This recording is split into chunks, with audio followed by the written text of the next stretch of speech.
federal case. Very good to see you, Christina Towell. How are you doing this morning? As that is all happening, though, my name is Grant Smith Ellis. Roll the intro. Hold on. Wait a second.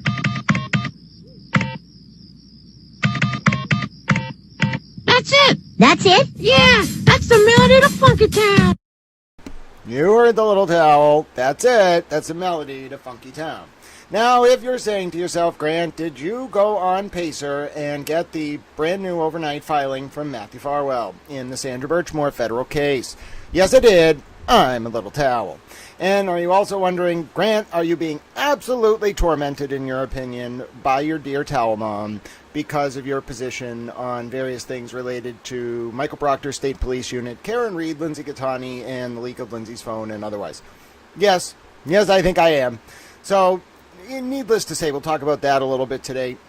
I'm not apoplectic. Like, there have been times over the past few months where I literally didn't have enough to eat. I'm a disabled law student, for those of you who are not familiar. And little towel, some days are harder than others. Some days I'm like bedbound. Some days I can do a little bit, couple hours. Some days I am better than others. It just depends on my health. I have a number of long-term medical issues. I actually was in graduate school back in 2014, working at the BC Library, and I wanted to become a political philosopher and potentially a priest.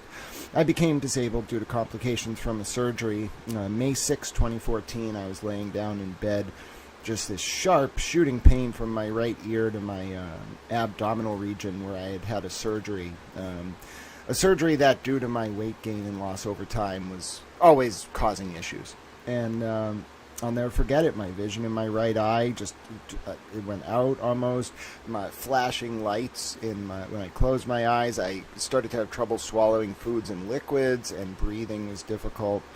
And of course, by the time the doctors did all the lumbar punctures and the MRIs and the barium swallows, we eventually put together what had happened. But needless to say, the physical impact on Little Towel back in 2014 set me back like 10 years, not to mention I'm on the spectrum, etc. So when I started law school back in, I think, 2021, 2022, that was a real big accomplishment for me. I was so grateful to have the support of my family and Towel Mom and whatnot going through that process. Then we get through all of law school, and there's one more class I have to finish, and it's concluding in the next month or so. And I come to find out this week that I thought my last tuition bill was going to be paid. It just wasn't. Towel Mom also has decided to try to evict me. This all came out of nowhere, especially due to my financial difficulties in recent months. And, my physical health, unfortunately, as a lot of you know, took a turn in the summer of 2025. I started having these collapses when I would be out trying to do things, the limited things I could do. So that was a little scary. And I don't know, I think Towel Mom really took a turn after I started questioning the state police unit that, Michael Proctor's former unit, Brian Tully's unit. Things really took a turn. And I talked a little bit about it overnight, and I think a lot of people are seeing it. It seems like Little Towel's being victimized a little bit for taking a position that goes against the party line related to those people in the orbit of that unit. But a few things. One, this is a public information service, so nothing that's ever been provided here has really been for profit. It's always been at a loss, and it's something I do as a service. Two, I see it as a beneficial contribution to the larger public sphere, so I do not feel guilty at all about the work that I do, and I'm also very principled, so I would feel I wouldn't be able to sleep at night if I was taking a position that I didn't believe in just because it wouldn't rock the boat. Now, this is ironically going to tie into a lot of things we're going to talk about today, but I think either I got to go into school tomorrow, just for those of you who are tuning in, because I'm sure you are interested in the cacophony of chaos overnight. I'm going to go to school tomorrow. I'm going to see what they say. If there's no option for me to get this bill paid, maybe we'll do a fundraiser specifically to pay this tuition. And I'm not saying I feel a little bad. Of course, if I knew I was going to have to take this on, I wouldn't. I just thought it was going to be paid. So anyway, I want to make sure that gets done. All the other stuff with Towel Mom, I don't really know what she's doing. I think she wants to, like, embarrass me because I was bedbound for a little bit, and, like, it became hard to, like, keep my room, like, clean, but I don't know why she wants to do that. Like, you don't have to. Like, I'm on the spectrum. I feel guilty enough that I struggle with executive functioning. Anyway, I'm telling you all because, yeah, I might need your support. No one's going to pay anyone to do the work that I'm doing, okay? It's a public information service. I take positions that go against the grain and are oftentimes vindicated after the fact, but in the moment, I take a lot of heat for it. So I just am going to need some help. We don't need to talk about it right now. Maybe we'll do like a fundraiser stream this weekend just about this. Today I want to focus on the news. Like, I'm in a decent headspace because I feel very supported. That's the other thing I want to talk about. God, we have turtles and towels to save. Dale, God bless you, Dale. Dale's wonderful. Dale always comes in with one, fun trivia answers, and also Dale's hilarious. But also, so just to talk a little bit about the response overnight. First of all, I want to thank all the people who reached out. I think we're developing like a plan. No one has really any motives. They just want to help Little Towel. So we're going to figure out a plan, and that's why I'm in a good headspace. So I'm very grateful for the outpouring of support. I got so many kind messages, and for every one person being like, disabled people suck, like, you all are a burden on the world, there were like 10 people who were like, Little Towel, don't worry, we'll figure it out. And that means a lot to me. So I'm in a positive headspace in that sense, but I do want to make sure over the next month, if it comes to it, I told my dad before he passed away that I would graduate from law school. So I don't care what it takes. I don't care what we have to do. I'm going to find a way. I'll get a loan if I have to. If I can't, we'll do a fundraiser. That tuition bill, which is $5,000, is going to get paid. I thought it was $3,700. It's $5,000. It's going to get paid. Godzilla and a towel, says Christina. They need saving. But yes, it won't fall on any one person, hopefully, but there is a GoFundMe up. I'm not going to talk about it too much today because I will do a stream specifically about this, all right? I'll talk to you on that fundraising stream about what happened. Now, listen, a lot of you are going to put this together immediately, but the final I missed that caused me to have to take this other class was on April 25th or 24th, 2024. Does that date sound familiar to some of you? And I don't want to talk about it now because, like I said, there's other news to cover, but I know a lot of you are like, what the hell does he have to say? One, I feel a little bit sad. You know, like, I feel like Towel Mom kind of like chose the Proctors and those people over Little Towel, like, over this case. And a lot of people, you know, and this may be the case, it may not be, but it's people's opinion. I think a lot of people saw that, you know. So I feel a little sad about that. Like, I wish I could have helped Towel Mom as much as I could, but, like, there were no groceries, and I couldn't get to school and pay the gas. It was a really tough time, and I was committed to getting through law school, no matter what my body was doing. Like, I made a commitment, and I don't know. This case, as I've mentioned before, the Karen Reed, John O'Keefe, Turtle Boy cases, it tears families apart. It really does. It's worse than politics in some sense, but yes, I'm not going to give up. For those of you who were reading, I think there is hope. There is hope in solidarity and community. There is hope. And a lot of people were like, oh, Towel, like, why do you ask for help? Well, first of all, here's my perspective on it.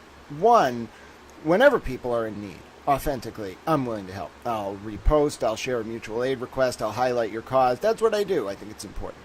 Number two, I don't believe that what I'm doing is vacuous. I think that there's a very specific reason why public information services need to exist. And outside of the people who consume the content and follow along, there are no corporate interests or otherwise who are just jumping or chomping at the bit, as someone corrected me the other day, to support independent reporting. Okay? Because it requires, even like newspapers can't take the kind of hard-nosed investigative approach that I sometimes take. They can't, because they get their own interlocking series of motives. I read the Rachel Rollins OIG report. But yes, my point is there's a value to this. So even though I feel like it does require a certain amount of reciprocal support from time to time, I don't see that as a flaw. I also don't see my disability as a flaw. I want to pontificate a little bit on this during the opening. There was a few comments, mostly from people who are in Kate Peters' orbit, who were saying that basically implying that disabled people are just worthless. And I don't think they meant to do that, but it was just blatant. It was like, oh, disabled people can't really contribute as much as other people, so they suck. Why would you take that position? Like, first of all, I am disabled in my own way, so I only understand my own experiences. But I've also talked to a lot of disabled people, been in disabled support groups. I talk to a lot of people with disabilities. Everyone's disability manifests a little bit differently, but disabled people are some of the bravest people you'll ever meet in your entire life. Like, the resilience that they show, it's incredible. And I'm not tooting my own horn. I've seen people go through far worse than what I've gone through and be resilient, okay? And everyone learns to do it in a different way. But that's why I don't like the ableism. It's not really politically correct. I just really don't like people who say to a disabled person, oh, you're limited because of a physical condition or a mental condition, entirely, or both, entirely beyond your control, therefore you're less of a human. Excuse me. We channel ourselves. If I have to sit a lot because I literally collapse because my blood pressure spikes if I walk around too much for whatever reason, and probably because I'm bleeding a lot, whatever, I don't want to talk about it. My point is, why does that make me any less valuable in society? That's what I don't like. I can have value because of my cognition, no matter what my physical limitations are. And that's that message I want to send to some of those people who I don't think were saying it in good faith, but I don't think they realize the impact. Even if a disabled person who's not communicating in the conversations, just some third party is reading that, I think they really will, at least from my perspective, just feel terrible. Because it feels like unless you're completely 100% able-bodied, you're worthless. And that's not true. There are ways to work around physical or other limitations and contribute to society. And I really loathe that attitude. I find it so offensive. I find it degrading and hurtful. And I'll correct it at every turn because I may not be a voice for every disabled person, but as someone who is disabled, I know the experience. All right, that's my pontificating. Fundraiser, we will do it. Okay, there's a GoFundMe on the Twitter. You can find the link. I don't want to go too much into it right now. We'll talk about it during the fundraiser. But yes, it was a frustrating evening. All right, because there's a lot of things at play in the Karen Reed, Turtle Boy, whatever cases that I don't think people even realize. Okay, it was way too much inside baseball. And yes, maybe people look at me as like a class traitor. But first of all, I'm not a communist. Second of all, I'm not a police officer. I'm not a member of the DOJ. I'm not a member of any government agency. I'm not part of the damn government. So I've never signed any NDAs. I've never signed anything like that. I don't have any obligation other than to the Constitution, in my opinion, because I'm an American citizen. And I love the United States of America. I'm an American towel. All right? But I don't adhere to a thin blue line. I don't adhere to a thin pink line. I don't adhere to a thin green line. You see what I did there? Metaphors. The point is, I call it how I see it. I'll pay the price for it if I have to.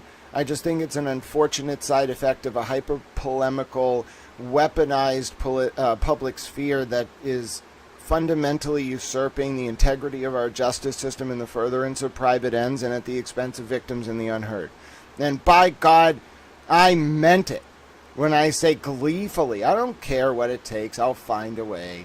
Gleefully embrace the slings and arrows of outrageous fortune, notwithstanding their impact on me personally, if it means just one vulnerable person doesn't have to suffer. 3 Clerk Monty Dale Jr. says, last week I drove 13 and a half hours from Texas to Denver to start life over. It's scary, but we can do it, Grant. Damn right, Dale.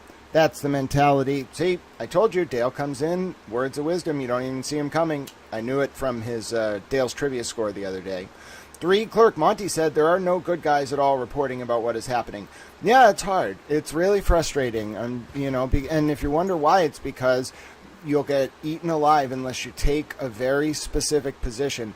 Now, I understand maybe I'm the exception that proves the rule because a lot of people, not necessarily around Kate Peter, but a lot of people on both sides, more so than people will ever give credit to on the Free Karen Reed and Turtle Boy side, were like, you know what? I don't necessarily agree with all of Grant's positions, but I think I'm speaking generally and paraphrasing, but I think if Grant just does his thing, he'll figure out things that will lead him to talk about the truth in a way that exposes what's going on. And over time, yes, I did, in my opinion, come to stand in that position. But of course, there's a price to be paid for it. So if you're wondering why people don't cover this, it's because unless you cover it in a specific camp, and even then you're going to take a lot of shots, unless you cover it a specific way, you're basically going to get eaten alive. Even though, like, I truly believe my own family was used to retaliate against me, and I can only smirk about it because enough people rallied around me where I didn't feel like my life was over. All right, that's, in my opinion, I'm speaking generally, the tactics some of these people in the orbit of this use. Now, the Farwell case ties into all this. I don't know if the I guess the CCC meeting ties into it to the extent that 3 years ago, I was covering, I don't know if folks understand, I was covering the CCC in March and April and May of 2023. Actually, way before that. I've been broadcasting their meetings since 2017.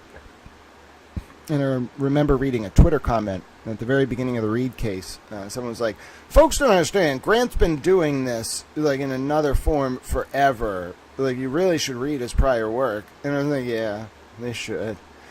So anyway, I was doing this with the CCC. Hi, Irene. It's great to see you, my dear friend. How is your Tuesday morning?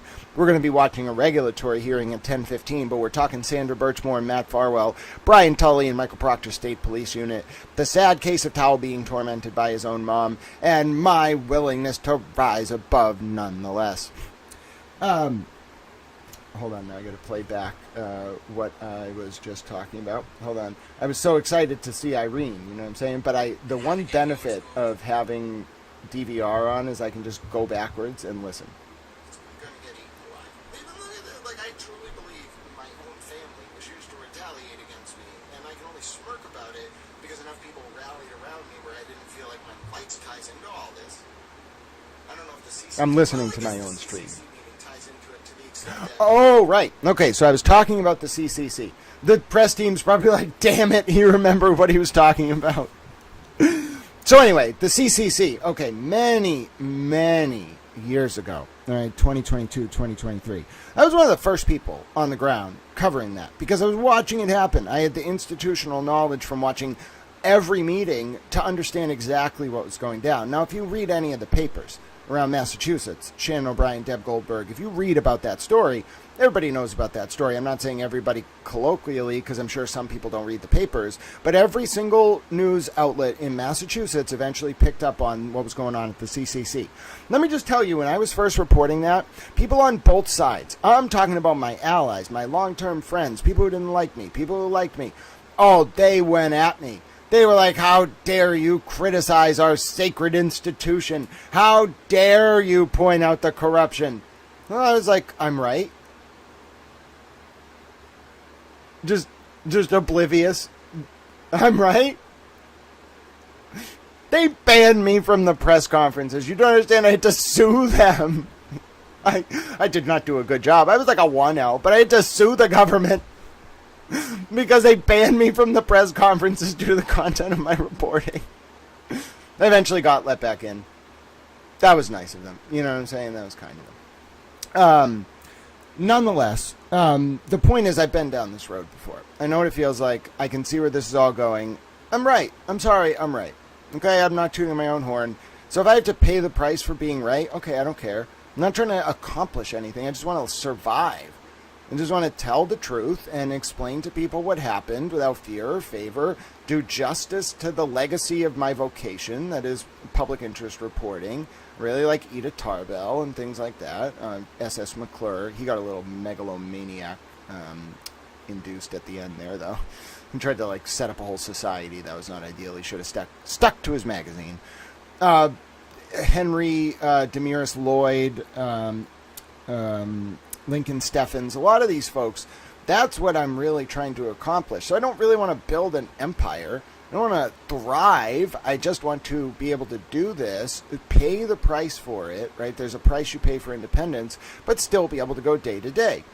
You know, it doesn't really matter to me how I do that, but that's why I think we need a voice in this arena who's willing to do that. I don't care if it's the CCC, the Farwell case, the Reed case, the Turtle Boy case, the Lindsay Catani case, the Pentagon Papers, which we can talk about a little bit as well because of the Epstein files. I don't care. if we don't have voices willing to just unequivocally tell the truth. Do you know how incredulous I was when I found out a member of the New York Times, a reporter, reached out to Jeffrey Epstein, Michael Wolff as well, and they were like quarterbacking anti-Trump stories with Epstein? What? What? What? That's a way bigger scale than we're talking about in Canton and the Norfolk DA and whatnot. But my God, have some dignity. What do you all do? Not anyone in the chat. What are these people doing with my sacred vocation? There's not going to be journalism if people keep doing that, because no one's going to trust the press. It's very upsetting to me. Sorry, there's going to be a little bit of applause. I pontificated for so long, I let the screensaver go on. All right, I'm here. All right, so what are we doing? All right, we're reading the Matthew Farwell document. Oh, I know what we need to do. All right, so in order to read this, we have to watch my video explaining what is going on in this case, because we're not just reading Farwell's version. Matthew Farwell was a police officer in Stoughton, and he very clearly, according to the federal government, took Sandra Birchmore's life. Sandra Birchmore was a child that Matt Farwell had been in a relationship with, who then became an adult, and she became pregnant. Matt Farwell thought that she was pregnant with his child. Turns out it wasn't his child. We're going to find out there were multiple other cops in Farwell's orbit. And then we're also going to find out that for whatever reason, despite the plethora of evidence against Matthew Farwell, somebody in the state police decided that Sandra Birchmore lost her life as the result of self-harm, a finding the federal government quickly overturned. And you might be wondering, why are we watching this? Because wait till you hear what Matthew Farwell argues in his change of venue motion.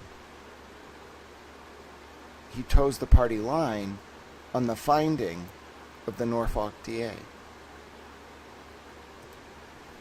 We are going to talk about this, okay? We're going to read every single page of these three pages. Every single word of these 3 pages. I'm going to make a point. All right? I'm going to make a point about how the Canton PD knew this was a Hold on. Hold on. This could be a Twitter error. I'm not positive. This could be a Twitter error. So if you haven't seen this, there have been some Twitter errors, and it's not going to prevent us from reading the document. We might just have to do the intro afterwards. But if you haven't been noticing what's going on, the internet itself is basically down. Hello, Nancy. Yes, Farwell requested a change of venue. We might just end up reading that first. The internet itself is basically down. Okay? Now, it's not the actual sites. There's something called Cloudflare, which is kind of like, you could think of it as like, well, there's a lot of steps. Let's simplify this. You could think of it like your computer, Cloudflare, the website. Okay, 1, 2, 3. There's like a 3-step process. Okay, you have to go to Cloudflare to make sure you're not what's called DDoSing, which is a dedicated denial of service attack. Think of it as like a bunch of computers under the control of a single person. It's called a botnet, all directing traffic at the rate of like thousands of requests per second to a site. To prevent that from happening, companies use something called Cloudflare. It's not really their hosting provider. Like, the Twitter website is up. But as an intermediary to make sure every request that is coming to the server, Twitter server, or X's server, is legitimate and not part of a DDoS, what will happen is Cloudflare serves as an intermediary. You have to get through the Cloudflare check in order to get on Twitter. Now, not every site is down, but Twitter has this dependency. Clearly, it doesn't show it, but every time you try right now to load Twitter in 10-minute cycles, the Twitter is up, but the Cloudflare service that Twitter uses to make sure you're not part of a botnet is going down. Now, why is that relevant for us? Because I'm going to try this video again, but you noticed 3 minutes ago it was in a loading loop. Now it's working. There's no guarantee it's going to play through, not because of anything wrong on your end or my end, but because there's a serious global internet outage with Cloudflare that I'm sure you'll see on the news any minute now. All right, let's try again. We are going to talk about this, okay? We're going to read every single page of these every single word of these 3 pages. I'm going to make a point, all right? I'm going to make a point about how the Canton PD knew this. I told you. I told you something's not right with the entire internet this morning. Now, I have a backup plan. Here's the backup plan. One, I'm going to try to just refresh the page. There is no guarantee this is going to work. If this works, we'll watch the video. Nope. So I just want to show you. You can tell that Twitter is just down. And I want to say this is for a lot of people. It's just down. All right? You can't load things every 10 minutes. But here's what I was able to get. All right? Because I went on Pacer. We'll listen to this document read out. I don't really want to hear Farwell's argument. And maybe I can get it off the YouTube, actually. Hold on one second. I might be able to get it off the Towel YouTube. Actually, let's do that. I think in order for Farwell's outrageous arguments to be contextualized, I think the most appropriate thing is to just watch the video I just had. Now, I don't have it for you on the X through no fault of my own or anyone's, really, just because because X is broken. But I do have my recent review of what I just showed you all. I have that video on YouTube, which we might be able to watch. So give me 1 second. Where is... I got it. The Sandra Birchmore connection.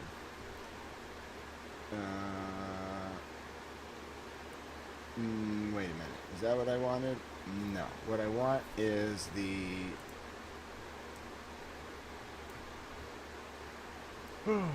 What I want is the overview of the police department audit report. So stick with me. Oh, I think this is it. All right, we're going to do this, little towels. I think I found it. We can watch it, okay? The video I just had, we just can't watch it on X, which is my favorite way to watch things because it's the quickest way. I saved the clips there, but I'm going to find this Birchmore document here. I know I have it somewhere because we read through the full audit report just a few weeks ago. And in order to understand Farwell's motion, I think that audit report is probably the most appropriate thing to review. So let's see, where is it here? Yeah, I got it. Hey, there we go. Alrighty. Let's do it. And this is the Canton Police Department audit report, by the way. So I'm sorry it took a second to bring up on your screen. You're now going to see it. This is the audit report of the Canton Police Department, read by Towel and annotated, related to the Sandra Birchmore case. So you're going to see it pop up on your screen. You're going to hear me talk about it, and that's the intro we're going to use to make the all of the information about the Farwell document, which is only 20 pages, make sense. All right, here we go. That's the audit report. Now let me drop it in the chat. I'm going to grab this. Open up that link, folks, okay? We're going to scroll, laughing and body cameras and resource allocation. Oh, God bless you, Bossy Texture Ticket Bella. I love my own mind 97% of the time. 3% of the time, it's a little overwhelming. It just doesn't stop. Imagine trying to go to bed and your brain's like, okay, we got to piece together whether or not the pyramids are evidence of a civilization that existed before the Younger Dryas event. Furthermore, was the Sahara a tropical sort of lush forest? And furthermore, did the Nile flow in a way such as to facilitate transportation of heavy objects near the Giza Plateau? That's what it's like more than 3% of the time where I'm a little bit like, oh, I don't know if I want to do this. Okay, here we go. We want to start on page 99. I got it 100% right. I'm a little towel. So you want to go to page 99 of this PDF. Now, God bless Sandra Birchmore, and we are going to talk about this, okay? We're going to read every single page of these every single word of these 3 pages. I'm going to make a point, all right? I'm going to make a point about how the Canton PD knew this was a murder, how they knew Farwell did it, and how the MSP covered it up, and that's what caused Kenny Berkowitz, although this isn't in here, but I believe it to be true. Ken Berkowitz, the former chief of the Canton PD, God rest his soul, he's now dead, to go to the FBI. It's the only reason I'm saying this. If he was alive, I would never say this. To go to the FBI about the cover-up. Everybody ready? Everybody on the same page? We're gonna be little towels in Sandra's honor, and no one is gonna tell me that just because Brian Tully's unit investigated Karen Reed, and just because Kate Peter knows Jen McCabe and Brian Tully and Marty Kraft and Michael Morrissey and Michael Proctor and Yuri Bukhenik and all these other people, that we're just gonna pretend like this unit didn't cover this up. We're not doing it. Nope. And we're not just going to pretend like Lindsay Gattani's phone was not leaked on purpose. Absolutely not. It was malicious. These people are not good just because they investigated Karen Reed. We're not in a cult. We're not in the Kate Peter cult. We're not in the Brian Tully cult. We're not in the Jen McCabe cult. No one is above reproach. And if you have in your mind that any human being on this planet walking around is above reproach, you're in a cult. I'm going to decondition you where you are in a cult. No one is above reproach. No one is morally superior to anyone else. Everyone is capable of fault. No one is above criticism. And if you meet someone who feels they are so, you have met one of the most dangerous forces in the United States of America, ladies and gentlemen.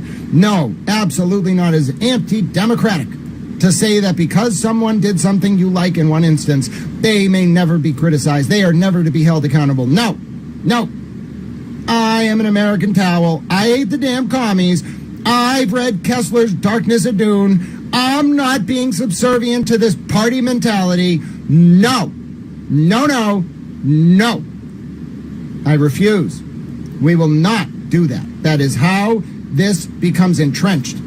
Because people look the other way and they feel uncomfortable staring at the face of a human being whose life was taken and whose existence on this earth was forsaken because she didn't have political power or the right connections. Shameful. Shameful.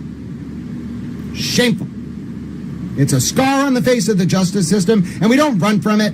We don't hide. We don't sea lion. We don't justify it. If you've never said a negative word about Brian Tully in your life, you're in a cult. If you've never said a negative word about Kate Peter in your life, you're in a cult. If you've never said a negative word about Michael Proctor in your life, especially right now, you're in a cult. If you've never said a negative word about Yuri Bukhenik, you're in a cult. If you've never said a negative word about Michael Morrissey, you're in a cult. Are we all on the same page? You must be willing to criticize those who do things you like, or you are in a cult. Sandra Birchmore, crime scene 3307 blank, Canton, Massachusetts. As part of the Canton Police Department's crime scene audit, the audit team reviewed the Canton PD police response to Windsor Woods blank, Canton, Mass, beginning on the morning of February 4, 2021. Our team carefully reviewed Canton PD police reports and crime scene documentation surrounding the discovery of the death of Sandra Birchmore on February 4, 2021. Canton PD initial response to Sandra Birchmore's crime scene on February 4, 2021. 10 a.m. February 4th, 2021. Sharon School Resource Officer contacted the Canton PD School Resource Officer to check on Sandra Birchmore. Ms. Birchmore worked at East Elementary School located in Sharon, Massachusetts, and had not shown up for work, and employees were unable to contact her.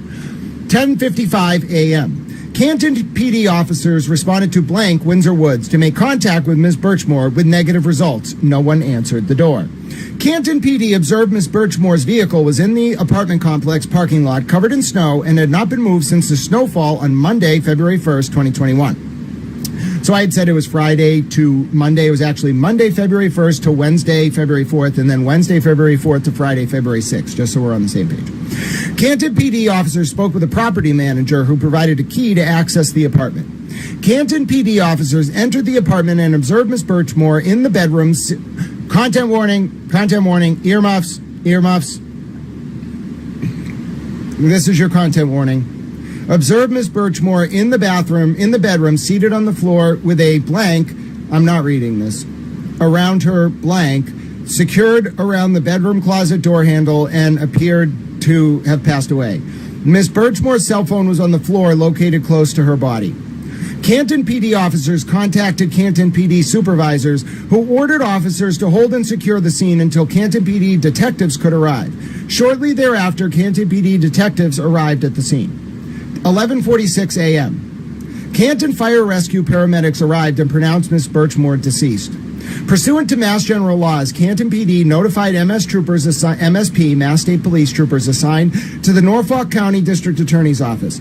Canton PD also notified the Medical Examiner's Office. Both the MSP and Medical Examiner's Office responded. Canton PD detective and MSP trooper, it doesn't say who, entered the apartment and after viewing, it might have been Dwayne, the apartment, proceeded to the bedroom where they found Ms. Birchmore. MSP's crime scene services processed and digitally photographed the scene. Ms. Birchmore's mobile phone and laptop computer were seized. Canton PD cleared the scene after the ME's office removed Ms. Birchmore from the apartment. Ms. Birchmore's next of kin contacted the Canton PD by phone and was notified by the Canton PD that Ms. Birchmore was found deceased. On February 5th, 2021, Canton PD Sergeant received an electronic message email from a witness who related she had information regarding Ms. Birchmore's death. This information was passed to MSP for action. On February 5th, 2021, Ms. Birchmore's next of kin stated she was aware that Ms. Birchmore was pregnant and that the father of the baby was Stoughton Police Officer Matthew Farwell. And over here we have the videos of Farwell at Sanders Complex. Follow-up investigation by Canton PD on February 6, 2021. This is very important. On February 6, 2021, Canton PD detectives conducted follow-up investigation at Windsor Woods and interviewed a witness, this was the maintenance worker, who advised Canton PD detectives that Ms. Birchmore was involved in an intimate relationship with a police officer who was alleged to be the father of her unborn child. Canton PD detectives received information from a second witness who said Ms. Birchmore had been dating a police officer. The police officer did not want the baby, and if Ms. Birchmore did not refuse to carry the baby to term, he, the boyfriend, would, quote, take care of the problem himself. On February 6, 2021, Canton PD and MSP coordinated a second review of video footage at Windsor Woods. After the review of video footage, investigators identified a male subject, later identified as Stoughton Police Detective Matthew Farwell, arrive at Windsor Woods on February 1st, 2021 at 9:27 p.m., I said 9:23, and departed at 9:56 p.m. Mr. Farwell was observed entering the apartment complex lobby and entering the elevator. Video revealed Mr. Farwell was at Windsor Woods for approximately 28 minutes. See video, and then you can go to the video. It's embedded in the PDF. Canton PD detectives learned from a Windsor Woods maintenance worker that the person in the video looked like the man who helped Ms. Birchmore move into her apartment. On February 6, 2021, Canton PD and MSP conducted a second search of Ms. Birchmore's apartment. Note, after a lengthy federal investigation, Matthew Farwell was indicted by a federal grand jury in Boston on August 27, 2024. Mr. Farwell is accused of killing Sandra Birchmore on February 1st, 2021 in Canton by strangulation to prevent her from providing information to law enforcement regarding potential federal crimes. Recommendations. Pursuant to Canton PD policy and procedures, officers should digitally photograph all crime scenes and sketch the scene. The audit team reviewed a Canton PD police report prepared by a detective who wrote that Sandra Birchmore died of self-harm. We recommend death investigative reports be reviewed by the Chief of the Investigations Division and approved prior to being finalized. As stated above, the Canton PD should remain involved in death investigations that occur within the town of Canton. Conclusion. On February 4, 2021, Canton PD officers conducted the initial police response to the Sandra Birchmore crime scene and followed all procedures related to crime scene preservation. Canton PD detectives conducted follow-up investigation with MSP detectives on February 6 at Windsor Woods and received critical information from witnesses. As a result of investigative efforts, officers identified Stoughton Police Officer Matthew Farwell was present in Ms. Birchmore's apartment on the evening of February 1st, 2021. Further, witness interviews revealed Mr. Farwell was involved in a long-standing intimate relationship with Ms. Birchmore. Chief Rafferty advised the audit team after February 6, Canton PD relinquished all investigative authority of the Sandra Birchmore death investigation to the MSP and Norfolk County DA. There you go, folks. That's your primer. All right, that's from the Canton Police Department audit report from April or May of 2025, pages 99 to 101 or 102. Now, with that out of the way, we're going to read Matt Farwell's motion. This is the big motion that was submitted overnight. Cost me $21, by the way, to get, if you're wondering, like, people are like, oh, Grant doesn't put anything into this. I put a lot into this. Cost $21 to get this motion and all its exhibits. I don't even think we need the exhibits. I have them in case there's something referenced that I think is a hint to something about Farwell's larger strategy. And we're going to listen to this be read. Why? Because I'm not reading 20,000 words. All right? It's a lot. 1 United States District Court, District of Massachusetts, United States of America. Docket number 1:24CR10259DJCV. Leave to file excess pages Matthew Farwell, granted on the 14th of November, 2025. Docket entry 70. Motion to transfer venue. Much like the right to counsel, the right to remain silent, and the right not to have the evidence misstated or manipulated, the right to be presumed innocent, unless proven guilty, is a specific right afforded to the accused under the United States Constitution. Pager Novi Allard, 218 F. Sup.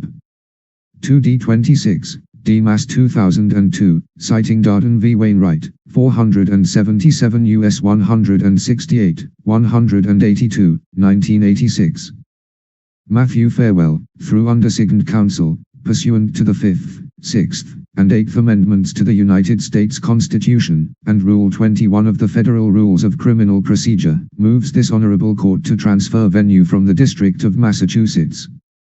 As set forth below, due to the saturation of prejudicial local publicity, there is a reasonable likelihood that prejudicial news coverage prior to trial has and will continue to prevent a fair trial in this district. Case background: in early February of 2021, Sandra Birchmore committed suicide. Her body was discovered in her Canton, Massachusetts apartment by local law enforcement on the 4th of February, 2021. The Office of the Chief Medical Examiner for the Commonwealth of Massachusetts, OCM, conducted a full autopsy on Miss Birchmore. The OCM determined that Miss Birchmore's cause of death was asphyxia by hanging, and that her manner of death was suicide. A lengthy investigation by the Massachusetts State Police Detective Unit assigned to the Norfolk Case 1:24CR10259DJC Document 71 filed 11/17/25 page 1 of 23. County District Attorney's Office of Miss Birchmore's death and the events leading up to it resulted in no criminal charges. Indeed, no person has been charged by the Commonwealth of Massachusetts with any wrongdoing in the death of Miss Birchmore. The official cause of death on her death certificate remains, to this day, suicide. Exhibit 1. On the 27th of August, 2024, 3.5 years after Miss Birchmore committed suicide, the United States filed a one-count indictment purporting to allege the unlawful killing of Miss Birchmore. Mr. Farewell entered a plea of not guilty to the accusations against him. On the 28th of October, 2025, the United States filed a two-count indictment alleging both the unlawful killing of Miss Birchmore and the death of her fetus in utero. Mr. Farewell will plead not guilty to the superseding indictment on the 21st of November, 2025, and exercise his fundamental right to a jury trial. Mr. Farewell contests guilt in this case. As demonstrated herein, the one-sided, biased media coverage has led to the widespread public misbelief that Mr. Farewell is guilty of abusing a law enforcement position of trust, of grooming Miss Birchmore and having sex with her while she was a minor, and then ultimately killing her and staging the scene to look like a suicide. The issue of whether the prosecution can prove beyond a reasonable doubt that Miss Birchmore's death was a homicide, as opposed to the suicide that it was, should be tried in a court of law, not the court of public opinion.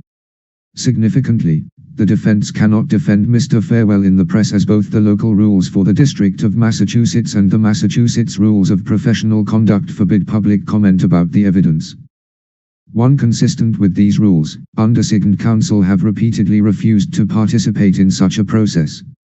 1. See for example, Mass. R. Professor C. 3.6 and Local Rule 83.2.1. Docket Entry 9-1 on the 27th of August, 2024, the sealed indictment was filed as Docket Entry 1, DE, against Matthew Farewell. On the 27th of August, 2024, an arrest warrant issued for Matthew Farewell. On the 28th of August, 2024, the government filed a motion to unseal the case. This was granted that same day, just after Mr. Farewell was arrested. Also that same day, the government filed a motion for detention, along with an affidavit by an FBI agent. CDE 9-1. The 45-page FBI affidavit filed by the government, before Mr. Farewell was represented by counsel, detailed a cherry-picked version of alleged facts and a one-sided narrative against Mr. Farewell. The contents of the affidavit, containing headings with derogatory and inflammatory characterizations of Mr. Farewell, multiple levels of hearsay and other substantial grounds for objection, have not been ruled admissible by the court. 2. Additionally, at 1:55 p.m., on the 28th of August, 2024, the Boston Globe ran a story about the unsealed indictment called What to Know About the Sandra Birchmore Case. Exhibit 2. Thus, the press was aware of the docket filings and had the 45-page FBI affidavit available to them before Mr. Farewell even had an attorney. At DE10, Magistrate Judge Kelly appointed the Federal Defender Program, through attorney Sandra Gant, to represent Matthew Farewell. The arraignment was set for the 28th of August, 2024, at 2:30 p.m.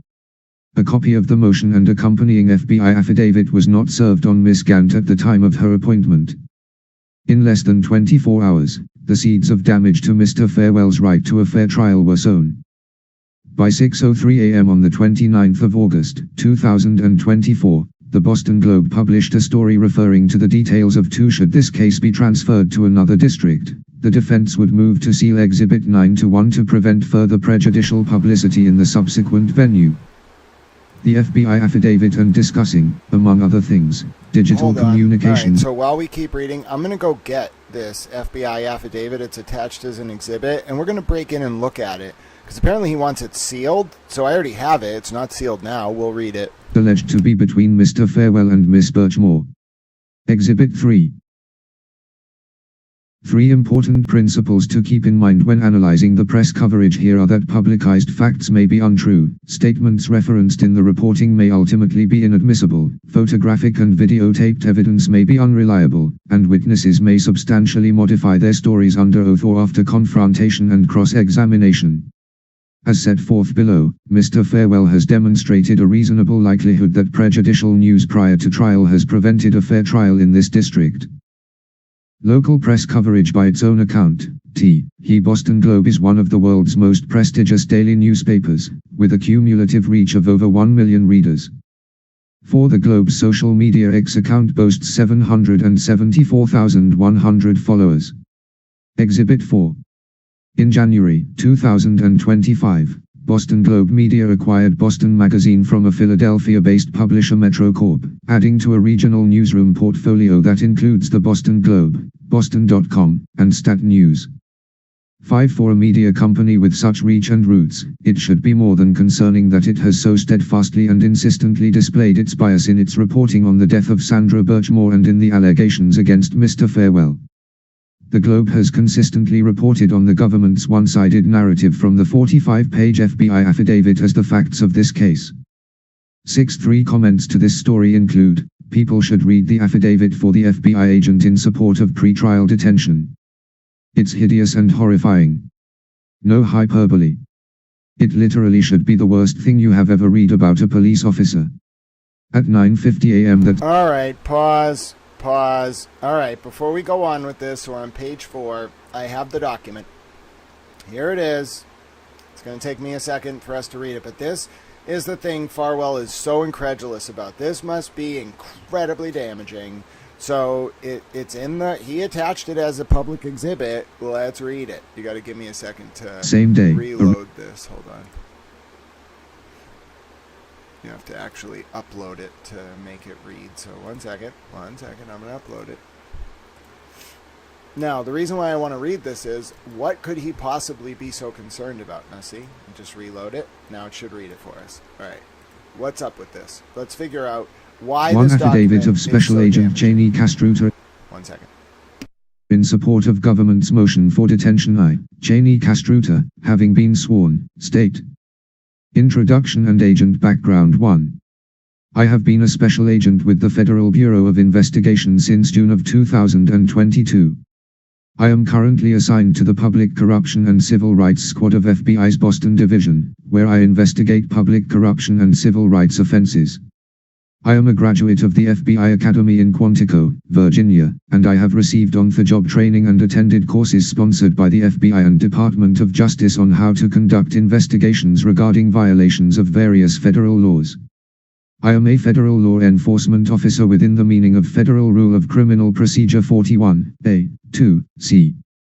2. The facts in this affidavit come from my personal observations and review of records, my training and experience, and information obtained from other agents and witnesses. This affidavit is filed in connection with the government's motion for detention. Therefore, it does not set forth all of my own and the other investigators' knowledge about this matter. 3. I submit this affidavit in connection with the government's motion to detain defendant Matthew Farewell pending trial. As alleged in the indictment charging Farewell with violating 18 U.S.C. 1512, a. 1c, and as further described below, on the 1st of February 2021, Farewell killed Sandra Birchmore with the intent to prevent her from communicating to law enforcement certain information regarding Farewell's commission or possible commission of the following federal crimes. Using a facility or means of interstate commerce to persuade, induce, entice, or coerce then 15-year-old Birchmore to engage in unlawful sexual intercourse, in violation of 18 U.S.C. 2422, b. Coercion and enticement. Case 1:24 CR 10259 DJC Document 9-1 filed 08/28/24 page 1 of 45. B. Depriving Birchmore of certain rights secured by the United States Constitution by committing statutory rape while acting under color of law, in violation of 18 U.S.C. 242, and C. Participating in a scheme to defraud the Stoughton Police Department and Town of Stoughton through false representations, or material omissions, about the hours Farewell worked in order to receive compensation for official time when he was, in fact, engaging in sexual intercourse with Birchmore, in violation of 18 U.S.C. 1343. Overview of the investigation. 4. On the 1st of February 2021, then Stoughton Police Detective Matthew Farewell killed Sandra Birchmore. Farewell committed this murder, at least in part, to prevent Birchmore from disclosing to authorities information regarding his commission or possible commission of one or more crimes, including coercion and enticement in violation of 18 U.S.C. 2422, b. Deprivation of rights under color of law in violation of 18 U.S.C. 242, and a then ongoing wire fraud scheme in violation of 18 U.S.C. 1343. Farewell's murder of Birchmore was the culmination of Farewell's years-long pattern of abuse targeting Birchmore. 5. When she was a young girl, Sandra Birchmore was interested in pursuing a career in law enforcement, and eventually joined the Stoughton Police Explorers Academy, hereinafter, Police Explorers, to learn more about law enforcement careers. While Birchmore was in the program, Farewell was involved as both a volunteer and an instructor. Farewell used his authority and access to groom, sexually exploit, and ultimately sexually abuse then 15-year-old Birchmore. Farewell continued this sexual abuse after Birchmore became an adult, and he continued to engage in an extramarital sexual relationship with Birchmore until he killed her on the 1st of February 2021. 6. There are signs that, in late 2020 and early 2021, Farewell was losing control of Birchmore and the information she possessed about his past and then ongoing conduct. In or around December 2020, Birchmore became pregnant. Soon thereafter, Birchmore told Farewell that he was the father of her child and she wanted him to be more involved in the planning for the impending birth. In January 2021, Birchmore's friend contacted Farewell's employer, the Stoughton Police Department, and during that call referenced Farewell and Birchmore's illicit sexual relationship. Shortly thereafter, a Stoughton Police Department employee told Farewell about that call. 7. By the end of January 2021, Farewell faced the specter of additional disclosures to law enforcement regarding his prior sexual abuse of Birchmore and his then ongoing efforts to defraud the Stoughton Police Department and Town of Stoughton by meeting her for sex when he was supposed to be on duty as a police officer. On the 1st of February 2021, Farewell went to Birchmore's apartment in Canton, Massachusetts wearing a COVID-19 medical face mask. Once inside, he killed her and staged her body and apartment to make it appear that Birchmore had died by suicide. 8. On the 4th of February 2021, 3 days after the murder, members of the Canton Police Department went to Birchmore's apartment to conduct a well-being check. When police officers entered Birchmore's apartment, they found her body. A paramedic determined that Birchmore was dead, and her body was transported to the office of the Chief Medical Examiner, hereinafter, the RCM. 9. In early May 2021, an RCM pathologist ruled Birchmore's manner of death to be suicide. Evidence that Farewell committed federal offenses or possibly committed federal offenses by sexually abusing Birchmore when she was a minor. 10. Matthew Farewell started sexually exploiting Sandra Birchmore no later than 2013, when she was 15 years old. 1. At that time, Birchmore was enrolled in the Police Explorers. Farewell used his position of trust and authority as a sworn police officer and instructor in the Police Explorers to groom Birchmore. Ultimately, Farewell sexually abused Birchmore, including by engaging in sexual intercourse with her. 11. The Explorer program is a vocational education program that enables youth to explore career paths, such as careers in law enforcement. Police departments throughout the country partner with the Explorer program to create what are commonly known as local police explorers programs. The Stoughton Police Department chartered and facilitated the Stoughton Police Explorers. It was a quasi-paramilitary program designed to expose youth participants to various aspects of policing. 12. Farewell became a sworn member of the Wellesley Police Department in 2008. On the 27th of March, 2012, he was hired by the Stoughton Police Department, where he worked until he resigned on the 1st of April, 2022. Prior to joining Stoughton Police Department in 2012, he was a Police Explorers volunteer. After joining the Stoughton Police Department, he served as a Police Explorers instructor. He had several roles as an instructor, including teaching firearms and explosive safety and conducting canine demonstrations. At the time, Farewell was already familiar with the Police Explorers because he had also been a participant as a teenager. 1. Farewell was born in 1985. 13. In March 2010, Sandra Birchmore applied to be a Police Explorers participant. At the time, Birchmore was 12 years old. She began participating in the program in the spring of 2010, and she remained in the program through 2016. 14. Farewell began to groom Birchmore when she was a child. 2. This grooming culminated in Farewell raping Birchmore in April 2013, when she was only 15 years old. 3. At the time of this assault, Farewell was 27 years old. Farewell continued to sexually abuse Birchmore prior to her 18th birthday. After Birchmore turned 18 years old, Farewell continued cultivating a sexual relationship with her that lasted until her death on the 1st of February, 2021. Her electronic messages between Farewell and Birchmore indicate that Farewell sexually abused Birchmore when she was a child. 15. After Birchmore's death, law enforcement agents obtained Birchmore's cell phones, both Apple iPhones, and laptop and reviewed the data on those devices.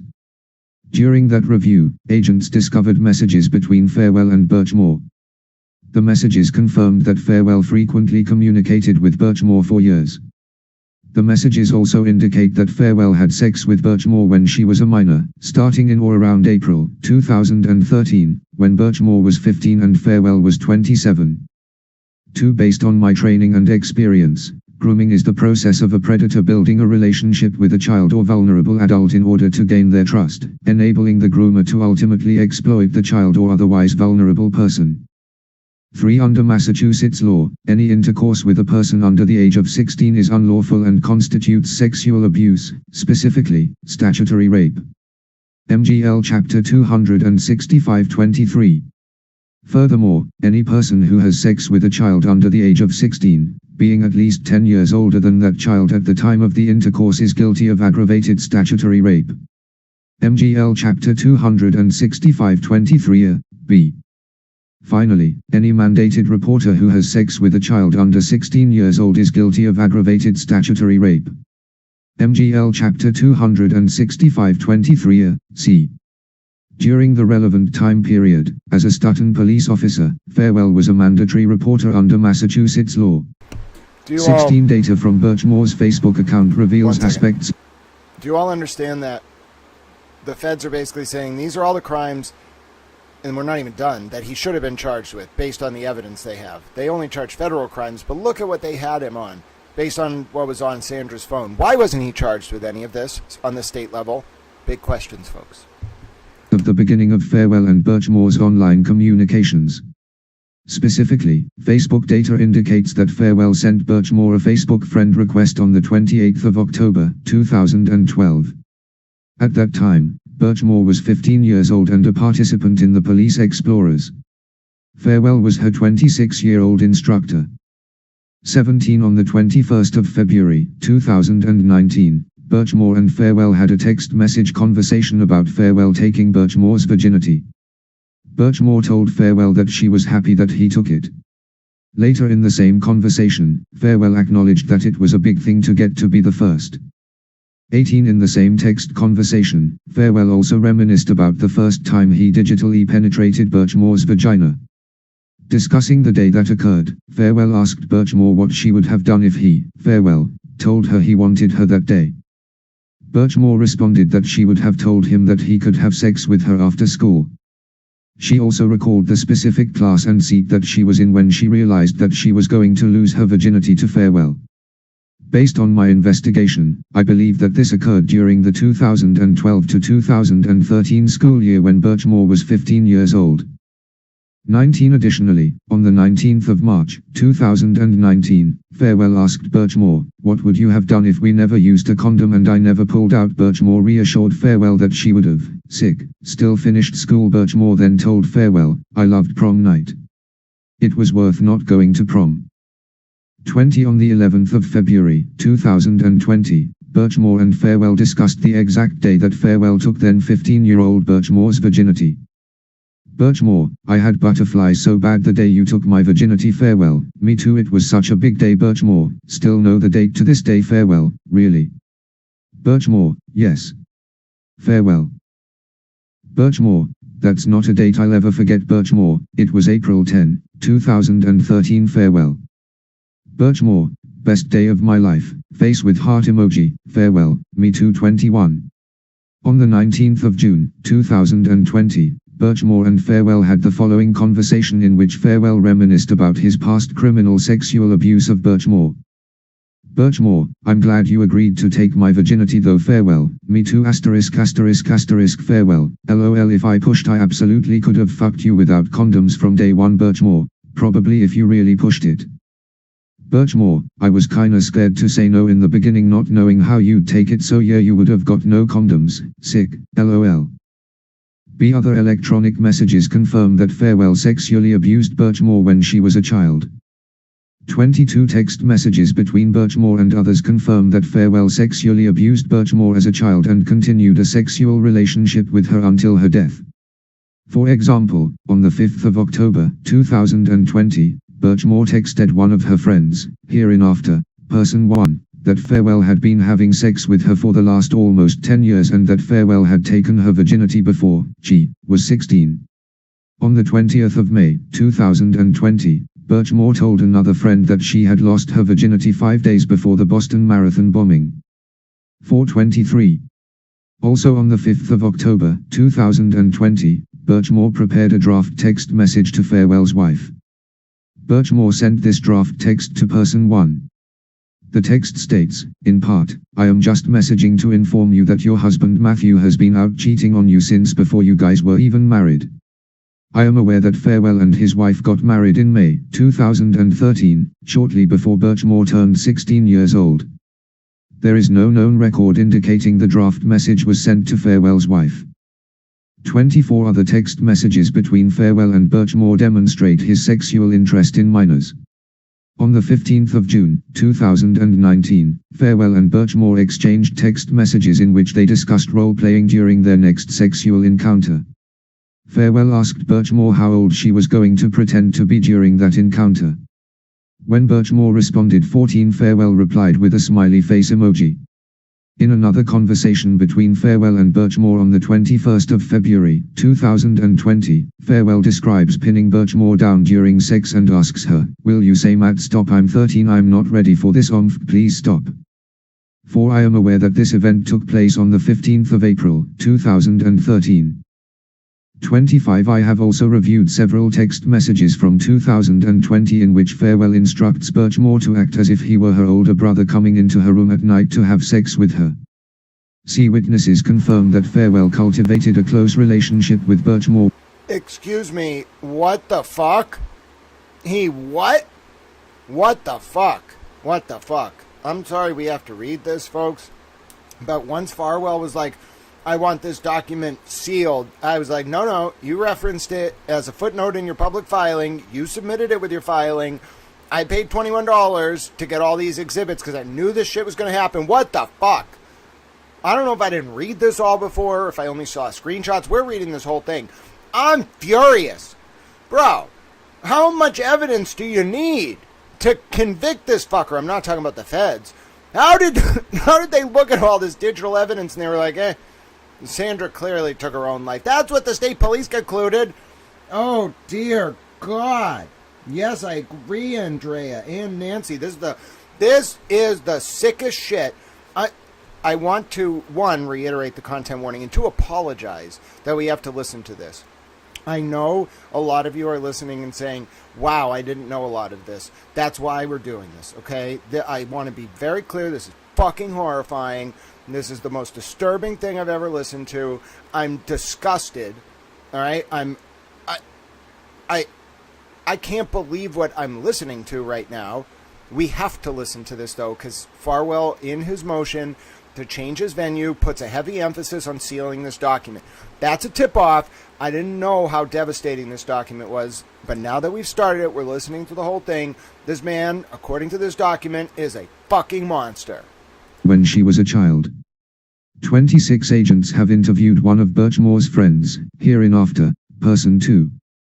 Regarding Birchmore's relationship with Farwell. Person 2 indicated that shortly before her death, Birchmore revealed to him /her that Farwell started having sex with Birchmore when she was 15 years old. 27 agents have also interviewed one of Birchmore's relatives, who described being aware that Birchmore would meet with Farwell when Birchmore was a minor. Specifically, this family member indicated that around the time Birchmore was a freshman in high school, she would tell him /her that she was meeting with Farwell so he could help her with homework. 28 I have reviewed a text message exchange between Farwell and Birchmore from the 17th of June, 2019, where the two discuss how Farwell had helped her test prep at the library. Farwell told Birchmore that she should have told him that she was interested in having sex with him that day. Birchmore told him that she was scared to speak up. Farwell then asked her, "Did you think I wouldn't want to fuck you?" Birchmore responded, "Yes, and like cause of my age I didn't want you to be like no WTF.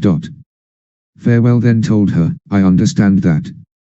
29 In a conversation from the 5th of April, 2020, Farwell told Birchmore that he knew he wanted to take her virginity when he started helping her with schoolwork. Additionally, on 5 Birchmore was a freshman in high school from September 2011 June 2012.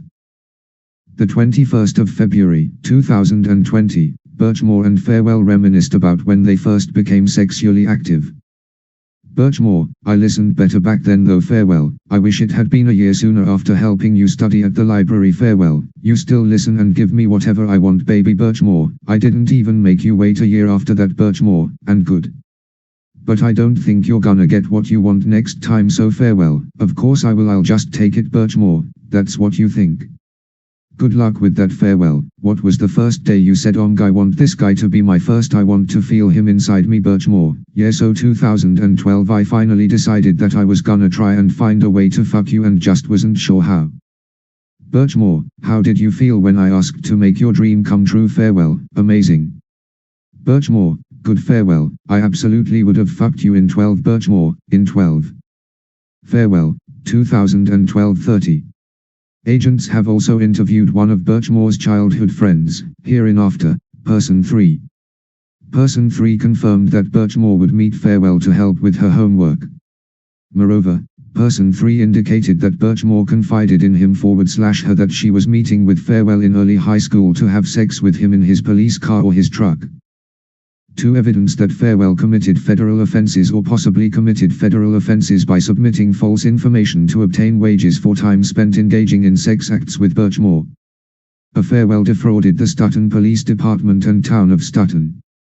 31 On multiple occasions, Farwell engaged in sex acts with Birchmore while on duty as a Stoughton police officer. To cover this up, Farwell falsely represented that he had worked certain hours, when in truth and in fact, he was not working. Rather, he was engaging in sex acts or spending time with Birchmore. Accordingly, Farwell's misconduct was also part of a scheme to obtain wages from the Stoughton Police Department, an agency of the town of Stoughton, through false statements or material omissions regarding the hours he was on duty and working as a police officer. Farwell's text messages with Birchmore indicate that he had sex with Birchmore while he was on duty as a Stoughton police officer. 32 text messages between Farewell and Birchmore indicate that, on multiple occasions, Farewell left work during his shifts to meet and, at times, engage in sexual activity with Birchmore. These encounters occurred at various locations, including Birchmore's previous home in Stutton, her more recent apartment in Canton, a Costco parking lot in Stutton, and a Five Guys parking lot in Canton. Examples of dates and approximate start times of these encounters are listed here. Date approximate start time the 10th of April, 2020 11:46 p.m. the 1st of May, 2020 11:10 p.m. the 20th of May, 2020 7:14 p.m. the 1st of July, 2020 9:36 p.m. The 22nd of September, 2020 7:32 p.m. the 24th of September, 2020 8:56 p.m. the 28th of September, 2020 8:28 p.m. the 5th of October, 2020 7:03 p.m. the 6th of October, 2020 7:09 p.m. the 12th of October, 2020 7:31 p.m. the 19th of October, 2020 9:44 p.m. the 23rd of October, 2020 8:01 p.m. the 25th of October, 2020 10:43 p.m. the 6th of November, 2020 10:27 p.m. the 18th of November, 2020 9:46 p.m. the 24th of November, 2020 9:22 p.m. the 28th of November, 2020 10:26 p.m. the 28th of November, 2020 10:40 p.m. the 11th of December, 2020 10:52 p.m. the 29th of December, 2020 7:49 p.m. the 30th of December, 2020 11:01 p.m. the 8th of January, 2021 10:09 p.m. the 16th of January, 2021 10:02 p.m. the 23rd of January, 2021 10:08 p.m. the 29th of January, 2021 10:07 p.m. 33 Wow, right up until the last day of her life, basically. Oh my god. Oh my god.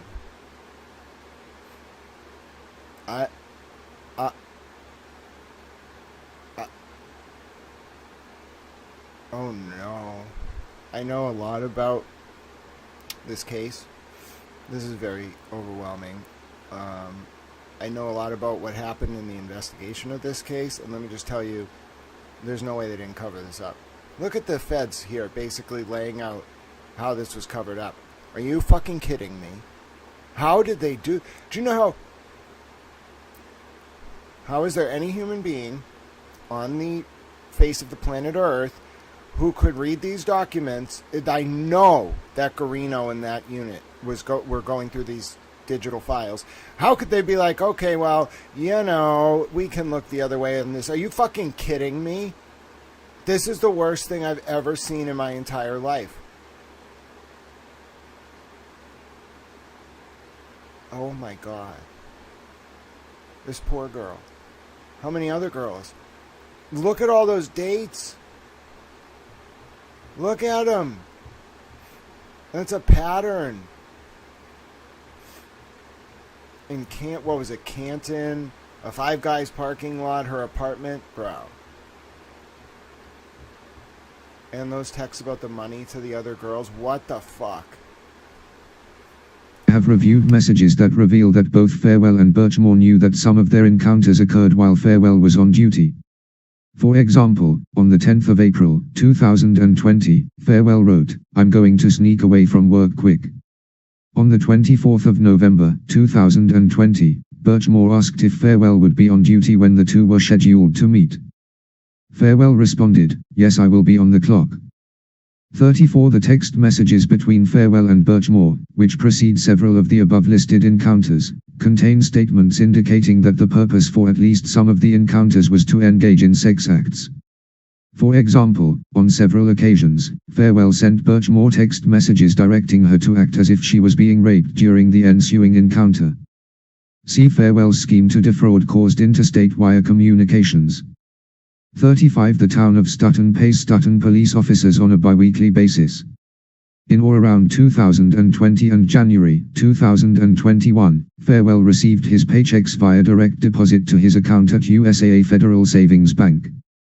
The paycheck funds originated with Rockland Trust Bank, and were deposited in Farewell's account via an automated clearinghouse, ACH. Transfer.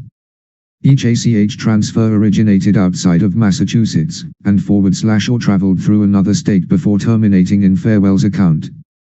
36 Accordingly, it appears that by engaging in sexual conduct when he should have been performing official duties as a police officer, and obtaining pay for that time, Farewell may have committed wire fraud in violation of 18 U.S.C. 1343. 3. Farewell killed Birchmore to prevent her from disclosing information about his commission of federal crimes and possible commission of federal crimes. 37 As described in detail below, there is evidence that Farewell killed Birchmore on the 1st of February, 2021 to prevent her from disclosing information about his possible commission of the federal crimes listed above. A Birchmore's pregnancy. 38. On the 5th of October, 2020, Person 1 told Birchmore that Farewell's wife was pregnant with the couple's third child. Person 1 indicated that the baby was due in February, 2021. Birchmore responded that she was going to tell Farewell's wife that he had been having sex with her, Birchmore, for nearly 10 years. 39 In summary, electronic messages between Farewell and Birchmore for the period beginning on or about the 5th of October, 2020, through January, 2021, indicate that Birchmore presented Farewell with an ultimatum. Farewell would have to agree to engage in unprotected sex with Birchmore with the goal of conceiving a child, and in return, Birchmore would not disclose their relationship. Birchmore had already told others that Farewell had been having sex with her since before she was 16 years old, which she knew was a crime, and Birchmore knew that Farewell was leaving work to have sex with her while he was on duty as a Stoughton police officer. 40 According to text messages between Farewell and Birchmore, Birchmore sent Farewell a photo of her ovulation schedule and the two started discussing timing their sexual encounters around specific times in Birchmore's cycle.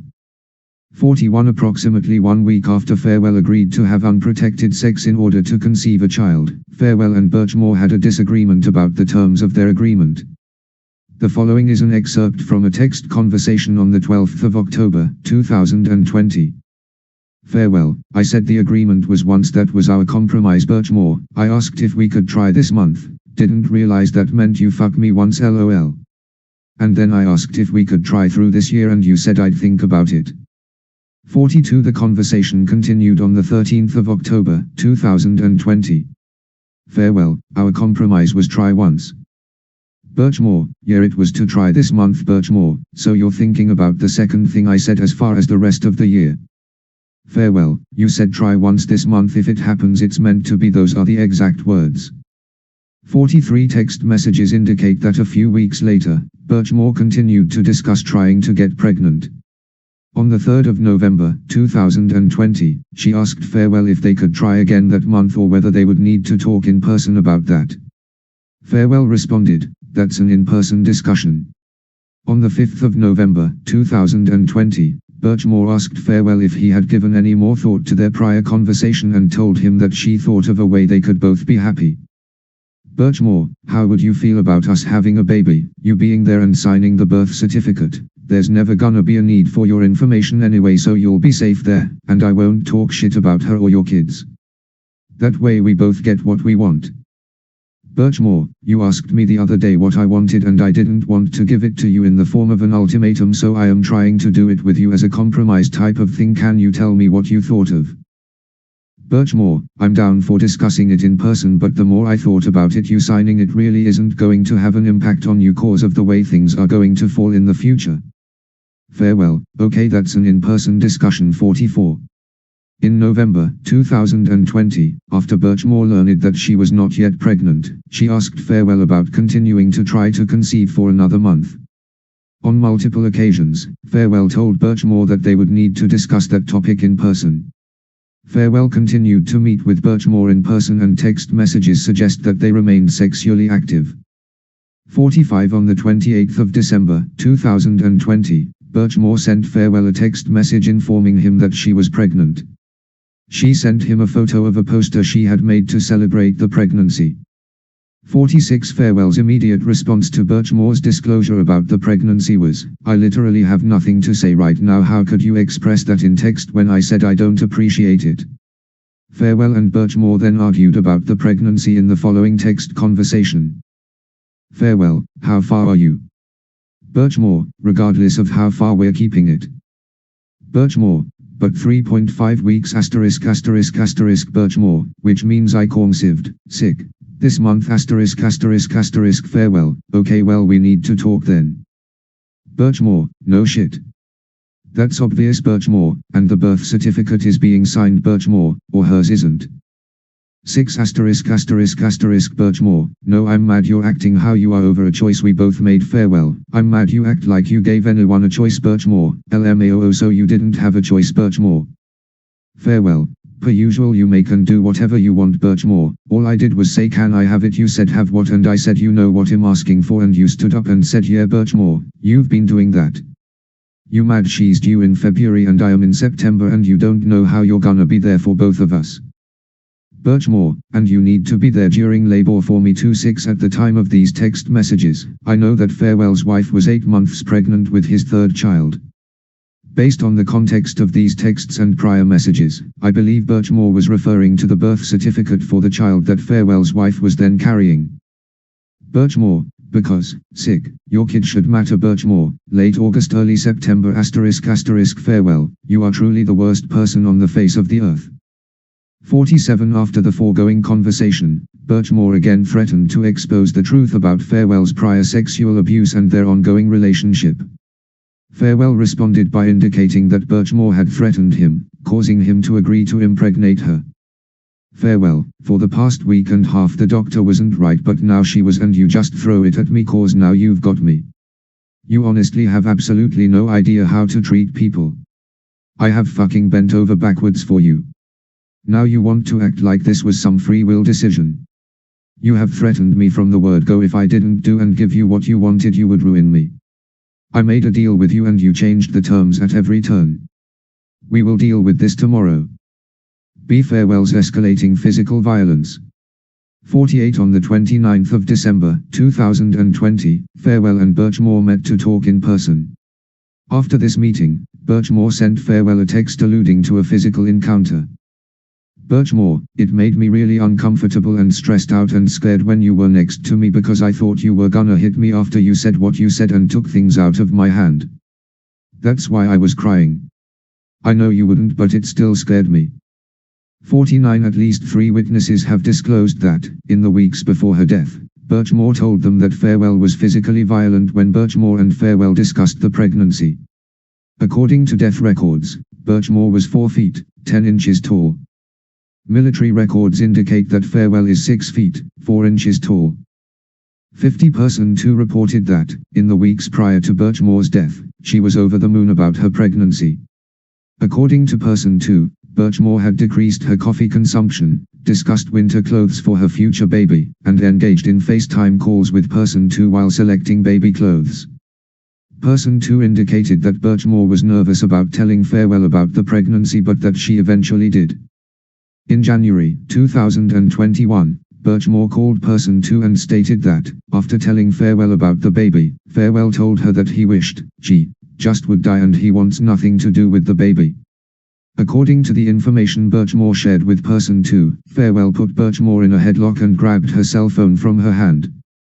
Person 2 told Birchmore to distance herself from Farewell, given that he was dangerous, a police officer, and obviously did not care about the law. However, Person 2 was also aware that Birchmore appeared to be attached to Farewell because he had taken her virginity when she was 15 years old. 51 Person 3 also indicated that, in the days before her death, Birchmore disclosed that Farewell had been violent. Approximately 10 days before Birchmore's death, Birchmore and Person 3 went to Walmart to buy a baby stroller for Birchmore's future child.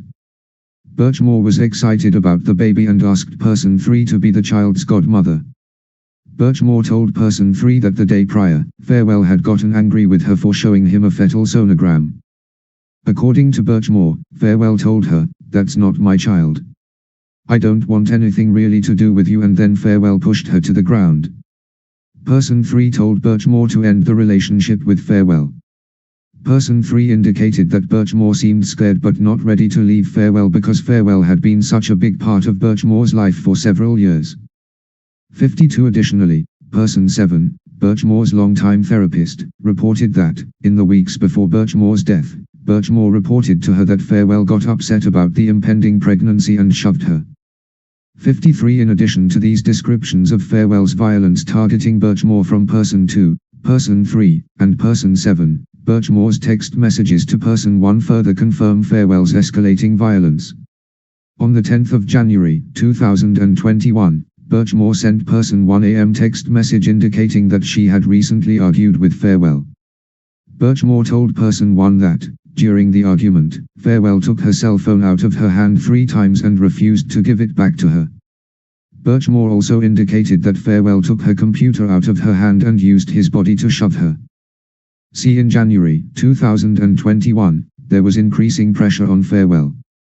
54. In January 2021, the pressure on Farewell increased as a result of Birchmore's pregnancy. Birchmore tried to communicate with Farewell regarding her due date, ultrasounds, genetic testing, gender reveals, and doctor appointments. In his text responses, Farewell was unresponsive to or dismissive of those topics, or he appeared to ignore them. On the 4th of January, 2021, Birchmore told Farewell that she was going to the doctor the next day and asked if he wanted to know how the appointment went. Farewell did not directly respond to that question. 55. On the 5th of January, 2021, Birchmore asked Farewell to come over so they could discuss her estimated due date, the week of her first ultrasound, her conversation with her doctor, and her first appointment. Farewell did not respond directly to that request. 56. Text messages from the 3rd of January, 2021 show that Birchmore asked Farewell if their child could have his last name. However, he told her he would not discuss that issue via text message. 7. Birchmore, so I have a compromise for you, Birchmore, you don't need to sign the BC if the baby can have your last name. ***** Farewell, not discussing in text. We can talk in person.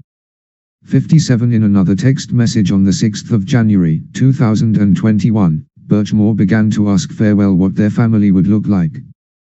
Birchmore, 1. You don't have to sign the BC if I'm allowed to at least list you and they can have your name and I won't move to Stutton or the town where Farewell's family resides. Birchmore, 2. I won't bitch about holidays but I would like you to come a few days before Christmas and Easter so you can see what they get from me and I don't want you to leave them out. And 3. If you want to try and support them, we can talk about that. But I do want you to see them. Birchmore, I feel like I'm... What? Pause. This is very hard. But why is Birchmore using a plural there? Birchmore didn't have another child. Wait, what? Wait, what? Wait, what? Wait, what? There was no mention of twins. Wait, I don't understand. They can have your name? Am I completely misreading this? What do you mean they can have your name? There was one baby. I guess she's talking about a future baby? That seems a little odd. I'm baffled. Let's see if this is explained. Trying to be as fair as I can. And I want you there for labor. That I'm standing my ground on. Birchmore, last name **** Farewell, okay, we can discuss this more in person. Birchmore, okay. I figured. Does it kinda sound okay to you? 7. Farewell's reluctance to discuss the pregnancy via text message is significant because it is inconsistent with Farewell and Birchmore's long history of text message discussions regarding seemingly private topics. For example, there are thousands of text messages between Farewell and Birchmore in which Farewell discusses details regarding his work as a police officer, his sexual fantasies that were predominantly violent and included many references to choking and rape, and graphic details about their previous sexual encounters. Farewell, it's a lot to think about. It's so much more than you have ever asked for. ***** Birchmore, and still less than what any other girl would ask for. 58. On the 20th of January, 2021, Person 2 called the Stoughton Police Department, and in that call referenced the sexual relationship between Birchmore and Farewell. After learning about this call, the fact of which suggested at least some aspects of Farewell's illicit conduct may have been exposed to the Stoughton Police Department, Farewell sent Birchmore text messages revealing his extreme anger.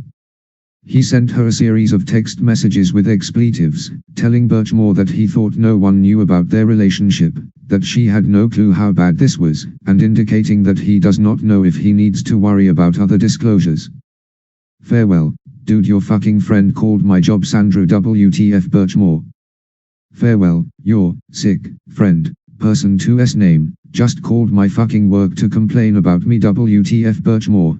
Farewell, what do you mean you don't know Birchmore? I literally just woke up. Farewell, did you steal from her? Birchmore, nope. Farewell, what is going on? Farewell, you also told me that no one knew about us, yet she claimed we are fucking *****. Birchmore, it's literally nothing. Farewell, it's not nothing. She called my job. That's insane. *****. Farewell, why would she call and drop my fucking name? Sandra. Like, what do I have to do with you not giving her something? Farewell, like you have no idea how bad what she did is Farewell, I literally can't believe this is even real life. Like, what else do I have to worry about now? Which other friend will do something tomorrow? Oh my God. Are you telling me that one of the girls, Farwell thought that another girl that Sandra knew had money taken from her, so she it wasn't the girl trying to whistleblow. Farwell was under the impression, first of all, it's really screwed up that the Stoughton cop told Farwell that somebody tried to call and report this. Second of all, what do you mean the girl might have had money taken from her from Sandra or owed to her? Why? Why does Farwell know about it? And why does Farwell think that was the impetus for the call? What did the girl say on the call? What did Farwell know? What did Sandra say to him about what this girl owed to him? Why did Sandra, or what this girl thought Sandra owed to her, why did Sandra owe her money? What did it have to do with the girls at the house, which is referenced in another document? Oh my dear God. Oh my dear God. This was 11 days before her murder. Oh my God. Yeah, I probably should have read this earlier. I read screenshots of this. I never read the whole thing at once. No, oh my God. The implications of this. This is sprawling. It really was Stoughton. Oh my God. It's all this. Listen, everything. I know that the Reed case and Turtle Boy case play into this, but I'm telling you, it's all this. Look at this. Look at this network. It's all there, and the feds know. The feds got to protect some of us. Do people understand? I hope the feds understand that there are those of us who figured this out and are literally being retaliated against, like very vulnerable people. I can kind of take it. I'll suffer for it. I know I'm right. I hope they understand how powerful these people were. Maybe that's why they're moving in the way they are. They got to get these people. This is incredible. Just looking at it, reading the FBI agent putting it together this way, you can really tell what they know. Why are they... I don't understand. I don't understand. It's got to be something about cooperation, but come on. It just sprawls into everything. It wasn't just Farwell. Farwell was taking advantage of a structure he must have learned about. They were so flagrant. Why did he think he was so protected? This is really disturbing. Because it means there's other people out there that were doing this to children. I always heard rumors that like this kind of stuff would hide in plain sight. I never really understood. Now I'm seeing it. Listen, I understand it's a tough position, right? Because the federal government, I think after President Trump came into office, didn't want to go along with this like all cops are bad thing. They wanted to kind of let cops be cops, which is good. I want good police enforcement. But I think this is one of these few examples where we had really bad systemic rot up here in Canton and Stoughton and whatever. And somebody didn't want it to come to light. And I don't know why. It's 2025, and I don't understand Like, these people, I get they're all moving around and stuff, and they're not still in that unit. Why has nobody moved on these people? I get it takes time, okay, and this is kind of like OC, organized crime, but I don't understand they're so dangerous. Look at this. Look at how he was moving. In text, he was so flagrant. Not loving that username there, by the way. Not you, Nunya. Not loving the other one. You may have to change that, or your time here may not be very long. But we're talking about these kind of serious issues. You see what I'm saying? And this FBI, so Farwell in his motion to change venue, which we are reading through, cites this multiple times, this document, and he wants it sealed. So, of course, I was like, what do you mean you want it sealed? I'm reading it. So it was an attachment to his motion to change venue, which is the big document everyone wants us to go through. We're going to get there. But we can't understand why he's so up in arms, Farwell, about this document until we read it. I now see the whole picture. Well, you can come in peace. I just don't want you here with that username. We're reading about, like, very serious topics about abuse of children and things like that, so I just don't want it. And that's my right. So there you go. If you come in peace, you can accede to that request. If you don't, then, well, we'll go back to the document, and I will take action as I feel appropriate.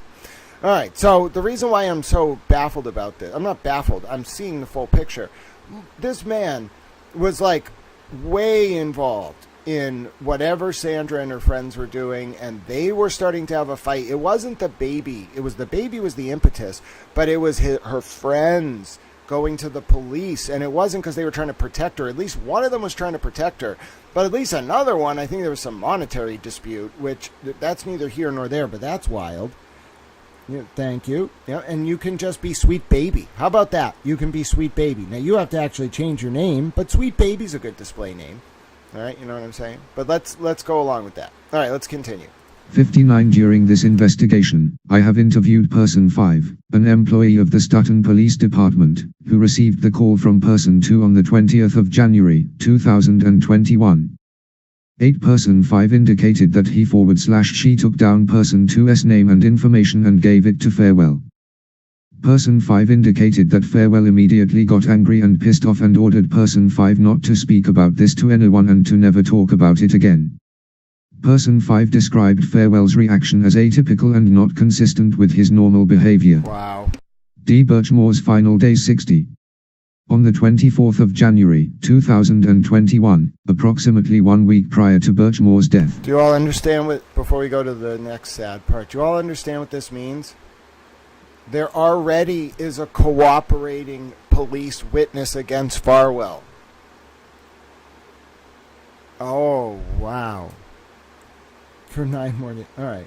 Well, if 9 days from now you are still doing that, I am going to be a frustrated little towel. All right. Now, let's take a look at this document.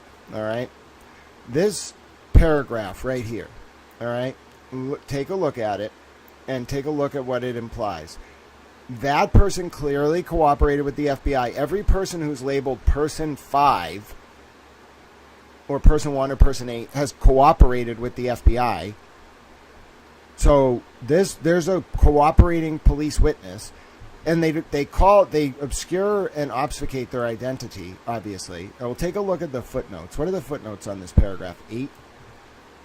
Person 5 did not have an independent memory of the date of the call, but I have confirmed such date through business records. So basically, the FBI knew this person was the person who got the call because they had the records, and then they went to them, and the person flipped immediately. So, okay, what else does this person know? What else is not in this report? There is so much between the lines here. Forget about what this says, just what's between the lines. All right. Maybe she communicated with Person 8 about Farwell. Birchmore, so the father came by last night. It was like a complete 360 change. Person 8, 180. Birchmore, yeah, lol. 8. Person 5 did not have an independent memory of the date of the call, but I have confirmed such date through business records. Person 8, good or bad? Birchmore, good, but unexpected. Hold on, we have breaking news. Ladies and gentlemen, we have breaking news. Brian Walsh is apparently pleading guilty. Ladies and gentlemen, we have breaking news. I'm going to take the feed. Ladies and gentlemen, we have breaking news. Brian Walsh is apparently pleading guilty. Ladies and gentlemen, breaking news. Hold on, I'm taking the coverage. If you have a link to it, go ahead and drop it. Ladies and gentlemen, breaking news via the wonderful Nostre Z1. Thank you so much, Super Towel. We have breaking news, ladies and gentlemen. Apparently, I have not confirmed this. I'm reading it from the chat, obviously. All right, here we go. I got it, ladies and gentlemen. Brian Walsh is pleading guilty. We're breaking into our coverage. Ladies and gentlemen, Brian Walsh is pleading guilty. Live right now. I have taken sir, the that feed. you We're are going pleading live. guilty to the following two indictments. Indictment 002, which charges willfully misleading a police investigation, a criminal investigation, in violation of Massachusetts General Laws, Chapter 268, Section 13B, and in Indictment 003, you are pleading guilty to, while not being lawfully authorized by proper authorities, willfully conveying away a human body or the remains thereof in violation of Massachusetts General Laws, Chapter 272, Section 71. Do you understand that? Yes, Your Honor.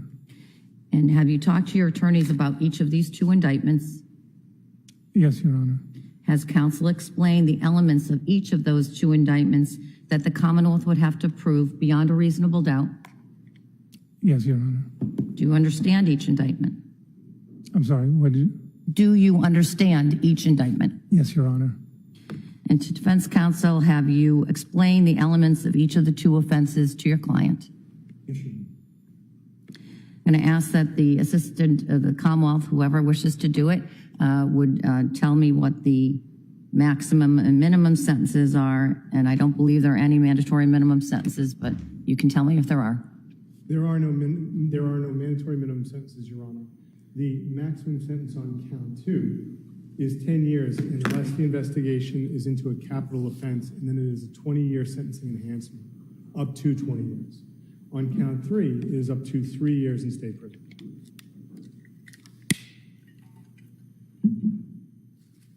Thank you. Mr. Walsh, did you hear the maximum possible sentences for the charges that the Commonwealth just recited? Yes, Your Honor. And do you understand those maximum potential offense charges, sentences? Yes, Your Honor. Do you understand that I have the authority to impose consecutive sentences on indictments, meaning, for example, that the sentence on the second indictment would begin only after you completed your sentence on the first indictment? Yes, Your Honor. Do you understand that if I impose a period of probation, you will be subject to the terms and conditions imposed, including not committing any other crimes and reporting to your probation officer? Yes, Your Honor.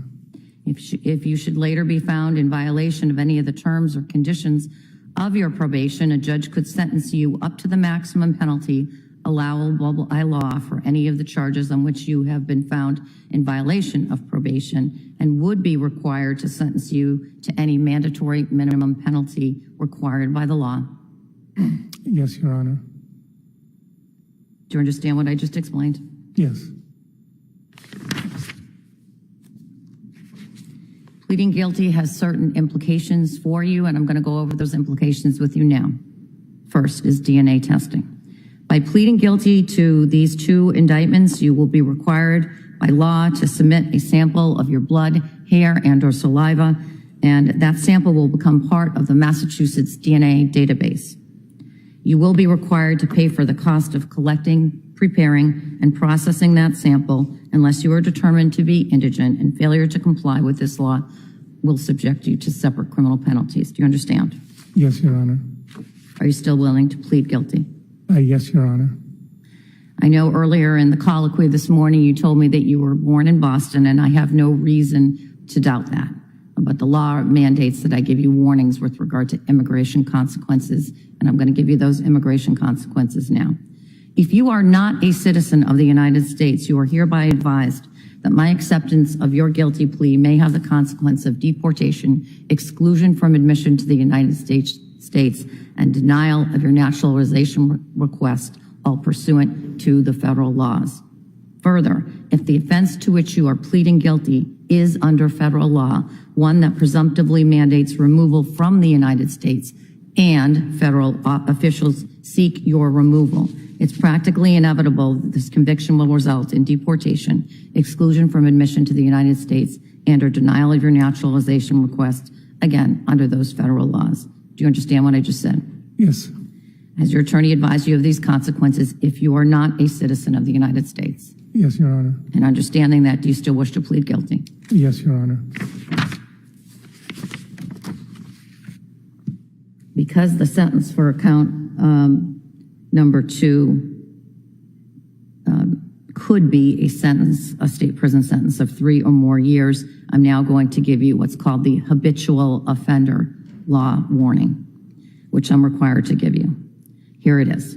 If at some time in the future you are convicted or plead guilty to a third or subsequent offense that is within the category of offenses covered by the statute, then 1, you may be imprisoned in state prison for the maximum term provided by law for such third or subsequent offense. 2, your sentence could not be reduced or suspended. And 3, you may be ineligible for probation, parole, work release, or furlough, or to receive any deduction in the sentence for good conduct. Do you understand what I just said? Yes, Your Honor. And understanding what I've advised you with regard to these sentencing consequences, are you still willing to plead guilty to 2 charges? Yes, Your Honor.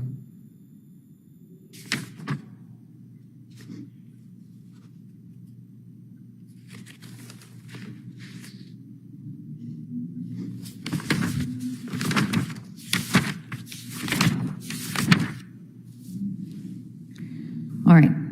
I'm now going to ask the Assistant District Attorney to summarize the evidence that would have been presented against you by the Commonwealth if you went to trial in this case. And I'm going to ask, sir, that you listen carefully, because when the ADA is finished, I'm going to ask you some questions about the facts that the ADA has stated. Thank you, Your Honor. Your Honor, regarding count 002, misleading police in violation of Mass General Laws, Chapter 268, Section 13B. On or about in between January 1st to January 8th, 2023, Mr. Walsh did willfully mislead police officers with the intent to impede, obstruct, delay, prevent, and otherwise interfere with the criminal investigation to the disappearance and murder of Anna Walsh. The defendant first misled the Cohasset police in the morning of January 4th, 2023, when after he had reported his wife, Anna Walsh, missing. He stated to a Cohasset police officer that Anna Walsh had left the Walsh residence at 516 Chief Justice Cushing Highway in Cohasset on the morning of January 1st, 2023, by taking an Uber or Lyft to Logan Airport when returning to Washington, D.C. for a work emergency. The defendant then continued to mislead police officers. When he made additional false statements about Anna Walsh being alive and voluntarily leaving the Walsh residence, as well as when he detailed his whereabouts on January 1st, 2023, to Cohasset police and Massachusetts State police officers. The defendant continued to make false statements when the police officers from these agencies met with him, including on the evening of January 4th, on January 5th, January 7th, and January 8th. In January of 2023, the Cohasset Department had approximately 20 full-time police officers, including 2 detectives. The Cohasset Police devoted all available resources in an attempt to find Anna Walsh. They requested assistance from other departments and agencies. And on January 6th, the chief of the Cohasset Police Department conducted a press conference seeking help in locating Anna Walsh.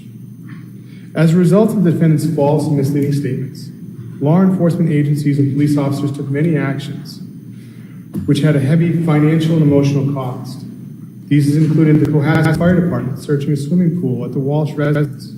Teams of police officers from multiple agencies and departments, including a K-9 teams, participating in large-scale canvass of the area around the Walsh residence during inclement weather.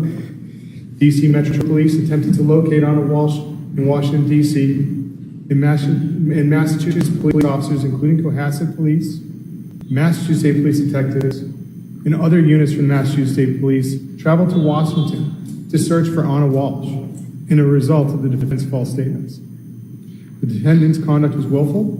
His statements impeded, obstructed, delayed, and otherwise interfered with the criminal investigation, and the delays resulted in contents of dumpsters in which the defendant had disposed of Anna Walsh's remains being incinerated. Why don't you pause there? We'll deal with count one and, count two, and then we'll go to count three. Yes, Your Honor. All right. So, Mr. Walsh, did you hear what the Assistant District Attorney just said with regard to the statement of the offense conduct for indictment 002, misleading police? Your Honor, if I may, Mr. Walsh is prepared to admit to the recitation of facts with respect to the indictment that the government just read, insofar as it alleges he did impede and obstruct the criminal investigation into the disappearance of Anna Walsh. We obviously object, and he's not admitting to and murder. The second portion of the facts that the government just read that we would take issue with is the last sentence, and the delays resulted in the contents of the dumpsters into which the defendant had deposited Anna Walsh remains being incinerated. Insofar as the rest of the facts, he's prepared to admit. All right. Mr. Walsh, you just heard what Attorney Porges said, sort of the insofar as. It's another way of saying it limited to this. And you heard what your counsel just said. Understanding those limitations as just articulated by your counsel, did you do or join others in doing those acts? Yes. Do you understand that by pleading guilty that you're admitting to the facts described as revised by your counsel are true? Yes. Are they? Yes. Mr. Walsh, did you in fact willfully mislead various law enforcement to include members of the Cohasset Police Department and the Massachusetts State Police with the intent to impede or interfere with a criminal investigation of Anna Walsh's disappearance? Yes, Your Honor. All right. Moving to indictment number 3. Thank you, Your Honor. Willfully keeping body in violation of national laws, Chapter 272, Section 71. On or about and in between January 1st and January 8th, 2023, the defendant Brian Walsh willfully conveyed away the body of Anna Walsh or the remains thereof from the Walsh residence at 516 Chief Justice Cushing Highway in Cohasset by conveying and disposing of Anna Walsh's body without a license or lawful authority or the remains thereof into dumpsters and or garbage receptacles in eastern Massachusetts. The defendant's actions were willful. Anna Walsh was not a stranger to the defendant. She was the defendant's wife and mother of his 3 young children. The defendant conducted internet searches into disposal of the body, researched locations of dumpsters, and then traveled to those locations. In disposing of the body of Anna Walsh, the defendant did not comply with the law. Thank you. Sir, did you hear what the Commonwealth just alleged? It would prove the case went to trial with regard to indictment number 3. Yes, Your Honor. And did you do those things or join others in doing those acts? Yes, Your Honor. Do you understand that by pleading guilty to today, you are admitting the facts described just now by ADA Connor? Yes, Your Honor. Mr. Walsh, did you in fact willfully remove or convey the body of Anna Walsh or her remains, not being lawfully authorized to do so? Yes, Your Honor.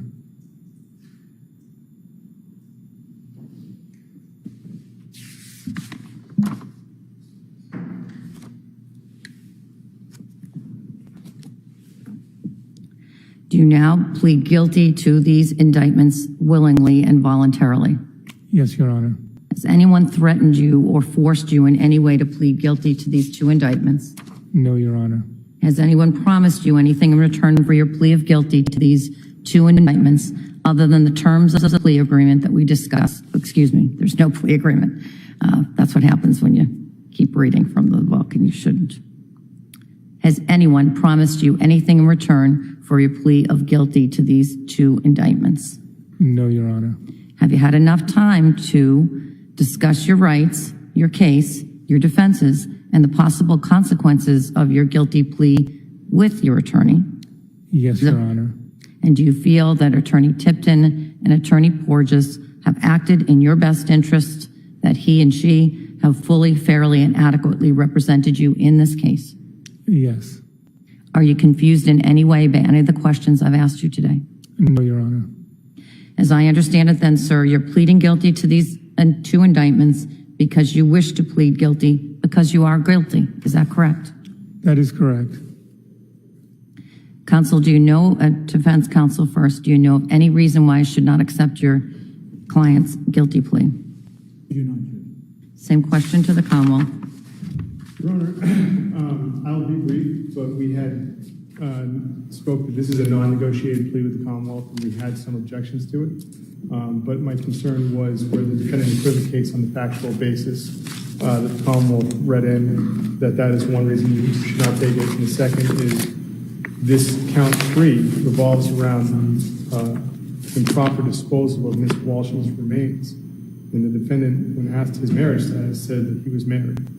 And consequently, Your Honor, then that is not an accurate relaying of his current status to the court and could be invalidating the plea. So I believe he has to be asked that question again. And I believe that if he continues to say he's married, that he's negating facts of count 3. All right, I'll give defense counsel an opportunity to speak with your client. Your Honor, I apologize. I couldn't exactly hear what Mr. Connor's caveat was. In response to one of the early questions I asked of the defendant, I asked him if he was married, and he said yes, he was. And the Commonwealth was raising the point that if that were true, that it might negate proof of the disinterment, which requires a human body or remains. Do you want to speak to your client about that? A moment, Your Honor. Mm-hmm.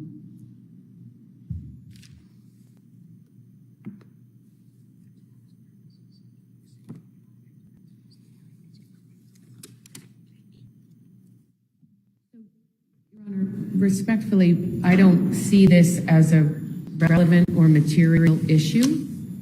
If the court wants clarification, I'm happy to approach sidebar. Why don't we do that? Okay.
So, Mr. Welsh, earlier today I asked you whether you were married, and you answered yes, you were married. Do you remember that?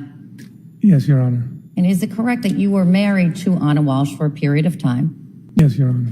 And that under the law, death extinguishes marriage. It may not religiously or otherwise, spiritually, but under the law, when someone dies, or when someone is dead, you can no longer be married to them. Do you understand that? Yes, Your Honor. And so are you married today? Your Honor, if I may, insofar as previous discussions, for purposes of a successful plea colloquy and meeting the elements of the crime, he is acquiescing to the fact that lawfully he is not married today. All right. You heard what your lawyer just said? Agree with what your lawyer just said? Yes, Your Honor, I agree. All right. Anything else that we need to cover? No, Your Honor. All right. To the extent that the Commonwealth is objecting to the taking of the plea on other grounds, that is overruled. My job here is to make sure that I have a valid plea, and that means that the defendant is pleading guilty to the elements that the Commonwealth would have to prove beyond a reasonable doubt, and I have inquired sufficiently to assure myself that he has admitted to each of the elements of the two offenses of indictment 02 and 03.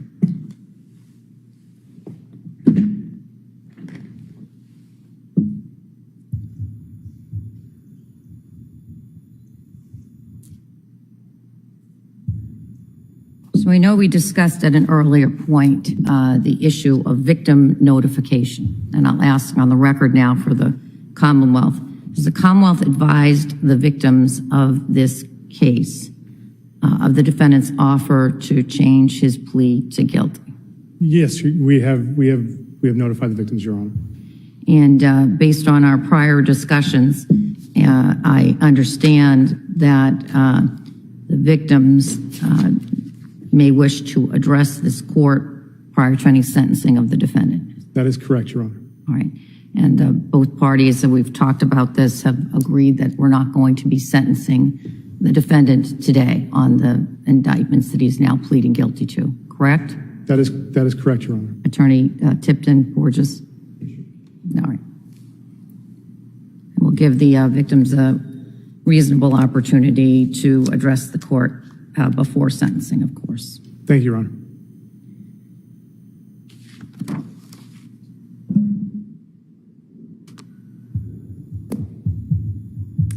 You understand, Mr. Walsh, that at the time that we do get to sentencing, that by law, I'm not bound to any recommendation that's made by the prosecution or your lawyers. You understand that? Yes, Your Honor.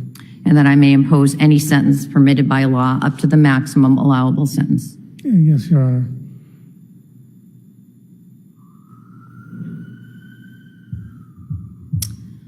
Having considered Mr. Walsh's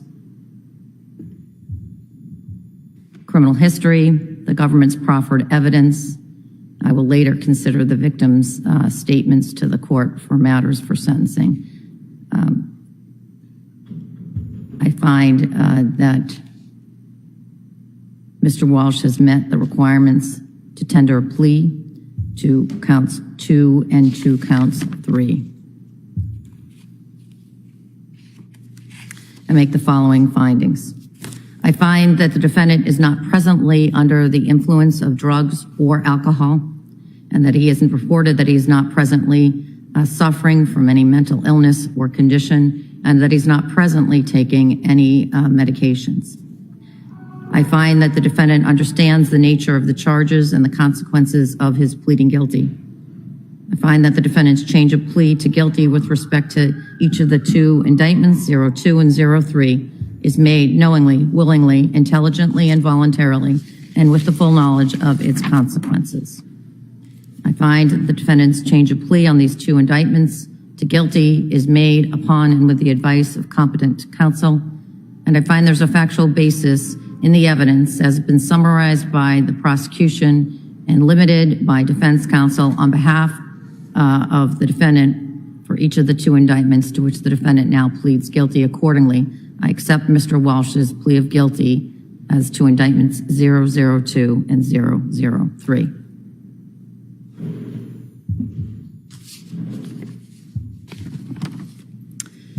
Anything else that counsel that we need to do on the change of plea? No, Your Honor. All right. So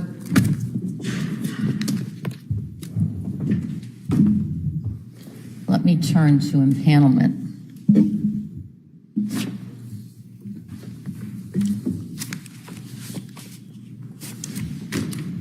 think you each had an opportunity last night to look at the questionnaire, and I know that defense counsel asked for an additional question to be added.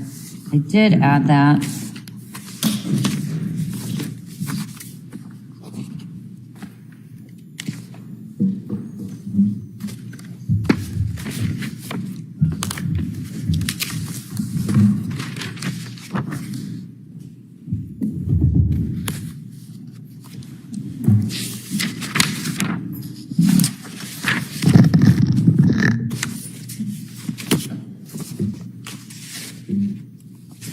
All right, I do have the right version. Counsel, if you want to come up, you can take a look at what I added.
He asked me if I'd give him a key and said that if I keep it a secret he'll be around and see them and all that. So it's somewhere. Then he looked in my closet and then the bathroom, but I haven't figured that out.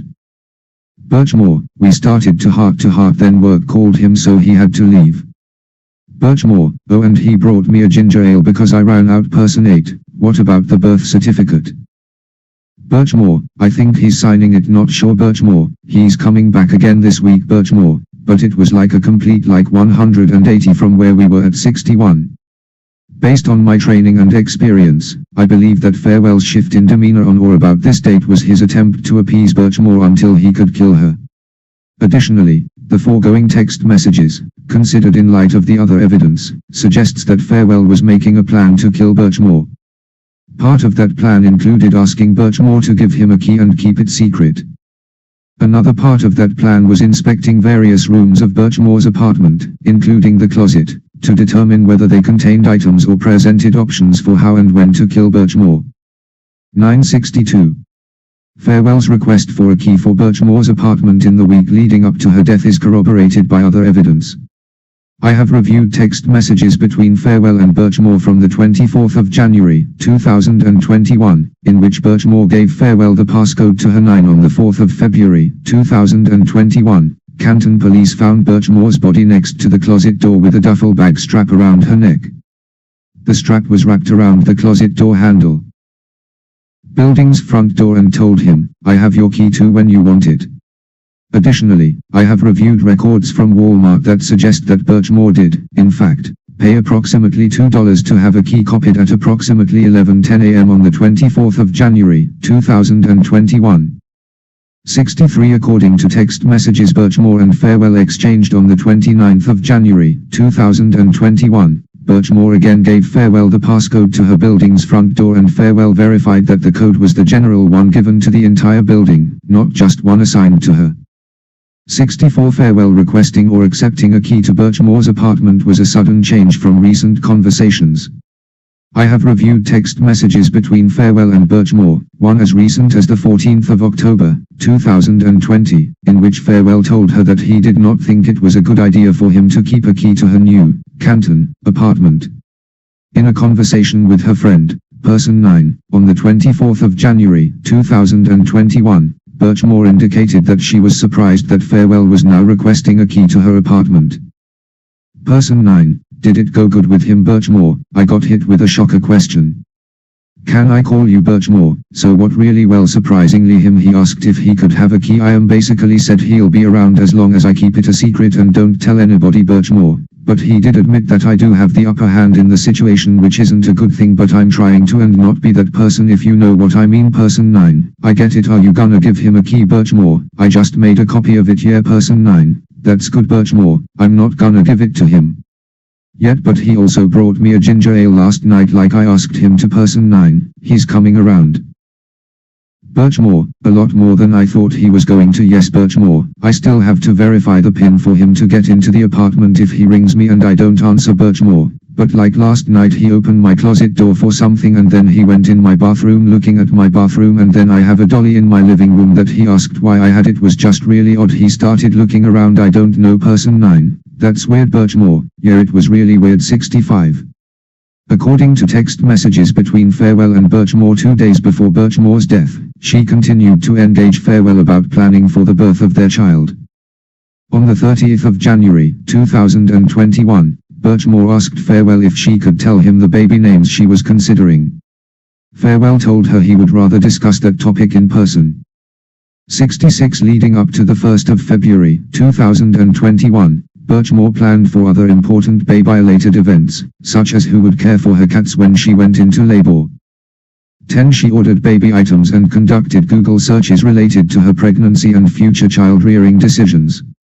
She also planned for newborn baby photos, an official pregnancy announcement, which she planned to do on Valentine's Day, as well as a gender reveal.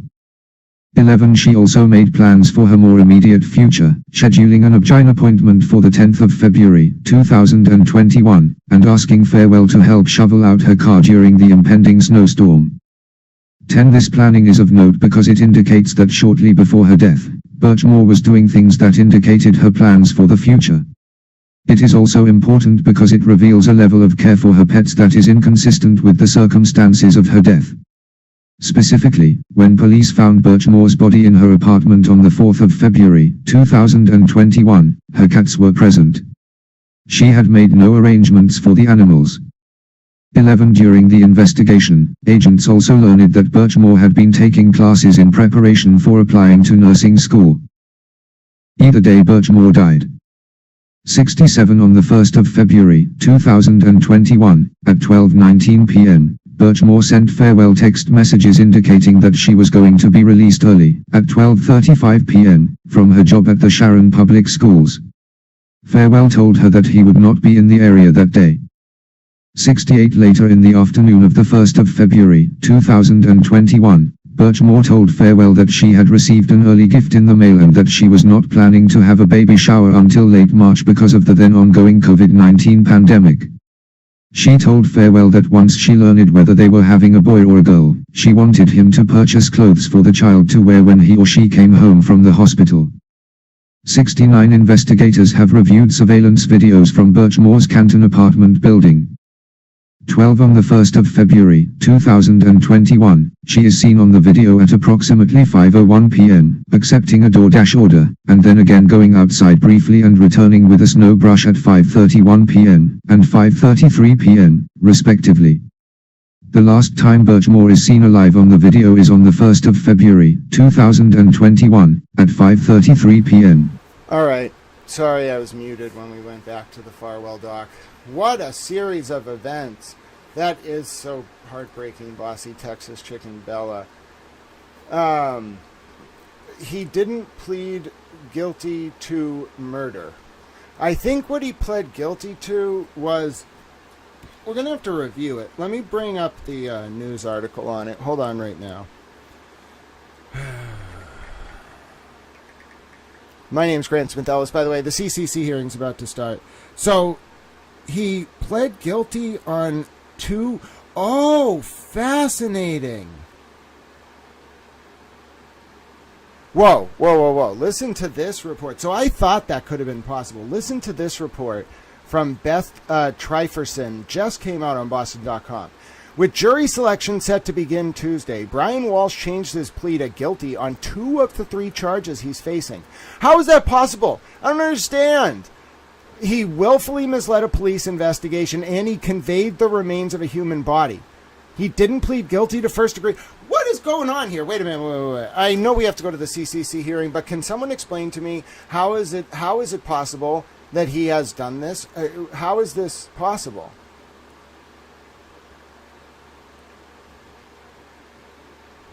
Well, let's keep going, all right, on the Walsh hearing. I don't know if it ended, all right? They're still there, but it might have... Yeah, no, it's over. So I think Walsh has only pled guilty on 2 of the 3 charges. So that's what the Boston.com article says. Now listen, I am utterly dumbfounded. Okay, I am utterly dumbfounded as well, folks. Apparently, he has only pled guilty on 2 of the 3 charges. How do you even do that? How are you going to get out of the? How are you going to get out of the argument that you murdered Anna Walsh if you admit to conveying her remains? Yeah. So the feed is over. I am baffled. I am just baffled, folks. What is going on here? We're going to go to the CCC hearing because that's what we're here to watch today. And it started at 10:15. They normally take a minute or 2 to get going. But I'm telling you, we had breaking news with Brian Walsh. And how do you admit to conveying Anna's remains without admitting to kill her? Oh, interesting. Are we all... Wait a minute. He's going to get away with not admitting to murder because they were worried that Proctor was going to fuck up the trial? That's a very plausible reading. But whoa.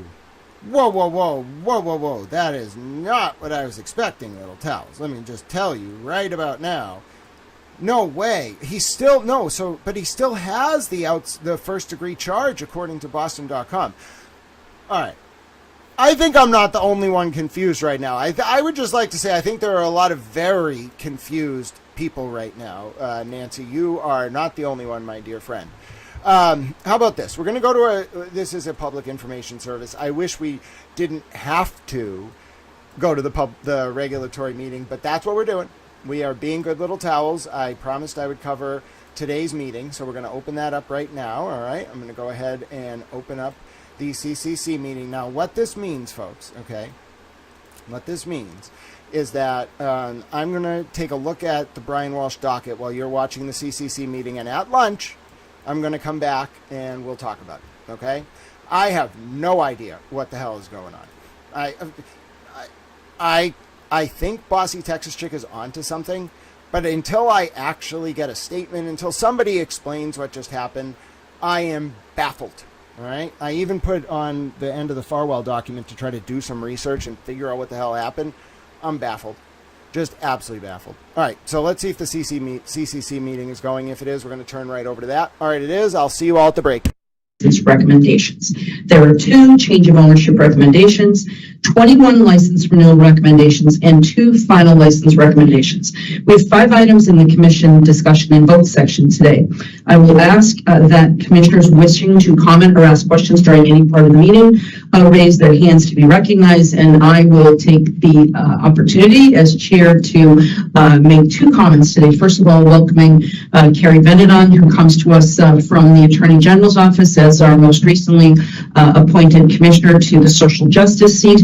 Very happy to have Carrie on board, especially because she is a particular expert on open meeting law. So I believe that her expertise will be especially crucial in addition to her strong legal mind and a general wonderful disposition and personality as I have encountered so far. So it's been wonderful to meet you so far, Commissioner Benedon. I also want to take the opportunity to thank outgoing Commissioner Eva Concepcion, who announced yesterday that she is stepping down from her seat. Eva has been very involved in social equity issues, and her voice will be missed, and I know we all wish her well in her new endeavors. So with that, I will turn things over first to Commissioner Stebbins. Thank you, Chair. I will echo your welcoming remarks to our new colleague, Commissioner Benedon. Welcome you. Excited for you to be part of the work to meet the challenges and opportunities that lie ahead for the CCC, and thank you in advance. Also, I'll echo the chair and thank our friend and colleague, Commissioner Concepcion, who is leaving us. Thoroughly enjoyed the privilege to work with her and the strong voice she was for creating opportunities for those who had been incarcerated through the war on drugs and prohibition of marijuana, and appreciated all her work on Chapter 180 and the 2-driver rule, and certainly will miss the chance to work with her.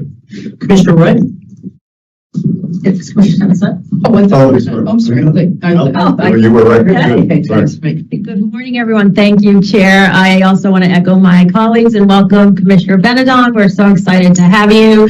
As you know, it takes 3 affirmative votes to carry business, and sometimes it gets a little sticky when there's just 3 of us. And we're so grateful to have you and your expertise around open meeting law. So welcome to the team. I also want to thank Commissioner Concepcion for her service to the Commission, and I wish her all the best in her next endeavor. And lastly, I want to acknowledge and thank the ITLs who came out here to headquarters yesterday. Myself and the chair had an executive director in our part of our testing team, and folks, staff, and Armin Enos, our director of training and enforcement. We had a really productive conversation with the ITLs yesterday. We all agree that the ultimate goal is standardization, that we need standards in this in the testing space. What sets us apart from the legacy market is knowing products are accurately tested, and it's reflected so in labeling and certificates of analysis. And so we went through a lot of items yesterday, and we built a lot of consensus. And I'm really excited what the future holds. We're going to be really aggressive on this, looking to January to have the executive director bring recommendations from the outside consultants, as well as I want to thank the ITLs pulled together to bring us very thoughtful recommendations. So this is a big deal. Testing is vital and crucial to the regulated market. And I think it's great. We had a great meeting yesterday, so looking forward to getting to work today. Thank you. Thank you. And Commissioner Benedon, and one of the things that we had a conversation, making sure that you're comfortable as you start here, that you feel prepared.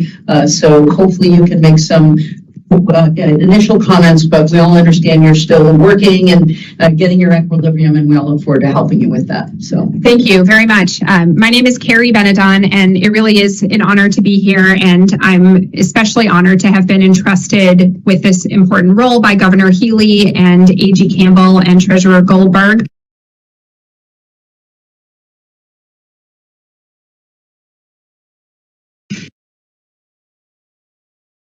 Okay.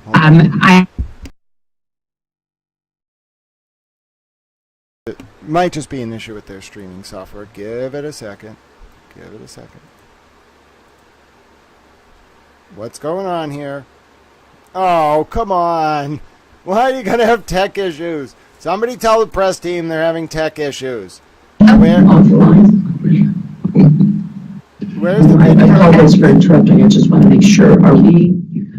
We're live. Okay. All right. I apologize. All right. Okay. Thanks. It wouldn't be a meeting without some you gotta be a little disruption. So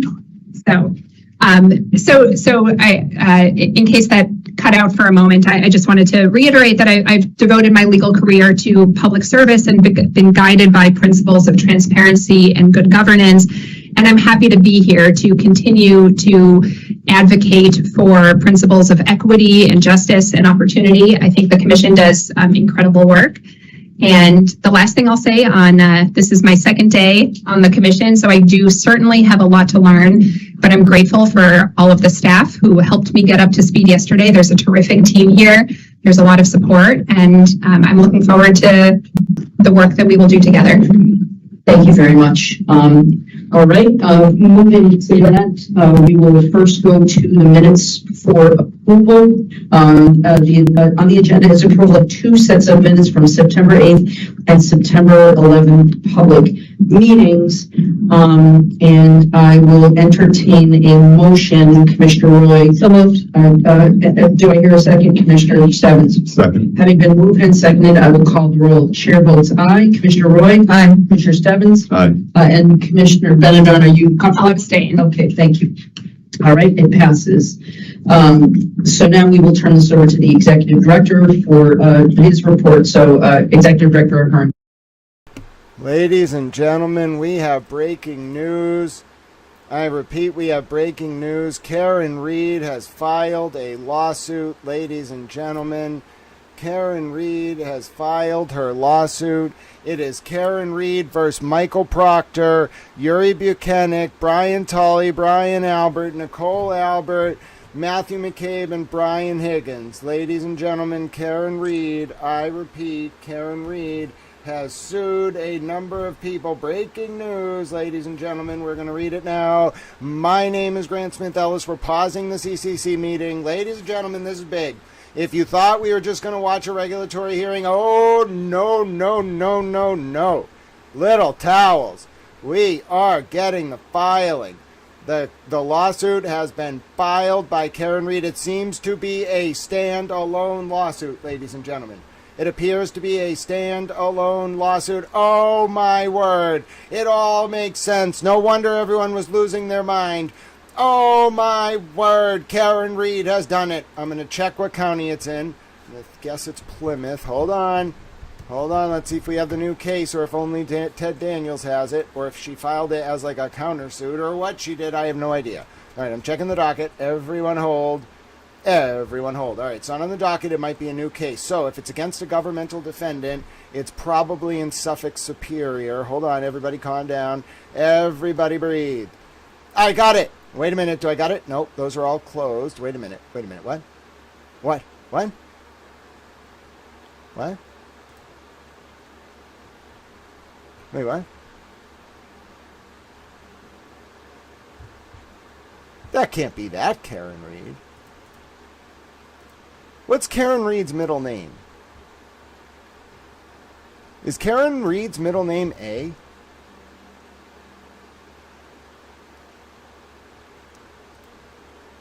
Oh, very interesting. Very interesting. All right, hold on. Everybody pause. Everybody pause. So we're not going off the CCC meeting just yet. I'm on Mass Courts. All right. I'm looking for this filing. Does anyone have the new filing? I know you all were like, all right, he's going to the regulatory hearing. I don't care anymore. You know what? We have a new filing for Karen Reed. We are looking for a Karen Reed's filing against Michael Proctor in his personal capacity, Yuri Bukhenik, Brian Tully. We need this filing. Maybe Dee Dee has it. Dee Dee is a member of Team Docket Rocket Stars. Ladies and gentlemen, I never pause a CCC meeting. I'm pausing for this. We're reading this whole document. Where is it? Come on, Dee Dee. Come on, Dee Dee. Come on. Someone's got to get it. Someone's got to have it. I got it. Ladies and gentlemen, I believe I have it. I believe I have it because Dee Dee is a super towel. Dee Dee's a super towel. I got it. I got it. Oh, you're the best, Dee Dee. Dee Dee is a hero. Ladies and gentlemen, go follow Dee Dee on Twitter. Dee Dee and I don't always agree, but I'll tell you what, Dee Dee is so nice, little towel, and even when Dee Dee and I disagree on issues, you don't understand, Dee Dee will be very kind to Towel and be like, why do people always got to be so mean to Towel? Towel's just trying to be a helpful little towel, and that's true. I'm a helpful little towel. All right, everybody breathe. I have it. I have the Karen Reed document. We're going through it. Ladies and gentlemen, we're going through it. Everybody breathe. I'm breathing, you're breathing. We will go back to the CCC very shortly, I promise you. But as of right now, I have the Karen Reed civil lawsuit document. We're going to be reading through it right now, ladies and gentlemen. I have it for you. I have to convert it into a readable format. If you're wondering, Grant, are you going to read however many goddamn pages this is? Sorry, I cussed. I didn't mean to do that. No, I'm not. How long is it? It's 46 pages. Oh, dear God, help us. We're reading the whole thing. Everybody buckle in. No wonder why everyone was losing their mind. Hold on. No, that doesn't work. Hold on. I'm doing it, ladies and gentlemen. We are going to read it right now. Everybody breathe. I have the new documents. I have the Karen Reed document. It is 46 pages. Here we go. Everybody pause. Oh, dear God.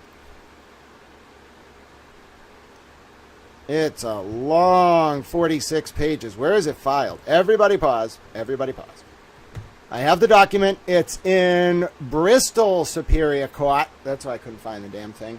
All right, I'm bringing it up on your screen. There it is. That's not it. That is not it by any stretch of the imagination. This, however, is it. Hold on. Where is it? It's this. Yeah, it has a really weird name. There it is. I have it, ladies and gentlemen. There is the Karen Reed civil lawsuit document. Let us get reading. Everyone buckle in. You should not get snacks for this. I have no idea what the hell this is going to be. This is going to be chaos. Everyone, get your towels. Somebody call Bella. Call Rue. Call Allie. Gather the towel friends. We have things to do. Here we go, folks. Here we go. Yep. Hold on. It has a lot of processing to do. Here we go. Oh, you definitely found text. Oh, are you serious? All right, hold on. We have to do some transfiguration here. Hold on, I got a plan. I have a towel plan. I am a man with a towel plan. All right, I'm not reading this whole damn thing. All right, I got to go over here. Everybody pause. PDF to text. Some people would read 40,000 words. I'm not doing that. So what I'm going to do is I'm going to go to the PDF to text converter. Now this is going to take a second because the damn thing is 46 pages, but I have a plan. All right. If you're just wondering, Karen Reed has sued Michael Proctor, Yuri Bukhenik, Brian Tully, Brian Albert, Nicole Albert, Jennifer McCabe, Matthew McCabe, and Brian Higgins, and I have the document, and you're going to be able to listen to it here. Here we go. We're going to read it in full. I'm one of the first people to be reading this. It's uploading. It's converting right now. What do you mean something went wrong? How dare you? No, it's there. Upload failed. Oh, no. All right, hold on. I'm not giving up. I'm not giving up that easily. Wonder if it's the type of document. Dee Dee normally knows what she's doing. She just rips it from Mass Courts. All right, it's uploading. 3 seconds, 2 seconds, 1 second. Upload done. It's processing the file now. This is excellent news for towels worldwide. Okay, it's going to do 1 page at a time, and then we're going to be able to do this. All right? I have it for you here, folks. I am a little towel. Now, you might be saying, Grant, I thought we were going to watch the CCC meeting. Well, Karen Reed just sued. Breaking news. Karen Reed has filed a standalone lawsuit against Michael Proctor, Yuri, Ruybukhhenik, Brian Tully, Brian Albert, Nicole Albert, Jennifer McCabe, Matt McCabe, and Brian Higgins. And the complaint is, what's the complaint? I know, you all want to know what the complaint is. Everybody, hold on. What's the damn complaint? Yeah, what is the complaint? Okay, those are the facts. How many counts are in the complaint?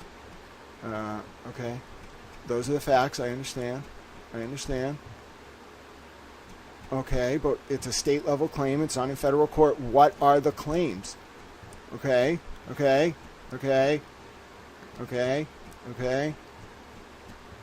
Oh, come on. What are the claims? How many counts are in the claim? Here we go. Malicious prosecution. Hold on.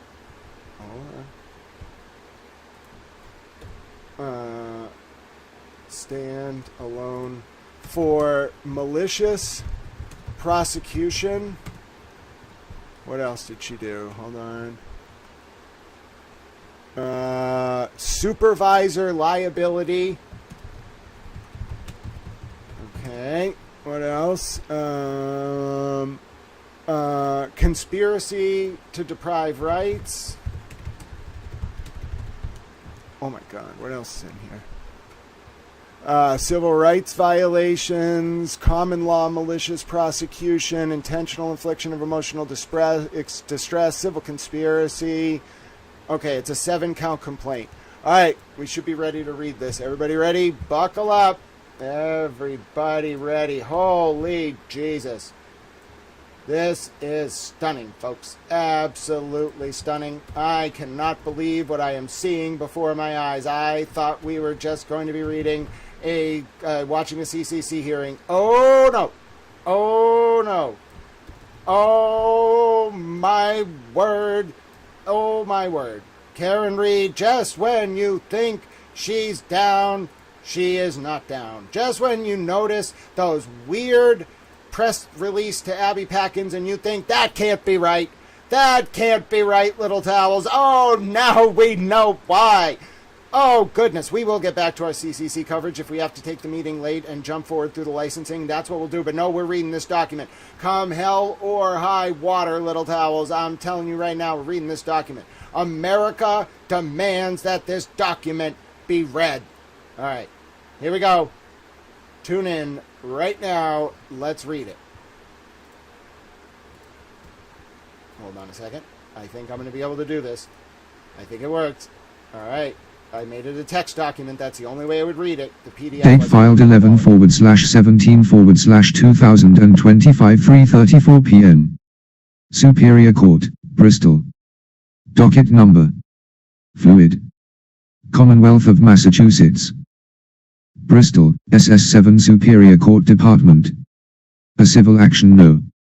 2573 CV 00914. Karen Reed. Plaintiff. VV, Bristol Superior Court. Filed. Michael Proctor, in his personal November 7 2025. Capacity, SGT Yuri Bukhenik, in his Jennifer Sullivan, Esquires. Personal capacity, Lieutenant Brian Tully, in his clerk/magistrate. Personal capacity, Brian Albert, Mo. Nicole Albert, Jennifer McCabe. Matthew McCabe, and Brian Higgins. Defendants. Complaint. Introduction. 1 for 3.5 years, plaintiff Karen Reed was wrongly accused of homicide and subjected to suspicion, arrest, 2 prosecutions, and public condemnation, all resulting from the gross misconduct of the Massachusetts State Police, MSP, and those working in tandem with the MSP, to shield from liability the party or parties responsible for the death of Boston Police Officer John O'Keefe 3. Now, after being acquitted of all charges relating to Mr. O'Keefe's death, Ms. Reed brings this action to recover for and address the actions of those. The Massachusetts State Police and Town of Canton will be added as defendants after presentment is made. Pursuant to GLC 258-4. 2. Plaintiff intends to move to consolidate this action with the related action estate of John O'Keefe at ALV Reddit. L. Civil Action Number 2483 CV00692, Related Action, for Discovery and Trial Efficiencies. Date filed 11/17/2025 3:34 p.m. Superior Court, Bristol. Docket Number. Actually involved in Mr. O'Keefe's death and the law enforcement officers who abjectly failed to ensure that justice was sought and served in the aftermath of January 29, 2022. 2. Karen Reed did not kill her then-boyfriend, Mr. O'Keefe. Rather, in the early morning hours of January 29, Mr. O'Keefe was killed in defendants Brian and Nicole Albert's home at 34 Fairview Road in Canton, House, in an altercation during a late-night house party with other defendants, collectively, the House defendants, after a night of heavy drinking. The House defendants responsible for Mr. O'Keefe's death, some of whom had professional experience with police investigations, concocted a plan immediately after the altercation to avoid culpability and to frame Karen Reed, rather than call first responders for help. Among other actions, the House defendants conducted a Google search for information about Hose Long to die in the cold, moved Mr. O'Keefe's body outside, and placed him on the Albert's front lawn near the road to make it look like Mr. O'Keefe was hit by a vehicle and that he died in the snow without ever coming into the house that night. Mr. O'Keefe's body remained on the Albert's lawn until Karen Reed found him later in the morning. 3. From the beginning, investigators from the MSP allowed the House defendants to direct the investigation away from themselves, and towards Miss Reed. The House defendants were a well-connected and close social group with strong ties to law enforcement. The Alberts are a prominent family in Canton, and the investigating police officers knew them well. The lead investigator for MSP, Michael Proctor, grew up in Canton and resides there to this day. He has been, and remains, close personal friends with the Albert family. House defendant Brian Albert was a longtime Boston Police Department officer, and House defendant Brian Higgins was an agent with the Bureau of Alcohol, Tobacco, Firearms and Explosives, ATF. Date filed 11/17/2025 3:34 p.m. Superior Court, Bristol. Docket Number. For adhering to the unwritten rule of protecting their own proctor and his MSP, Saleeks intentionally disregarded the obvious and compelling evidence tying the House defendants to Mr. O'Keefe's murder. Specifically, Mr. O'Keefe's injuries were consistent with a physical altercation. He had bruises and lacerations on his face, and a deep gash to the back of the head, suggesting that he was punched and fell backwards, hitting his head on a ridged surface. He also had dog bite wounds and scratches on his right arm and forearm. Equally evident, Mr. O'Keefe did not have a single injury consistent with being struck by a vehicle. He did not have any broken bones, or even a bruise on his legs, feet, arms, shoulders, torso, back, ribs, or anywhere below his neck that a medical examiner would otherwise expect to find on a person struck and killed by an impact from a 3-ton vehicle. And, to erase any doubt, the Commonwealth's own medical examiner, the pathologist who conducted the autopsy for the Commonwealth, concluded that Mr. O'Keefe's body showed no signs of a vehicular strike.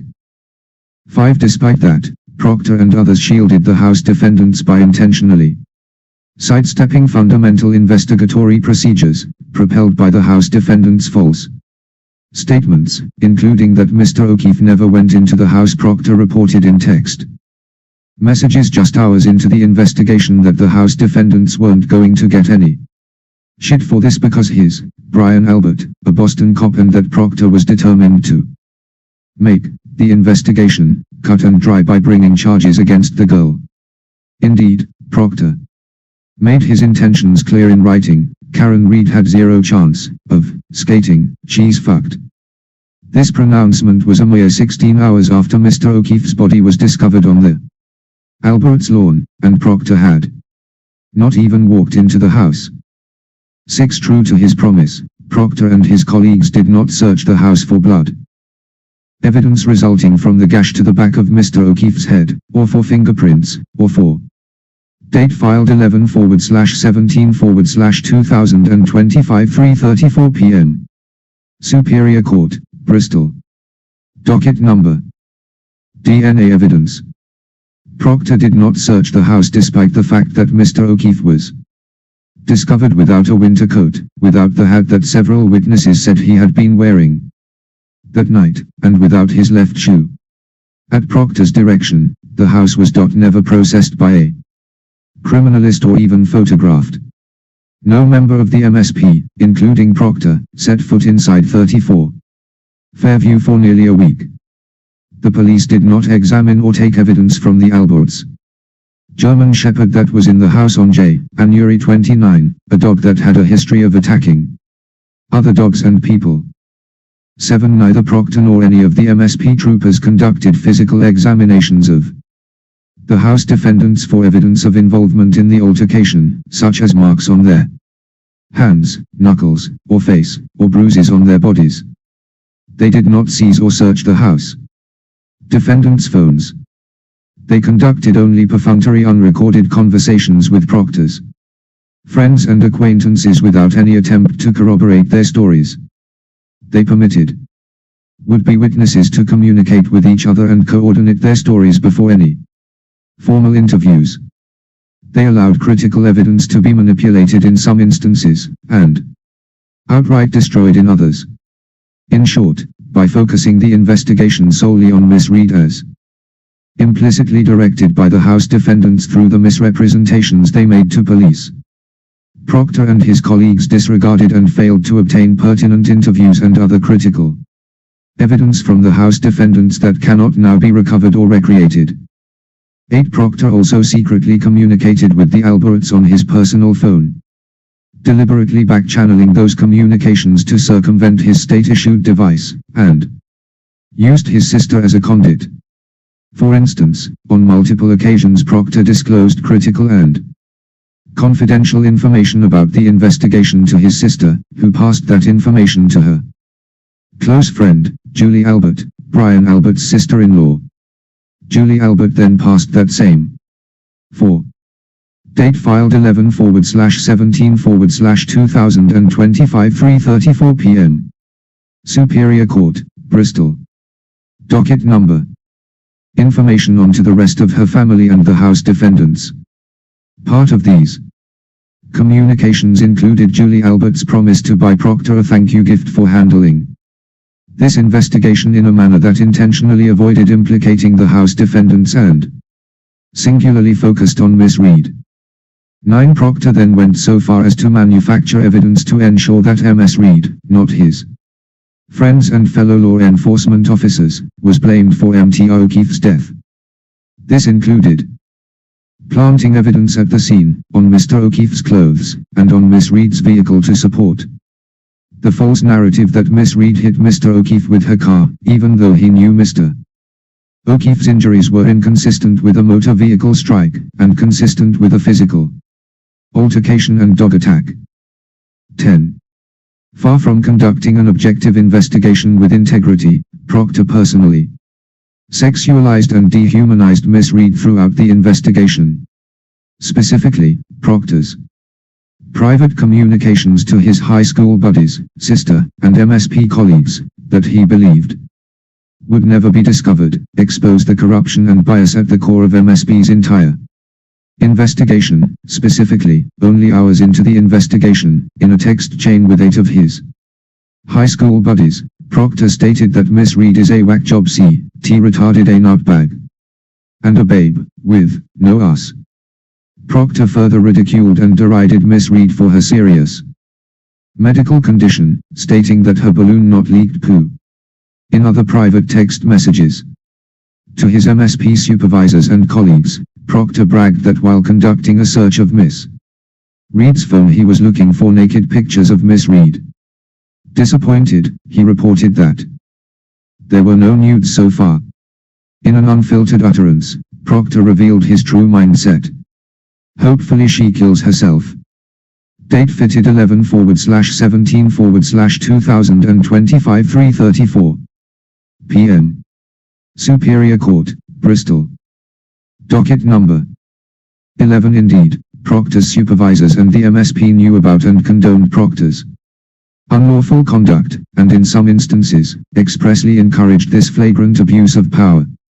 For example, on one occasion Proctor's immediate supervisor, Yuri Bukhenik, responded with a thumbs up emoji, to a text calling Miss Reed retarded. Proctor's supervisors and the MSP knew Proctor had a close relationship with the Alberts and that he made no secret of his bias against Miss Reed, demonstrating a clear prejudice against her from the outset. 12. Relying on manufactured evidence, actively ignoring exculpatory evidence, and without investigating obvious signs pointing toward the House defendants, the Commonwealth secured 2 separate arrest warrants for Miss Reed and a knowingly baseless indictment against her, and then wrongfully prosecuted her for murder, twice. As alleged below, these unlawful acts not only underlie plaintiff's meritless wrongful death claim against Miss Reed, but they also form the foundation for Miss Reed's claims against the defendants.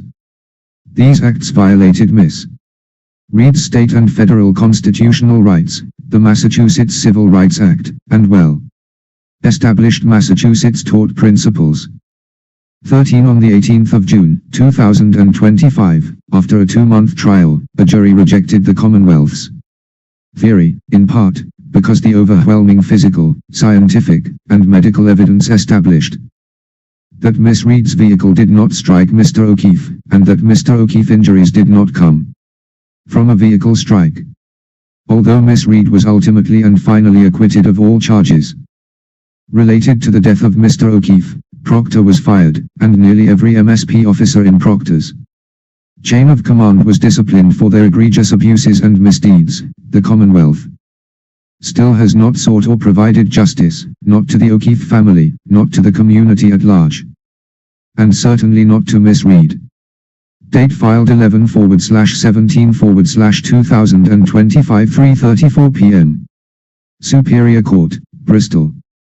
Docket number 14. In response, the Commonwealth has offered only empty platitudes instead of solutions. The head of MSP, Colonel Jeffrey Noble, stated, "The events of the last 3 years have challenged our department to thoroughly review our actions and take concrete steps to deliver advanced investigative training, ensure appropriate oversight, and enhance accountability.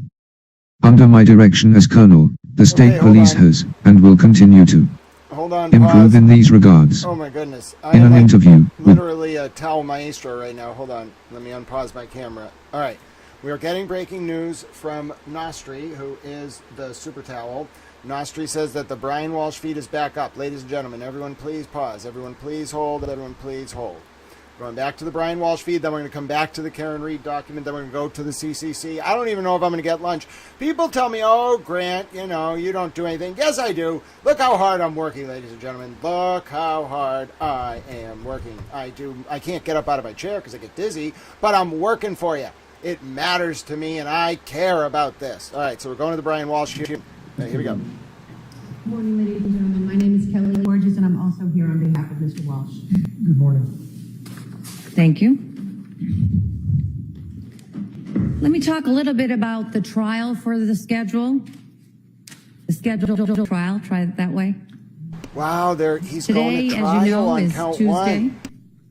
November the 18th. We plan to select the jury before Thanksgiving, and we will start the trial itself on Monday, December the 1st, 2025. The lawyers estimate that it will take between 3 to 4 weeks to try this case and to present all the evidence.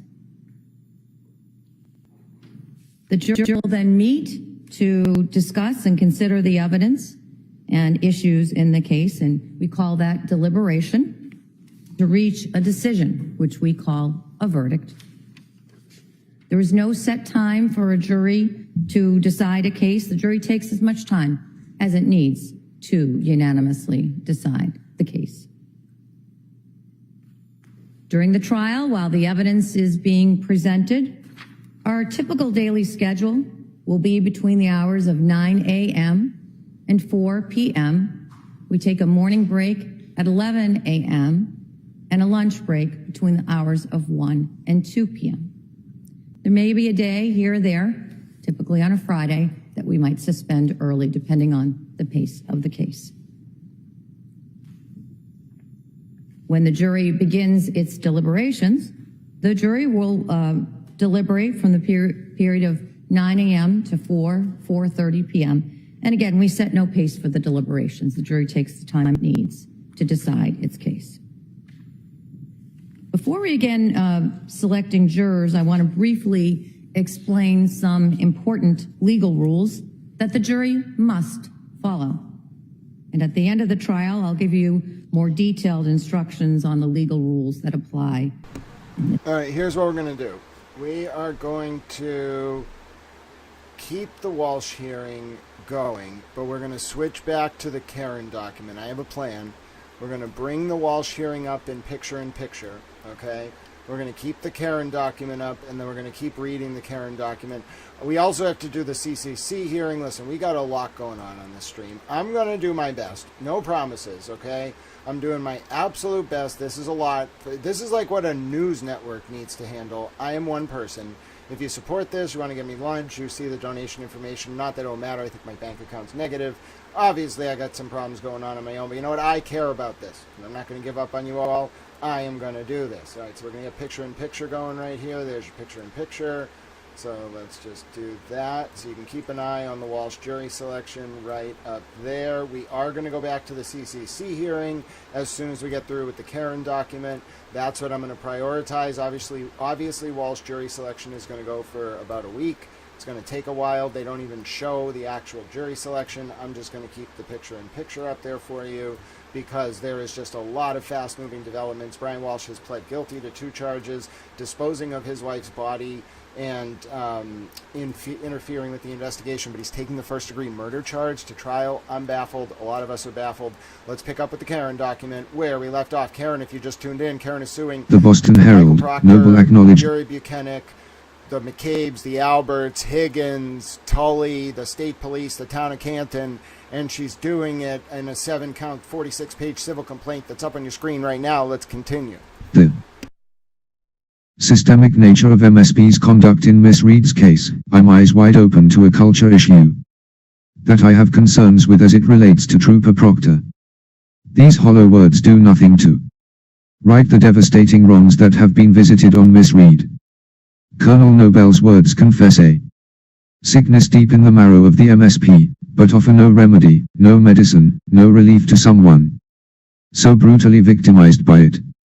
15 on Wednesday the 19th of March, 2025, following the public disclosure of Proctor's illegal and unethical conduct related to the Reed investigation, the MSP's trial board found Michael Proctor guilty of a class A violation, which included that he was biased in his dealings with a homicide suspect and / brought otherwise himself and the Massachusetts State Police into disrepute. 16 Miss Reed's life was not merely turned upside down by the MSPs and the House defendant's misconduct, it was forever changed by the defendant's transgressions and wrongdoing. The years of uncertainty and unimaginable emotional distress have left lasting scars that will never heal. At the same time, neither Mr. O'Keefe nor his family has received justice. His killer, or killers, still walk free. By asserting her claims against MSP, Proctor, his supervisors, the town of Canton, and the House defendants, Ms. Reed seeks, at minimum, to confront and redress these wrongs and others. More importantly, she seeks to force the Date filed 11/17/2025 3:34 p.m. Superior Court, Bristol Sent. Docket number. Commonwealth to fulfill its duty to stop law enforcement from trampling the innocent to protect their own parties asterisk. 17 Plaintiff Karen Reed is an individual residing in North Dighton, Massachusetts. 18 Defendant Michael Proctor. Proctor is a former Massachusetts State Police trooper, residing in Canton, Massachusetts. He is being sued in his personal capacity. 19 Defendant Sergeant Yuri Bukhenik. Bukhenik is a Massachusetts State Police trooper, residing in Stoughton, Massachusetts. He is being sued in his personal capacity. 20 Defendant Lieutenant Brian Tully is a Massachusetts State Police trooper, residing in Hingham, Ma. He is being sued in his personal capacity. 21. Defendant Brian Albert is an individual residing in Norwood, Massachusetts. 22 Defendant Nicole Albert is an individual residing in Norwood, Massachusetts. 23 Defendant Jennifer McCabe is an individual residing in Canton, Massachusetts. 24 Defendant Matthew McCabe is an individual residing in Canton, Massachusetts. 25 Defendant Brian Higgins is an individual residing in Sandwich, Massachusetts. 3_ jurisdiction and venue. 26 This court has jurisdiction over all claims in this case pursuant to GLC 12-111. And, with regard to the federal claims, pursuant to Atesnik v. Chief of Police, 374 Mass. 475. 484 N.8, 1978. 27 Venue is appropriate in this court pursuant to MGLC 223-1 because at least one party to this case, Plaintiff Karen Reed, resides in Bristol County. 3 As stated above, MSP will be added as a new party by amendment, once the applicable presentment period expires. Date filed 11/17/2025 3:34 p.m. Superior Court, Bristol. Docket number. 4 Facts common to all counts. Mr. O'Keefe's death. 28 Before his death, Mr. O'Keefe and Miss Reed were dating. 29 On the evening of January 28, 2022, Mr. O'Keefe and Miss Reed went out for the night. They first went to C.F. McCarthy's in Canton, where they had several drinks. They then went to the Waterfall Bar in Canton. 30 There, they met up with a group of acquaintances including Brian Albert, his wife Nicole Albert, Brian's brother, Chris Albert, and his wife Julie, Jennifer McCabe, Nicole's sister, and Brian's sister-in-law, her husband Matthew McCabe, and Brian Higgins. The group of acquaintances had several drinks and planned to continue the party back at the Alberts' home in Canton at 34 Fairview Road, the house. House defendant Jennifer McCabe told John O'Keefe that he should come to the house. 31 The group had overlapping social relationships. At the time, Brian Albert was a Boston police officer, as was Mr. O'Keefe, though they did not know each other well.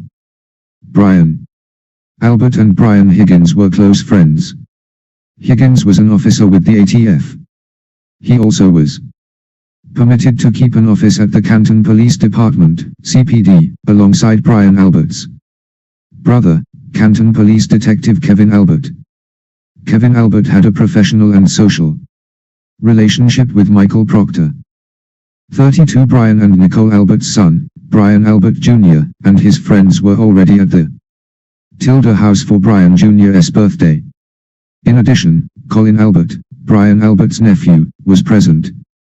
33 Miss Reed and Mr. O'Keefe had never been to the house before the 29th of January, 2022.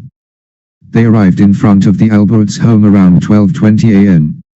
Miss Reed was reluctant to attend the party for several reasons, including that she was unsure whether they were at the correct 9. Date filed 11/17/2025 3:34 p.m. Superior Court, Bristol. Docket number. Location, and whether they were even welcome to the late night party.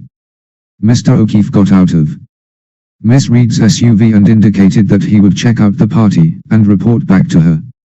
Mr. O'Keefe walked toward the front door / garage door area of the house and entered one of the two doors. A period of time passed without any word from Mr. O'Keefe. Miss Reed, who was still hesitant to join, presumed that Mr. O'Keefe intended to stay, and therefore, she left to go home without him. 7:34, at some point after entering the house / garage, Mr. O'Keefe was involved in a physical altercation either inside the house or garage. During that altercation, the Alberts German Shepherd attacked him and Mr. O'Keefe sustained multiple dog bites and scratches on his right arm. He also suffered an incapacitating contusions wound on the back of his head. Mr. O'Keefe's head wound was caused by falling backward and striking a ridged surface. The Alberts garage contains such surfaces.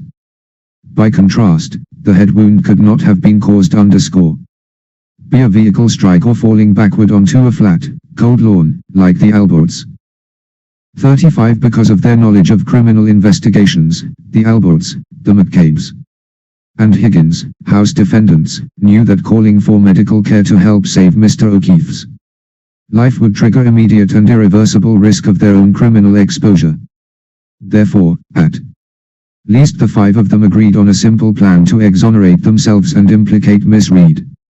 They would tell anyone who inquired, Mr. O'Keefe never entered the house and hide evidence that he was there, including his body. 36. Sometime during the night, they repositioned a Ford Edge vehicle at a spot adjacent to the front lawn, which obscured the view of that area of the lawn from potential passers-by. At some point further in the night, they carried or dragged Mr. O'Keefe's body to that same area in the yard, close to where one or more of them later claimed Miss Reed dropped. 10. Date filed 11/17/2025 3:34 p.m. Superior Court, Bristol. Docket number of Mr. O'Keefe earlier that night. The plan was devised to make it appear that Mr. O'Keefe had been struck by Miss Reed's vehicle and then died as a result of exposure to the cold. 37 Mr. O'Keefe was either dead when the house defendants left Hearn on the Alberts lawn, or he died shortly thereafter. 38 After the physical altercation, Higgins left the house and drove to the Canton Police Department in the middle of the night. He later told investigators he had to do some administrative work but then changed his story subsequently, stating that he drove to the station because he had to move cars in the parking lot due to the snowstorm. However, video from inside the station shows Higgins walking down the hallway and surreptitiously entering offices while wearing a hoodie to obscure his face. Surveillance video outside reveals Higgins transporting a large bag from one vehicle to another before driving away.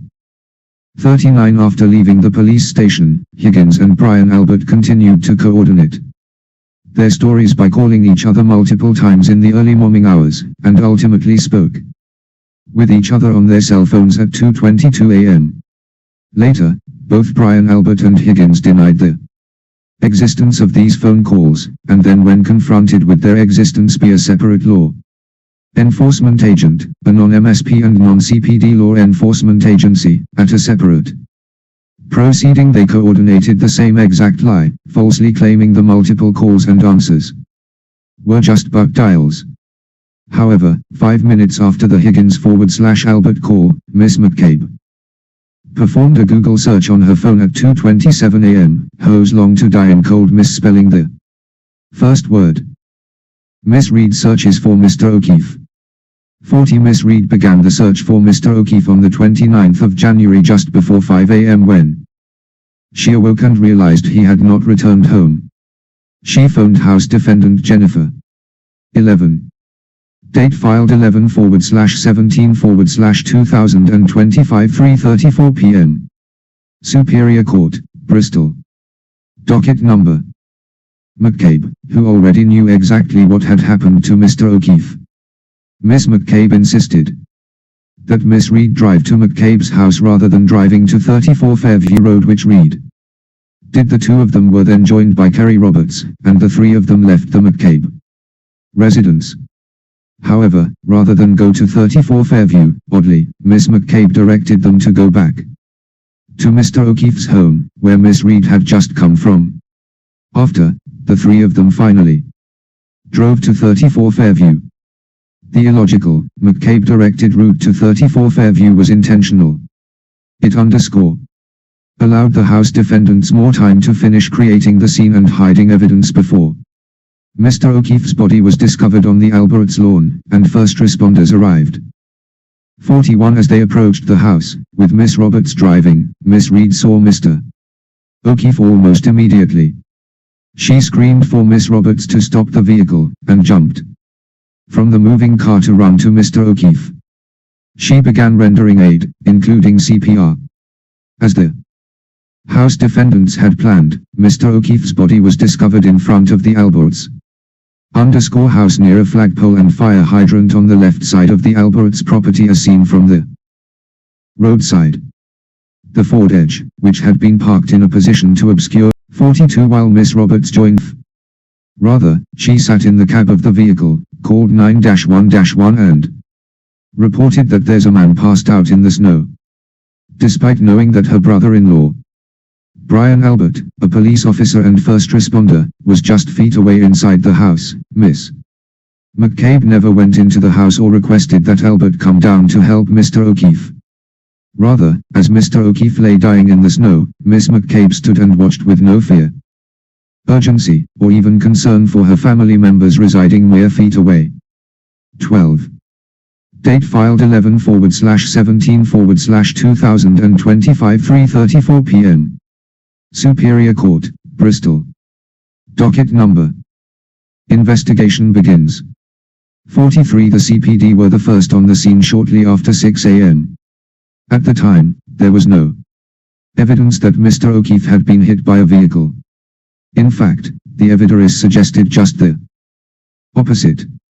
His body did not show signs of trauma commonly associated with being struck by a car.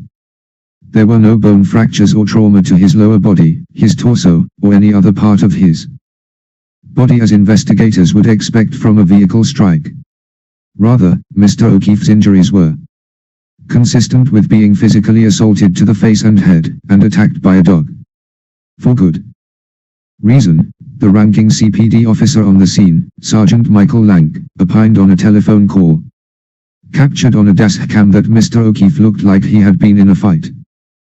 44 Moreover, the initial search conducted by Canton police officers revealed that there was no vehicle debris on the lawn at 34 Fairview, let alone any debris at all near Mr. O'Keefe's body. Note: a single piece of taillight material was discovered on the lawn that morning or in the roadway, not whitelisting multiple searches and the use of a leaf blower to remove snow. 45 Tellingly, despite the commotion outside, including more than a dozen first responders, 3 police cruisers, 2 ambulances, a ladder fire engine, all with their emergency lights flashing, and at least 2 civilian vehicles, plus Miss Reed's screams upon finding Mr. O'Keefe's body, no one from the Alberts house, including police officer Brian Albert, ever went outside to see what was happening, let alone help. They wanted to avoid scrutiny from the police investigators. 46 Sergeant Lank was a longtime friend of the Alberts and the first law enforcement officer to enter the house. He spoke to the Alberts and the McCabes. Pursuant to their plan, the Alberts and the McCabes told Sergeant Lank that Mr. O'Keefe had never entered the Alberts house the night before. The Alberts and McCabes' statements were false. Mr. O'Keefe arrived at and 13. Date filed 11/17/2025 3:34 p.m. Superior Court, Bristol. Docket number. Entered the house or garage, where he was assaulted, attacked by the Alberts dog, and suffered a fatal injury to the back of this head. 47 Despite Mr. O'Keefe's injuries being wholly inconsistent with the story the house defendants were now telling him, neither Sergeant Lank nor any other member of the CPD searched the house to determine whether the occupants, or anyone else, were involved in Mr. O'Keefe's death. Nor did they request to search the occupants' cell phones, observe their bodies for evidence of a fight, or even secure the scene where Mr. O'Keefe's body was found. They failed to do so because of by a spawn of friendship arid loyalty in favor of the Alberts and McCabes. 48 after set. Lang returned to the CPD, 3 hours after the discovery of Mr. O'Keefe's body, and more than 2 hours after being interviewed at the Alberts' home that morning. Miss McCabe called Sergeant Lang to report that she recalled additional information. As part of the plan to implicate Miss Reed and remove suspicion from the House defendants, she falsely told Sergeant Lang that Miss Reed told her twice that morning, "I hope I didn't hit him." More than a year later, at a separate proceeding, Miss McCabe changed her story on this topic yet again. In furtherance of the House defendants' plan, McCabe then falsely reported that Miss Reed outright confessed to hitting Mr. O'Keefe right after she first found him in the snow. Proctor led MSP investigation despite conflicts. 49 Michael Proctor was assigned as the case officer and had primary responsibility for the MSP investigation of Mr. O'Keefe's death. Sergeant Yuri Bukhenik was Proctor's direct supervisor. Lieutenant Brian Tully was the supervisory officer at the Norfolk County State Police Detective Unit, and thus supervised both Bukhenik and Proctor. In their roles, Bukhenik and Tully both knew at all times exactly the extent of Proctor's misconduct in investigating Mr. O'Keefe's death, as described below. 14. Date filed 11/17/2025 3:34 p.m. Superior Court, Bristol. Docket number 50. From the beginning, Proctor should never have been assigned as an investigating officer, let alone the lead investigator. He grew up and resides in Canton, is a good friend of the Alberts, and had known the family for years. Proctor and Julie Albert, Brian Albert's sister-in-law, had each other's personal cell phone numbers. In fact, just days before Mr. O'Keefe's death, Proctor communicated with Julie Albert about babysitting Proctor's minor child. Proctor's sister, Courtney, was also a close friend of Julie. In fact, Proctor's own mother referred to the Alberts as the Proctor's second family. The existence of these relationships was intentionally suppressed by Proctor and other members of the MSP, including Bukhenik and Tully, in an effort to ensure that the House defendants were protected, and that Miss Reed's right to a fair investigation and trial were undermined. Proctor, Bukhenik, and Tully engage in a corrupt and biased investigation by not investigating inside the House, and interviewing House defendants as friends rather than suspects. 51 Proctor, Bukhenik, Tully, and the MSP never searched for DNA evidence inside the House, never looked for ridged surfaces that could have caused the gash on the back of Mr. O'Keefe's head, never inspected the House defendants' bodies for indication of bruises or cuts that resulted from an altercation, and did not search the House defendants' cell phones. This allowed potential evidence to be destroyed, disposed of, removed, or simply become unrecoverable. 52 Proctor's, Bukhenik's, and Tully's interviews of the House defendants were also outside of normal protocol. They were all interviewed either at their home, their family member's home, their lawyer's home, in the case of Brian Higgins, their lawyer's office, in the case of Brian Jr. and Caitlin Albert, their place of employment, or over the phone. These 15. Date filed 11/17/2025 3:34 p.m. Superior Court, Bristol. Docket number. Interviews were each untimely, unrecorded, and fundamentally designed to protect the House defendants. And the House defendants took full advantage of it. 53 Specifically, Jennifer McCabe became the point person for the House defendants in providing their false narrative to investigators. She managed and communicated details about the House defendants' messaging and the investigation itself, including visiting Proctor's and Other investigators' private residences, mapping out timelines to coordinate statements with other witnesses, leading group text message chains that were later partially deleted, and planning private meetings at all hours of the day and night. Indeed, these were never the acts of innocent witnesses seeking to help an investigation concerning the death of an alleged friend. Rather, they were predicate acts of a conspiracy among a group of people with a shared goal of deflecting their criminal exposure onto someone else. 54 The remaining group texts that were not deleted, or that were recovered later, reveal some of their planning. For instance, on the evening of January 29, Jennifer McCabe texted with her sister, Nicole Albert, that Kerry Roberts, who was present when Mr. O'Keefe's body was found, talked to cops and kept it simple.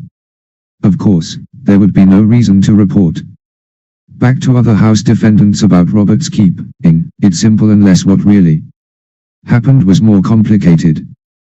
Proctor, Bukhenik, and the MSP never sought these communications. Rather, they were obtained by Karen Reed's defense attorney's repeated motions to compel access to data on Ms. McCabe's iPhone. 55 Later, in group texts with Jennifer McCabe and Brian and Nicole Albert, Matthew McCabe suggested having Chris Albert publicize their crafted story to a reporter, saying ask Chris to ask some questions. Tell them the guy never went in the house. As an endorsement of the plan, Brian Albert responded, exactly. 16.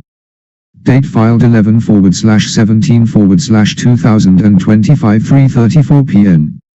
Superior Court, Bristol. Docket number 56. Importantly, the text messages from the House defendants' phones that were ultimately recovered and that provide a window into their conspiracy and misconduct, as well as MSP's unlawful investigation, were not the product of CPD or MSP's investigative work. Rather, based on media reports raising serious questions about MSP's investigation and the House defendants' role in Mr. O'Keefe's death, another separate law enforcement agency began its own subsequent investigation. That investigation, and not MSP's, resulted in obtaining the House defendants' phones, taking statements from the House defendants, and conducting a separate proceeding, all of which MSP refused to do itself. Indeed, the evidence procured by the separate law enforcement agency's investigation demonstrates the House defendants' conspiracy and unlawful conduct, as well as MSP's bias and corruption. 57 Proctor and Bukhenik initially interviewed the McCabes and Brian Albert on the 29th of January at the McCabes' home at 12 Country Lane in Canton, at which time they again falsely stated that Mr. O'Keefe never entered the Alberts' home. Bukhenik and Proctor did not interview Nicole Albert and Brian Higgins until February 3, 2022, and did not interview Chris and Julie Albert until February 10, nearly 2 weeks after Mr. O'Keefe's death and more than a week after Miss Reed was arrested and charged. Before both interviews, the McCabes and Alberts continued to coordinate their stories, as evidenced in group texts. 58 Proctor, Bukhenik, and Tully likewise failed to conduct a meaningful investigation into Higgins's involvement. When Proctor and Bukhenik interviewed Higgins on February 3, Higgins presented the troopers with a select set of self-curated texts between himself and Miss Reed. They learned that Higgins and Miss Reed had been exchanging flirtatious texts and that Higgins reported at least one instance in which Miss Reed and Higgins had kissed while at Mr. O'Keefe's house mere weeks before his death. 17. Date filed 11/1712/2025 3:34 p.m. Superior Court, Bristol. Docket number 59. Rather than pursuing Higgins as a possible suspect, Proctor, Bukhenik, and Tully neglected to investigate the matter further. They never interviewed Higgins again, even after surveillance video revealed Higgins was suspiciously hiding his face in the halls and the parking lot of CPD at 1:30 a.m. on January 29. The video contradicts Higgins's statements about his actions that night. However, not only did Proctor, Bukhenik, Tully, and MSP not investigate what Higgins was doing or what was in the bag, but they went so far as to hide this video from Karen Reed and her criminal defense attorneys for years. Reed's defense did not receive these videos until after Reed stood trial for the first time.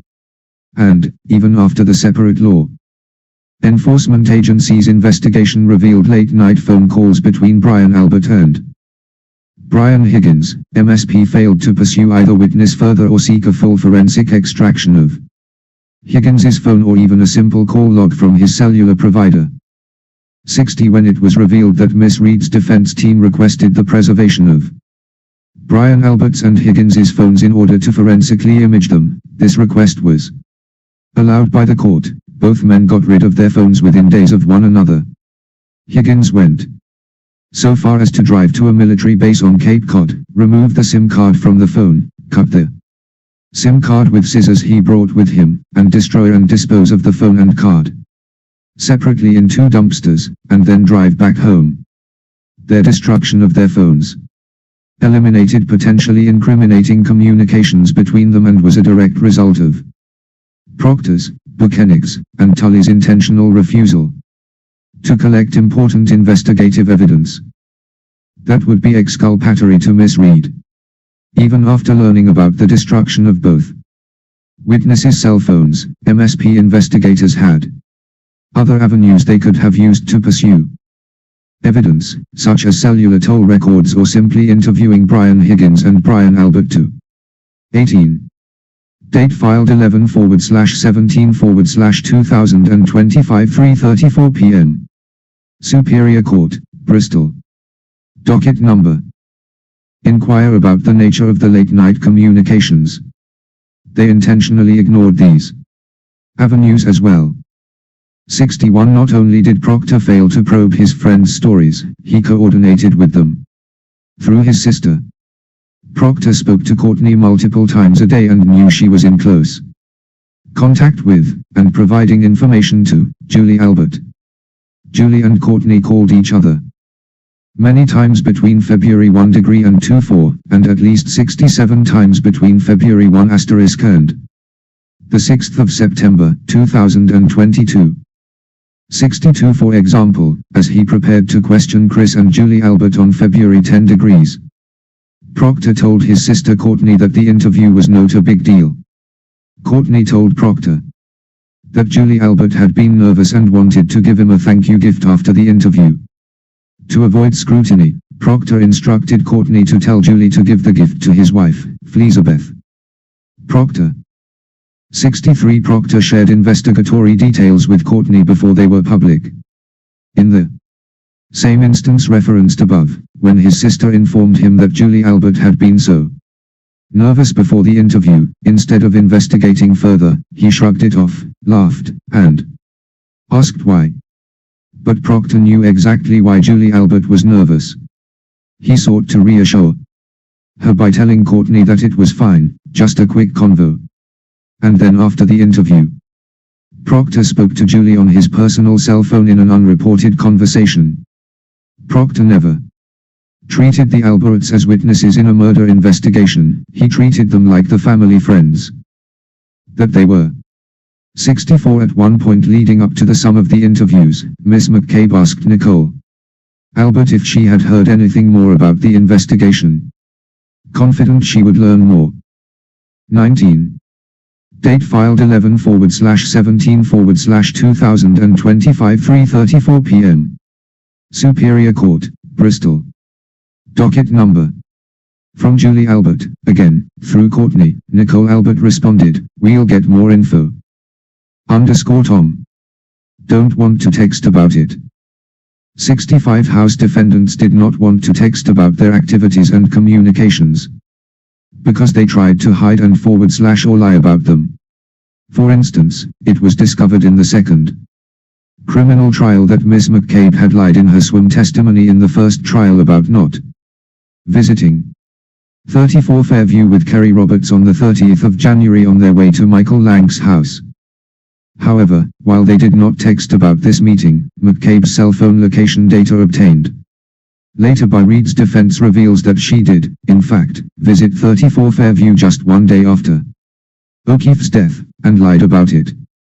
66 The McCabes, Alberts, and Higgins all told the same false story to investigators in their interviews, and Proctor, Bukhenik, and Tully accepted their coordinated statements without making efforts to corroborate their stories. Rather than investigate their friends and brethren, Proctor, Bukhenik, Tully, and MSP target Karen Reed. 67 Instead of taking the routine, objective, and necessary steps of investigating the McCabes, Higgins, and the Alberts, Proctor, Bukhenik, and Tully focused exclusively on Miss Reed as a suspect from the start of the investigation, despite substantial evidence exonerating her and implicating others, just as the House defendants intended. 68 Proctor seized Miss Reed's cell phone and her SUV within 30 minutes of interviewing her on January 29. He arrested her 72 hours later, before reviewing any copyright symbol surveillance from the bars or ring camera footage, before interviewing exculpatory witnesses, and before the medical examiner's official conclusion that the manner of death could not be determined and that there were no injuries to Mr. O'Keefe's body consistent with a vehicle strike. 20. Date filed 11/17/2025 3:34 p.m. Superior Court, Bristol. Docket number 69. Much to Proctor's surprise, through the separate law enforcement agencies' investigation, his contemporaneous text messages were discovered. Among them, Proctor texted with his high school friends on the evening of January 29, the day he began his investigation. He told them that the MSP had already determined the Alberts were not going to receive any scrutiny about Mr. O'Keefe's death, even though the MSP had not at that point visited the crime scene or been inside the Alberts' home, and had performed only a cursory interview of the McCabes and Brian Albert. 70. Proctor told his friends that Mr. O'Keefe had been hit by a car and had not been in a fight, despite the fact that Mr. O'Keefe had suffered no injuries consistent with a vehicle strike. But he did have injuries consistent with a fight and dog attack. Proctor rejected a friend's belief that Brian Albert, the homeowner of the property where Mr. O'Keefe's body was found, would receive some shit, instead agreeing with another friend's assumption that you guys, the MSP, are out to make it cut and dry since it involves cops.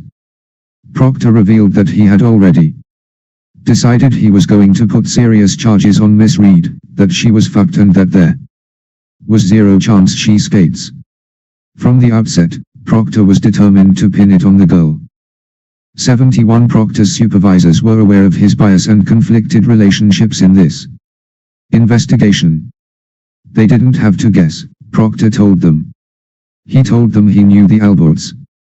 Text messages from Proctor to Bukhenik and other MSP troopers show Proctor had decided to focus suspicion on Miss Reed to the exclusion of everyone else. He told the troopers that Miss Reed was retarded and that he was searching her phone for nudes of her. In the text chain, Sergeant Bukhenik liked Proctor's text describing Miss Reed as retarded. Bukhenik received Proctor's texts and never reprimanded Proctor or addressed his improper bias and conduct. 21. Date filed 11/17/2025 3:34 p.m. Superior Court, Bristol.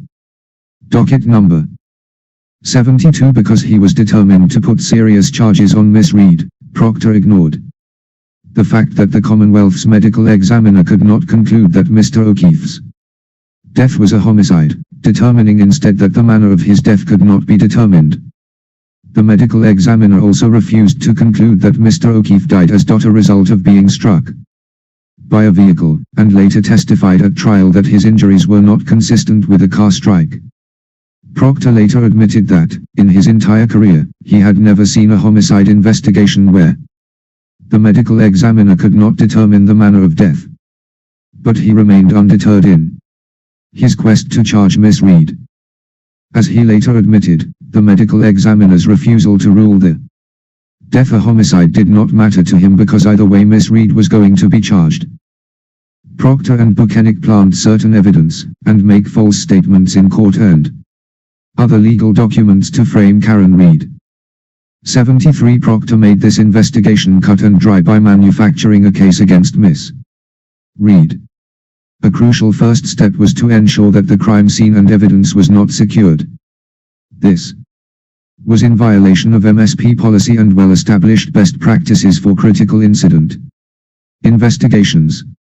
Specifically, the MSP crime laboratory requires proper processing of evidence at major crime scenes, including crime scene photography and evidence processing, and recovery of latent fingerprint, footwear, and tire track evidence. Neither the MSP troopers involved in the investigation nor the CPD police officers on the scene secured the Alberts home or the area where Mr. O'Keefe's body was found. The MSP did not take any photographs of the house, including any part of the yard where O'Keefe's body was found, until February 1 *, more than 3 full days later. No photographs were ever taken of the inside or garage of 34 Fairview. This intentional departure from established protocols permitted Proctor and Bukhenik to generate false incriminating evidence against Miss Reed, and give the House defendants time to destroy the actual evidence. 22. Date filed 11/17/2025 3:34 p.m. Superior Court, Bristol. Docket number 74 by approximately 2:30 p.m. on January 29%, before he had even met or interviewed Miss Reed or seen her Lexus SUV, Proctor had already ordered seizure of the vehicle at her parents' home in Dighton. By 4:17 p.m., the vehicle was in MSP's physical possession. The vehicle was then towed to the CPD Sallyport, even though the MSP has at least 2 closer barracks and Massachusetts was in the middle of an historic nor'easter. Proctor knew he had more leeway to manipulate evidence regarding the SUV at CPD than at MSP's facilities, and he knew he needed to have that evidence in close proximity to the crime scene at 34 Fairview Road. 75. Before the vehicle arrived at the garage, Miss Reed's Lexus taillight had a minor crack but was intact. The crack occurred when Miss Reed backed into Mr. O'Keefe's car at 5 a.m. that morning as she was leaving to search for him. That incident was captured on video. 76. Bukhenik and Proctor followed the vehicle from Dighton and arrived at CPD at 5:35 p.m., just moments after the tow truck with the Lexus. At some point after the vehicle arrived at the Sallyport, the right rear taillight was almost entirely destroyed. Video taken from different angles in the Sallyport shows Bukhenik, Proctor, Canton Police Chief Ken Berkowitz, and other individuals near the taillight, but notably, no video captures the taillight's appearance at the precise time it arrived at the Sallyport. Available surveillance video from the Sallyport, as well as a CPD access card swipe log obtained by a separate law enforcement agency, reveal seemingly unfettered access to the Sallyport by a myriad of individuals throughout the evening of January 29, including just before and just after 5:30 p.m. 77. One or more of them destroyed the taillight, secretly took pieces of it into their possession, and then planted some of them in various places at 34 Fairview and on Mr. O'Keefe's clothes. 23. Date filed 11/17/2025 3:34 p.m. Superior Court, Bristol. Docket number 78. Knowing that there were video cameras both inside and outside the Sallyport, Proctor and Bukhenik worked together to obscure their role in manipulating the right rear taillight and then, ultimately, to present false evidence at the first criminal trial. Specifically, Proctor directed Bukhenik to secure video footage from surveillance cameras located both inside and outside the Sallyport garage, which he did. These videos were manipulated in 2 significant ways. First, a critical 42-minute portion was deleted from the footage from the Sallyport front wall camera, the portion from 5:08 and 2 seconds p.m. to 5:50 and 50 seconds p.m., which included the exact time Miss Reed's Lexus arrived in the garage. This footage would have shown that the taillight was intact. Second, footage from the Sallyport back wall camera was inverted, which made the right side of the Miss Reed's vehicle appear to be the left side, and vice versa. Another camera, main driveway side exterior, captured the back end of the Lexus as it arrived at CPD, but was too grainy to decipher the condition of the passenger taillight. Pause. 79. Let's rule on this stream. The videos from inside and Pause. I have found a typo. Second, footage from, we are on page, what are we on? 2446. First paragraph, paragraph 78. 1, 2, 3, 4, 5, 6, 7, 8, 9, 10. Line 10. That is a typo. Second, footage from the Sallyport back wall camera was inverted. That's fine. Which made the right side of the Miss Reed's vehicle. Clearly, someone originally said the vehicle, but I'll tell you right now, it should either be the vehicle or Miss Reed's vehicle. Somebody left that the in there. That's an error. I'm just saying. I'm not saying it completely tanks the whole thing. I'm just saying I'm a little observant little towel. You're a towel. Continue. outside the Sallyport, and Proctor's request for Bukhenik to obtain it was intentionally hidden from Karen Reed and her defense attorneys for more than 2 years to avoid scrutiny. The video was then sprung on them immediately before and during the first criminal trial. One driveway camera's footage was not revealed to the defense until just prior to the start of the second trial. In fact, Bukhenik presented one part of the video during his direct testimony under questioning by the Assistant District Attorney, Adam Lowley. Bukhenik narrated the video to the jury, correctly identified that Proctor was at the rear of the vehicle, but claimed that he never approached the right rear taillight area of the vehicle. That testimony, however, was entirely false. As he well knew, the video that Bukhenik authenticated as fair and accurate was actually neither fair nor accurate because it had been inverted. Proctor was actually behind the right taillight for a significant period, but because it was 24. Date filed 11/17/2025 3:34 p.m. Superior Court, Bristol. Docket number inverted. It appeared in the video that he was behind the left taillight. They hoped this would allow Bukhenik to lie about this issue at trial without detection. With this video and Bukhenik's false testimony, the MSP, Proctor, and Bukhenik attempted to mislead the jury in order to conceal the tampering with and planting of taillight material. 80 Proctor and Bukhenik also took taillight pieces from the Sallyport, brought them back to 34 Fairview to plant them in the location where Mr. O'Keefe's body was found, and then falsified various documents in an attempt to hide their conduct. 81 in warrant applications to the Stoughton District Court and Norfolk Superior Court for searches of Google's electronic records, ring videos, Miss Reed's phone, Miss Reed's vehicle, cell tower records, and other sources of information. Proctor swore he seized Miss Reed's vehicle from her parents' home at 5:30 p.m. on the 29th of January, 2022, and had the vehicle towed to the CPD. Reports shared by the Dighton Police Department in 2023 reveal that the Lexus was towed from Dighton at 4:17 p.m. Proctor's assertion that he seized it at 5:30 p.m. was intentionally false to hide the fact that the car was in police custody for 73 minutes longer than indicated in his sworn affidavits.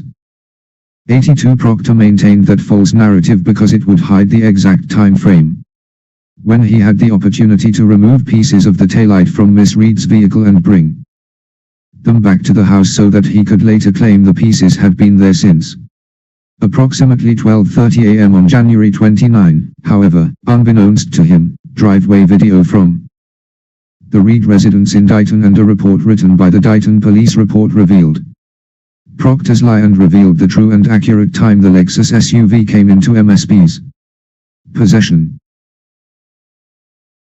25. Date filed 11/. I think we have another error. However, unbeknownst to him, driveway video from the Reed residence in Dighton and a report written by the Dighton Police. It's either and a Dighton police report or a report written by the Dighton police. Because I don't think a report can write a report. I'm just saying, all right? I have a very keen eye. I'm a little towel, but that's typo. So 2 typos in 2 pages, all right? I'm doing a running typo count. I'm not saying I scrutinize things, but listen, typos in legal documents, it's like you get a cookie for each one you find, all right? And I'm a towel, and I'm 17/2025 3:34 p.m. Superior Court, Bristol. Docket number 83. Proctor also deposited the SUV taillight pieces that he and others removed from the vehicle in the Saliport on Mr. O'Keefe's clothes. Proctor retrieved Mr. O'Keefe's clothes from the floor of the hospital where he was pronounced deceased. Instead of securing the clothes in a sealed container or bag, as protocol requires, Proctor and Bukhenik drove them around in his car all day and then placed them in the Norfolk County District Attorney's office for at least 6 days, where they were accessible to Proctor, Bukhenik, and any other MSP troopers. 84. Proctor and Bukhenik failed to create a log to document the chain of custody of the clothing. Therefore, and by design, there is no record of when, how many times, and under what circumstances Proctor and Bukhenik touched, manipulated, handled, or otherwise tampered with that clothing. 85. The MSP Evidence Submission Handbook dictates that chain of custody begins at the time of collection and that the collector seal evidence packages as soon as possible after collection to ensure integrity of evidence items and limit loss of transient evidence. 86. Here, in violation of MSP's stated policies, the chain of custody for all of John O'Keefe's clothing, as well as dozens of pieces of taillight material, does not begin until the 14th of March, 2022, nearly 2 months after it was collected, when Proctor finally submitted it to the MSP Crime Lab. At some point before providing those clothes to the crime lab, Proctor and / or Bukhenik placed pieces of the SUV taillight on them, where they were then identified by the crime lab in 2023. 87. Proctor also planted pieces of glass on the bumper of Miss Reed's SUV while it was in his possession at the CPD Saliport garage, which he then claimed to have recovered later. On February 1, Proctor planted this evidence to make it look like these shards originated from a cocktail glass that Mr. O'Keefe was holding when he exited the waterfall bar. Evidently. 26. Date filed 11/17/2025 3:34 p.m. Superior Court Bristol. Docket number. Proctor did not plan on Karen Reed's defense attorneys insisting on forensic testing on the glass shards, which showed that they did not match the cocktail glass in Mr. O'Keefe's possession. In fact, the 5 glass pieces originated from multiple different sources. One shard of glass on the bumper did match another piece of glass that had been in Proctor's possession during the investigation. The only way for the glass to have ended up on the SUV bumper is that Proctor planted it there in an attempt to connect the vehicle to the death of Mr. O'Keefe. Other aspects of the conflicted and corrupt investigation. 88. Proctor's, Bukhenik's, and MSP's investigation was rife with other examples of corruption and bias. 89. For example, despite evidence that Brian Albert may have had video surveillance at the house, neither Proctor nor Bukhenik nor any other member of the MSP issued subpoenas to Ring or any other home surveillance company, and no one questioned any other member of the Albert family about the presence of video monitoring. 90. Proctor and the MSP also failed to track down other important witnesses and evidence. For example, Brian Loughran, a town of Canton snowplow operator, turned out to be one of the most significant witnesses in the entire criminal trial. Proctor and his colleagues never spoke to him during their investigation, and only did so once Loughran was interviewed by a separate law enforcement agency and provided statements inconsistent with the MSP's narrative. 18 months after Miss Reed was already indicted and awaiting trial. 91. Specifically, Mr. Loughran drove his snowplow by the house multiple times in the early morning hours of the 29th of January, including at 2:30 a.m. and 3:30 a.m. He reported that there was nobody on the lawn at 34 Fairview, nor cars on the street in front of the house at 2:30 a.m. Mr. Loughran believes he would have seen a body had it been on the lawn where Mr. O'Keefe.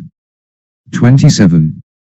Date filed 11/17/2025 3:34 p.m. Superior Court, Bristol. Docket number was found several hours later. Instead, the second time he drove by the house around 3:30 a.m. Mr. Loughran saw a Ford Edge in front of the Alberts' home that had not been there an hour before, but which was then parked where Mr. O'Keefe's body was later found. Brian Albert drove a Ford Edge at the time. 92, however, the Ford Edge was gone by the time Miss Reed arrived to the house. Around 6 a.m., and in its place, she discovered Mr. O'Keefe's body. Proctor, Bukhenik, and Tully never made any effort during the actual investigation to track down Mr. Loughran or any information relating to the Ford Edge. 93 Proctor also secretly made efforts to protect other Albert family members during the investigation who may also have had a role in Mr. O'Keefe's death. Witness Julie Nagill told Proctor that Colin Albert, Brian Albert's nephew, had been present at the house the night of the 28th of January, 29, but Proctor omitted his name from his official summary of Miss Nagill's interview, even though he listed all others who had been present at the house with Colin.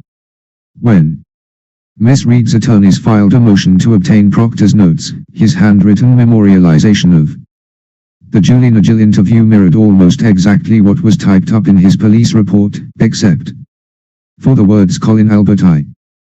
94 Proctor's interactions with Kevin Albert, Brian Albert's brother, during the investigation also demonstrate his close relationships with the Albert family, as well as his propensity for violating MSP rules and Massachusetts criminal laws.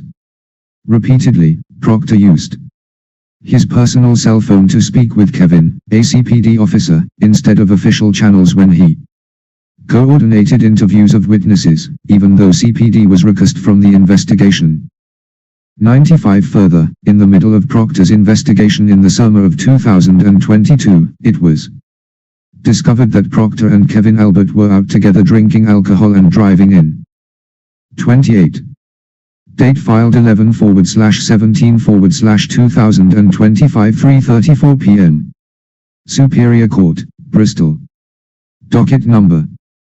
Proctor's cruiser on Cape Cod. At the end of the night, Kevin Albert forgot to bring home his gun and badge, and left them in Proctor's cruiser.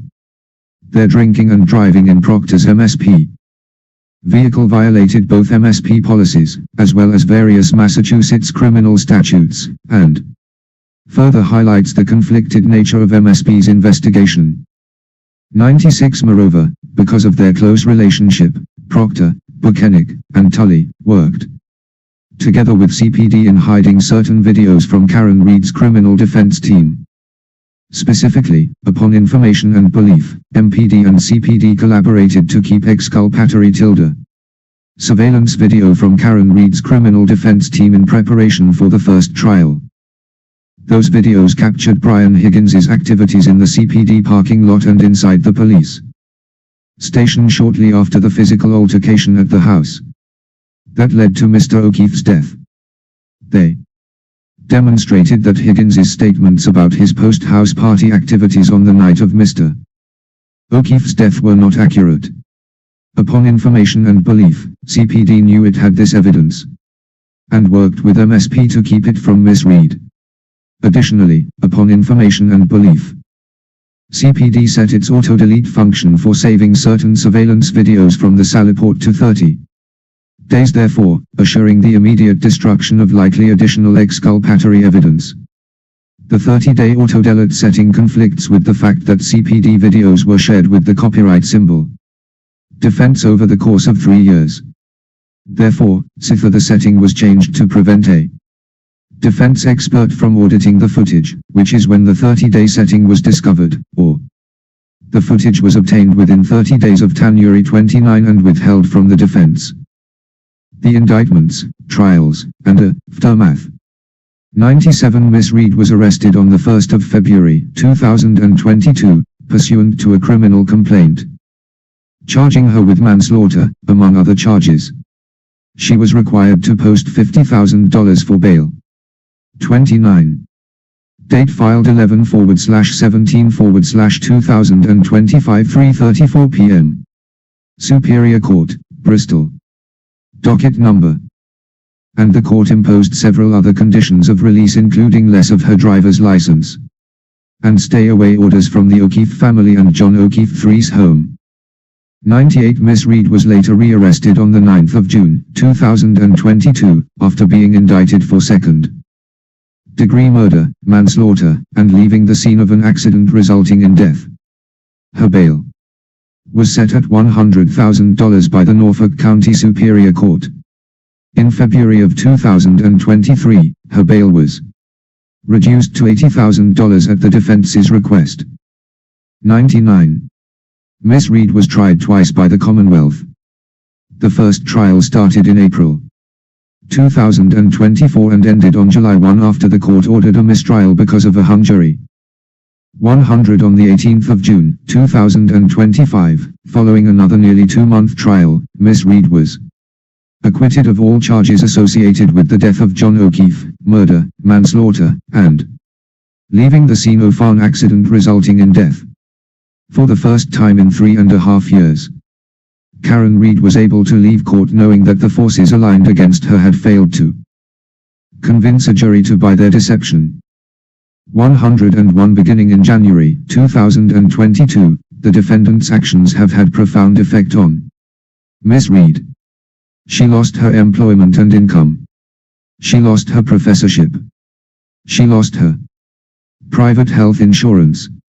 She lost her car and her driver's license. She lost her house.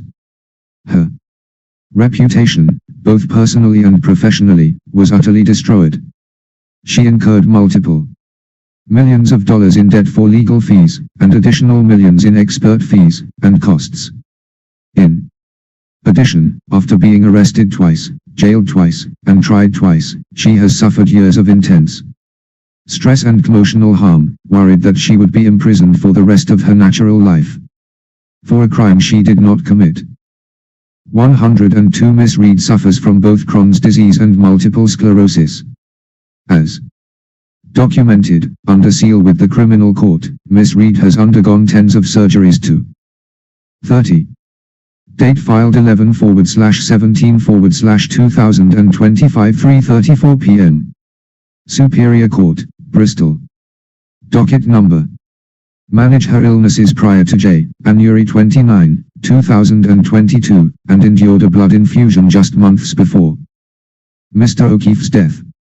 In the aftermath of the charges, 2 arrests, and during both trials, Miss Reed suffered a well-documented exacerbation of her symptoms amid the stress, anxiety, and emotional and physical impacts of being wrongfully accused of murder. While fighting for her freedom against a corrupt prosecution, Miss Reed underwent dozens upon dozens of documented medical procedures and treatments to attempt to address her health issues. 103 The defendants concocted a plan, executed that plan, and framed an innocent woman, and they are now responsible for these extraordinary damages Miss Reed has suffered at their hands. MSP investigates and punishes Proctor, Bukhenik, and Tully for their misconduct during the investigation. 104 Proctor wrote more than 1/3 of the police reports in this case, testified at the state grand jury 3 separate times, interviewed every member of the Albert and McCabe families, had possession, at least until the 14th of March 2022, of all of John O'Keefe's clothing and all of the taillight pieces found broken from the housing, processed Mr. O'Keefe's Chevrolet Traverse the day after Miss Reed was arraigned, had access to and reviewed all the ring videos, had access to and reviewed the surveillance from C.F. McCarthy's, had possession of all of the CPD Saliport and driveway videos, and numerous other critical investigative activities. And yet, once evidence of Proctor's conflicts and lies became public, he was extricated from this case degree. in an effort to hide him from the jury and sanitize the compromised investigation while Miss Reed was forced to trial not once but twice. 105 Ultimately, Michael Proctor was relieved from duty and transferred out of the Detective Unit of the Norfolk County District Attorney's Office on the 7th of July, 2024, mere days after the conclusion of Miss Reed's first trial. Proctor was terminated from the MSP on the 19th of March. 31. Asterisk date filed 11/17/2025 3:34 p.m. Superior Court, Bristol. Docket number 2025. Upon a release from the District Attorney of more implicating text messages from Proctor's phone, on the 18th of October, 2025, Proctor officially ended his appeal with the Civil Service Commission. 106 on the 23rd of September, 2024, an MSP Internal Affairs investigation found Yuri Bukhenik failed to perform his supervisory duties in an ongoing investigation. On July the 7th, 2025, Bukhenik was transferred out of the NDAO Detective Unit and reassigned to an administrative role in another division. 107 on October 18, 2024, Brian Tully was disciplined and reassigned from SPDU and stripped of his detective designation. Tully was given special dispensation by Norfolk County District Attorney Michael Morrissey to continue detective work on the Reed case despite his demotion because of his behavior on this case. 108 upon information and belief, MSP troopers David D. Isico and Jeffrey Kotkowski were also disciplined for their misconduct associated with MSP's investigation of Miss Reed. VV counts. Count 1, 42 U.S.C. 1983, malicious prosecution under the Fourth Amendment. Against Proctor, Bukhenik, Tully. 109 The preceding paragraphs are incorporated herein by reference.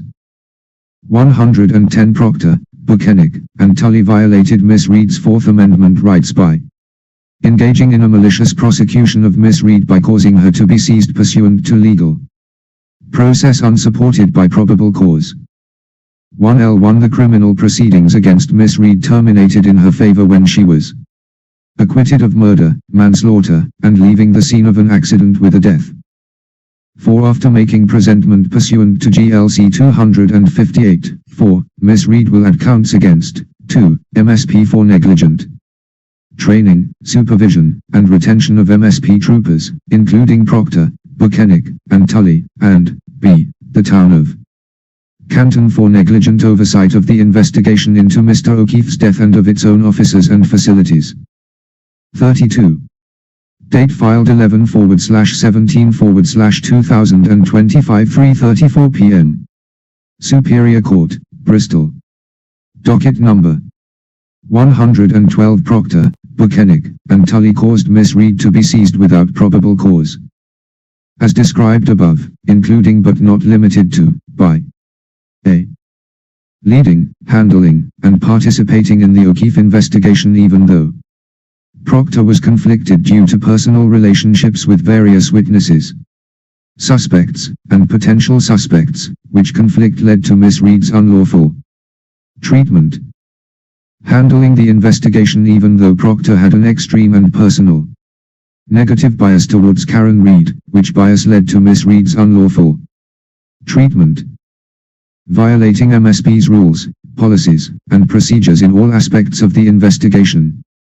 Planting, fabricating, and manipulating evidence, falsifying documents, preparing false affidavits, and committing perjury.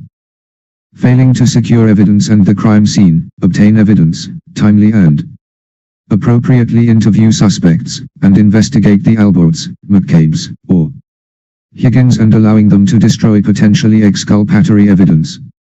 Failing to consider and present exculpatory evidence to prosecutors and the grand jury investigating Mr. O'Keefe's death, such as the evident dog bite injuries on Mr. O'Keefe's arm and evidence that his injuries were caused by an altercation and not a vehicle strike, such as the lack of lower body trauma. 113 Following her indictment by a grand jury, Miss Reed was rearrested without probable cause, forced to pay a $100,000 bond to be released from custody, and required to comply with numerous pre-trial release provisions. These post-arraignment deprivations of her liberty constitute seizures under the 4th Amendment. 33. Date filed 11/17/2025 3:34 p.m. Superior Court, Bristol. Docket number 114. Those deprivations continued during Miss Reed's second trial, in part because of Proctor's false testimony at Miss Reed's first trial. Among other things, Proctor falsely testified that when he first saw the taillight on Miss Reed's car at Miss Reed's parents' house in Dighton, it had large pieces missing, and the shattered taillight displayed at the first trial, as photographed on the 1st of February 2022, was in the same condition as on the 29th of January. He and Bukhenik never touched any part of Miss Reed's vehicle when it was stored in the CPD Saliport. He retrieved taillight pieces on subsequent searches at the Alberts home, when he knew he had deposited or arranged for someone to deposit taillight pieces at the property. Chris and Julie Albert were his loose acquaintances rather than friends, and his statements in sworn affidavits all claiming the Lexus was seized at 5:30 p.m. and that he arrived in Dighton at 4:30 p.m. were typos. 115. Thus, Proctor, Bukhenik, and Tully, acting under color of law, violated Miss Reed's 4th Amendment rights against unreasonable searches and seizures. 116. As a proximate result of this misconduct, Miss Reed was wrongfully prosecuted for Mr. O'Keefe's death and made to defend herself in 2 trials in the Superior Court for Norfolk County, resulting in the loss of employment, reputational damages, and millions of dollars of legal expenses, as well as serious emotional and physical distress and injury. 117. In addition to an award of damages for these harms, Miss Reed is entitled to her attorney's fees under 42 U.S.C. 1988, costs, interest, and punitive damages. 34. Date filed 11/17/2025 3:34 p.m. Superior Court, Bristol. Docket number Count 2 to 42 U.S.C. 1983, Supervisor Liability. Against Bukhenik and Tully in their individual capacities. 118. The preceding paragraphs are incorporated herein by reference. 119. A supervisor is liable under 42 U.S.C. 1983 when the supervisor supervises, trains, or hires a subordinate with deliberate indifference towards the possibility that the subordinate's deficient performance will result in deprivation of an individual's constitutional rights. 120. Bukhenik and Tully knew or should have known that there was a grave risk that Proctor would fail to investigate the Alberts, with whom he had a close personal relationship, which he had disclosed. 121. They also knew or should have known that there was a grave risk Proctor would wrongly seek to have Miss Reed charged, given the manifest bias evidenced in his text messages, which were sent to Bukhenik, among others. 122. Bukhenik and Tully could have taken easily available steps to avoid a constitutionally deficient malicious prosecution of Miss Reed. Those measures include, but are not limited to, 1. Replacing Proctor with an unbiased investigator that had no personal relationship with anyone involved in Mr. O'Keefe's death. 2. Safeguarding the crime scene and the physical evidence, including Mr. O'Keefe's clothing and 47 pieces of taillight material. 2.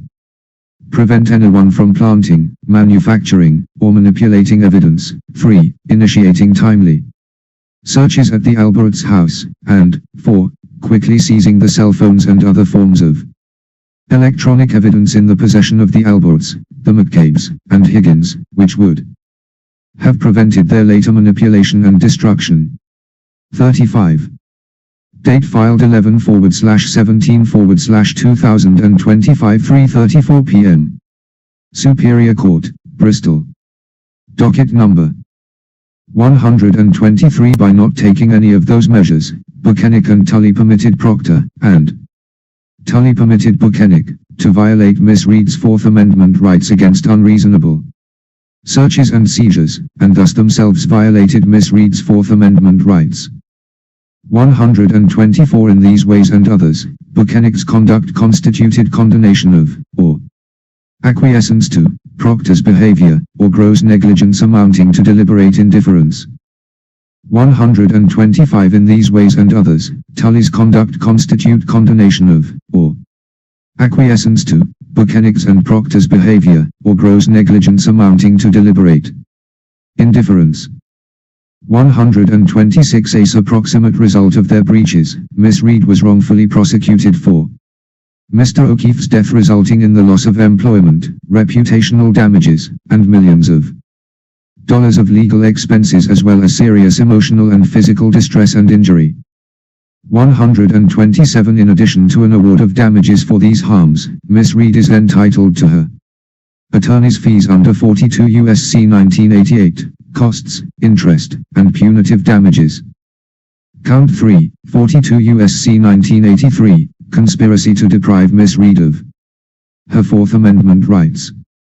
Against Proctor, Bukhenik, Tully, the Alberts, the McCabes, and Higgins.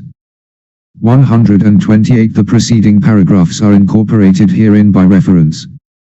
129 Proctor, Bukhenik, Tully, the Alberts, the McCabes, and Higgins shared a common design, and acted in concert, to frame Miss Reed for Mr. O'Keefe's death.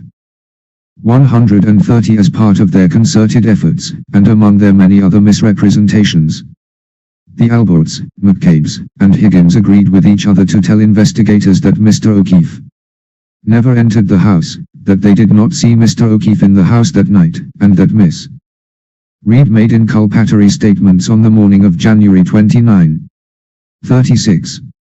Date filed 11/17/2025 3:34 p.m. Superior Court, Bristol. Docket number 131 When they made these statements, the House defendants did so only because they were aware that Proctor, Bukhenik, and Tully would also act similarly, by solely investigating Miss Reed. 132 Proctor, Bukhenik, and Tully knew or should have known that the statements made to them by the House defendants were false, and that obvious and easily obtainable evidence existed demonstrating Mr. O'Keefe went into the house where he was involved in a physical altercation during which he was beaten up, fell back gashing his head, and attacked by a dog.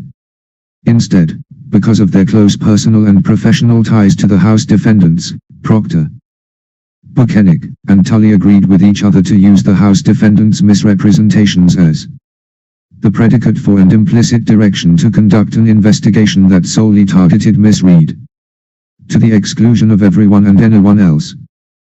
133 In furtherance of this plan, among other unlawful conduct, Proctor, Bukhenik, and Tully agreed A. to continue to handle the investigation even though they had personal relationships with suspects in the murder, which led to unlawful and favorable treatment of potential suspects, B. to continue to handle the investigation even though they had biases against investigating the House defendants because of the House defendants' ties to law enforcement.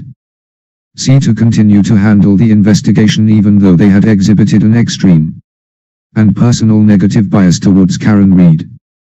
D. to violate rules, policies, and procedures in all aspects of the investigation. 37. Date filed 11/17/2025 3:34 p.m. Superior Court, Bristol. Docket number E. to plant, manufacture, and manipulate evidence, falsify documents, and commit F. to not secure evidence and the crime scene. G. to not investigate and obtain available evidence or timely and appropriately interview suspects, and H. to not investigate the Alberts, McCabes, or Higgins. 134 The McCabes and Alberts coordinated their efforts through text messages, phone calls, and conversations. Higgins and Brian Albert coordinated their efforts through telephone calls and texts on their phones, which were later destroyed or discarded. Finally, Proctor, Bukhenik, and Tully coordinated with the Alberts and McCabes, though Proctor's sister, Courtney, who communicated frequently with Julie Albert. 135 Acting pursuant to the plan, Proctor and Bukhenik interviewed the McCabes and Brian Albert in a cursory manner, and all at the same location, midday on January 29, and Nicole Albert on February 3. Proctor and Bukhenik only interviewed Higgins once, at his attorney's home, and did not secure or search his phone or search for communications between him, the Alberts, and the McCabes. Proctor and Bukhenik did not search the Alberts' phones or home where there was likely evidence of Mr. O'Keefe's murder. Brian Albert and Higgins destroyed or discarded their phones, destroying evidence of the murder and cover-up. 136 As a result of the conspiracy between and among them, Proctor, Bukhenik, and Tully never investigated the House defendants, and instead Miss Reed was wrongfully arrested and prosecuted in violation of her Fourth Amendment rights. 137 Proctor, Bukhenik, Tully, and the House defendants acted in unison and harder peculiar power of coercion over Miss Reed because Proctor, Bukhenik, and Tully were the state. 38. Date filed 11/17/2025 3:34 p.m. Superior Court, Bristol. Docket number. Police employees investigating Mr. O'Keefe's murder and the House defendants were able to direct that investigation solely towards Miss Reed because of their personal and professional connections to Proctor, Bukhenik, and Tully and their superior knowledge of police and criminal investigations as a result of their own work in, and connection to, law enforcement. 138 The proximate result of Miss Reed's wrongful prosecution was her loss of copyright symbol, employment, reputational damages, millions of dollars of legal expenses, and serious emotional and physical distress and injury. 139 In addition to an award of damages for these harms, Miss Reed is entitled to her attorney's fees under 42 U.S.C. 1988, costs, interest, and punitive damages. Count 4, Massachusetts Civil Rights Act, MCRA. Against Proctor, Bukhenik, Tully, Alberts, McCabes, and Higgins. 140 The preceding paragraphs are incorporated herein by reference. 141 Proctor, Bukhenik, Tully, and the House defendants interfered or attempted to interfere with Miss Reed's exercise or enjoyment of her rights under the federal and Commonwealth constitutions and laws, through threats, intimidation, or coercion. 142, among other acts, by manufacturing and planting evidence, not securing the crime scene, not searching the Alberts' home or the Alberts and Higgins's phones, and ignoring exculpatory evidence such as the dog bite injuries and lack of injuries consistent with a vehicle strike. Proctor and Bukhenik caused Miss Reed's wrongful indictment, arrest, and prosecution and thereby interfered and attempted to interfere with her rights under the Fourth Amendment to the United States Constitution and Article 14 of the Massachusetts Declaration of Rights. 143 By falsely representing that Mr. O'Keefe never entered the Albert house and by relocating his body to the location on the Alberts' property where they would claim Miss Reed dropped off Mr. O'Keefe, the Alberts, the McCabes, and Higgins caused Miss Reed's wrongful. 39. Date filed 11/17/2025 3:34 p.m. Superior Court, Bristol. Docket number. Indictment, arrest, and prosecution. Brian Albert and Brian Higgins also caused Miss Reed's wrongful indictment, arrest, and prosecution by destroying or discarding their phones, eliminating exculpatory evidence. The House defendants thereby interfered and attempted to interfere with Miss Reed's rights under the Fourth Amendment to the United States Constitution and Article 14 of the Massachusetts Declaration of Rights. 144 Miss Reed's wrongful indictment, arrest, and prosecution were intrinsically coercive under Massachusetts law. 145 Moreover, the House defendants and proctors, Bukhenik's, and Tully's conduct amounted to threats, intimidation, and coercion designed to force Miss Reed to give up her defense and plead guilty to a crime she did not commit. Underscore 146 As a proximate result of defendant's actions, Miss Reed was wrongfully prosecuted for Mr. O'Keefe's death, resulting in the loss of employment, reputational damages, and millions of dollars of legal expenses as well as serious emotional distress and injury. 147 In addition to an award of damages for these harms, Miss Reed is entitled to her costs, interest, and attorney's fees under GLC 12-111. Count 5. Common law malicious prosecution against Proctor, Bukhenik, Tully, the Alberts, the McCabes, and Higgins. 148 The preceding paragraphs are incorporated herein by reference. 149 By manufacturing and planting evidence, not securing the crime scene, not searching the Alberts' home or the Alberts and Higgins's phones, and ignoring exculpatory evidence such as Mr. O'Keefe's dog bite injuries and lack of injuries consistent with a vehicle strike. Proctor, Bukhenik, and Tully caused Miss Reed's indictment, arrest, and prosecution. 150 Miss Reed's indictment, arrest, and prosecution occurred without probable cause, because they were based on false, manufactured, manipulated, and planted evidence, and because 40. Date filed 11/17/2025 3:34 p.m. Superior Court, Bristol. Docket number. Proctor, Bukhenik, and Tully ignored exculpatory evidence and allowed potentially exculpatory evidence to be destroyed. 151 These criminal proceedings were instituted with malice, as evidenced by Proctor's, Bukhenik's, and Tully's knowledge that it was based on false evidence, Proctor's, Bukhenik's, and Tully's bias and ill will towards Miss Reed, and for the improper purpose to protect Proctor's friends and acquaintances, the Alberts. 152 The criminal proceedings terminated in Miss Reed's favor when she was acquitted of murder, manslaughter, and leaving the scene of an accident with a death.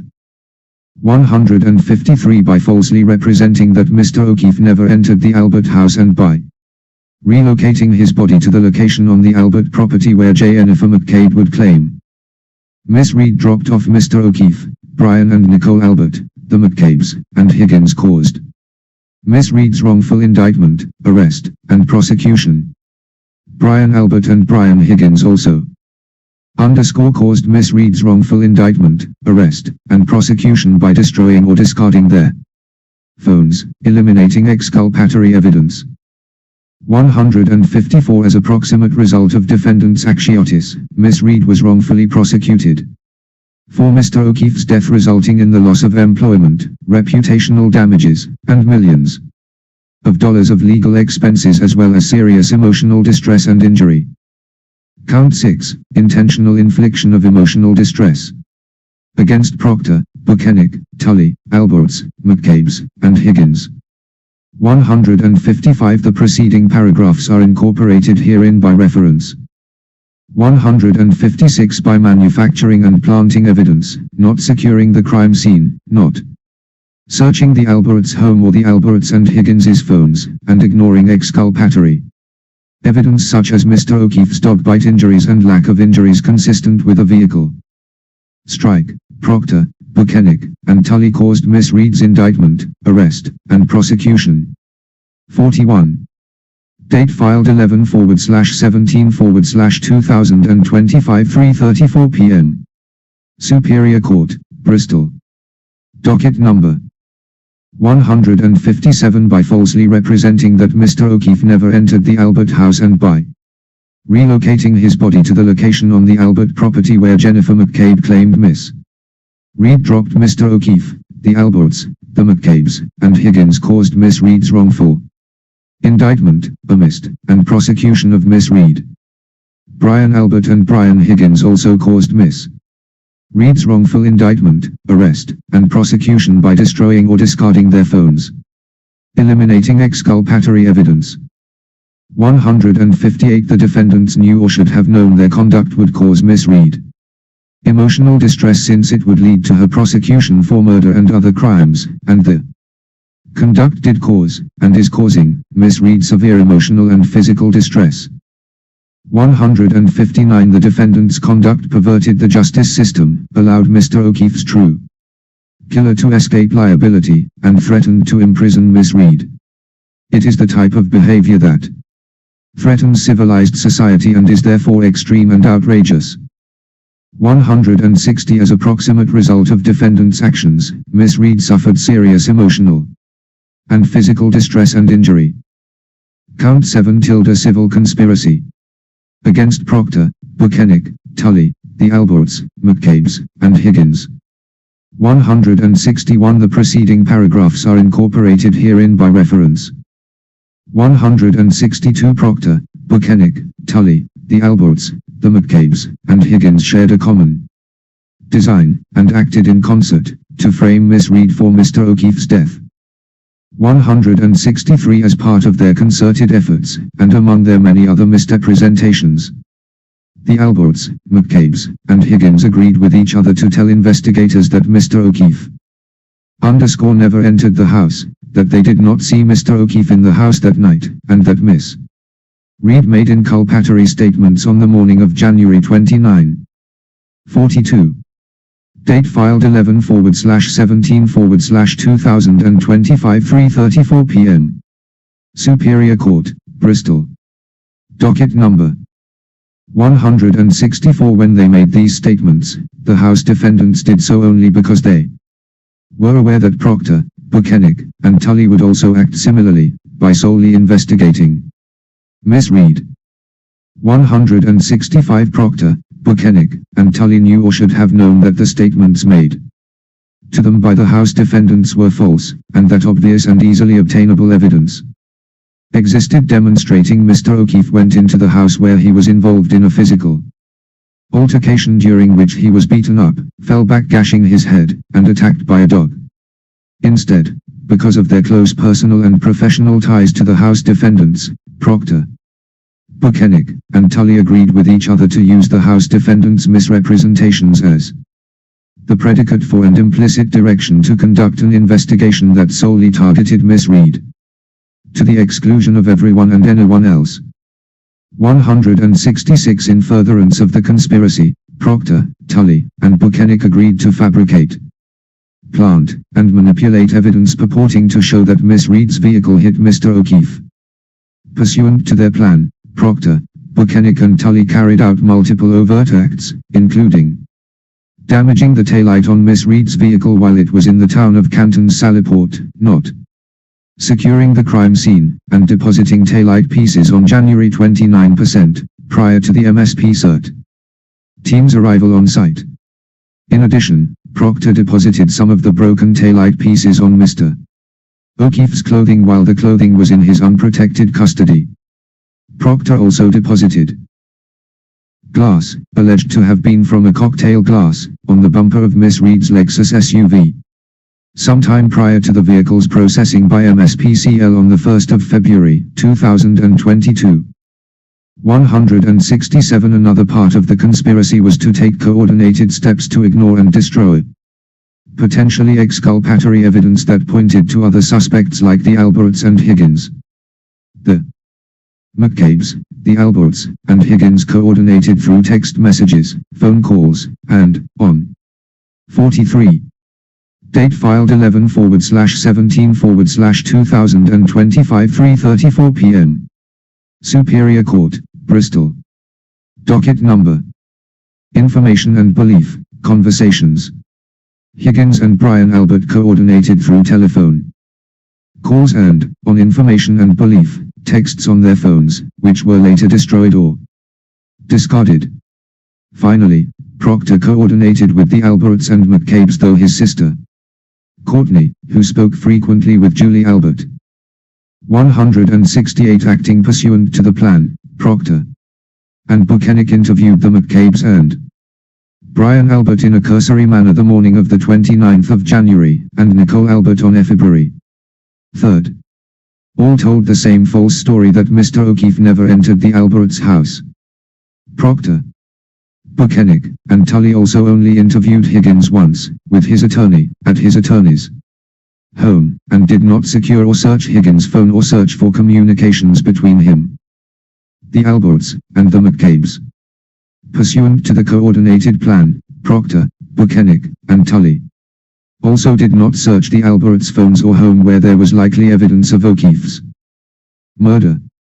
Further, Brian Albert and Higgins destroyed or discarded their phones, destroying evidence of the murder and cover-up. 169 Following Mr. O'Keefe's death, among other acts, the McCabes and Alberts agreed to make it look like Mr. O'Keefe died due to exposure after being hit by Miss Reed's car. As part of this common plan, Brian Albert and Higgins, both law enforcement officers familiar with investigations, communicated at 2:22 a.m. on the 29th of January after Higgins left the house. Shortly thereafter, as part of the plan, Jennifer McCabe deleted a Google search at 2:27 a.m.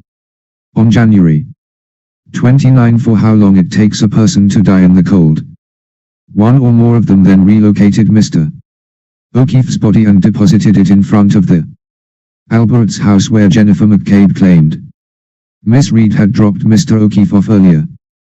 The McCabes and Alberts then coordinated what they would say to the police, all of them falsely telling investigators that Mr. O'Keefe never entered the house.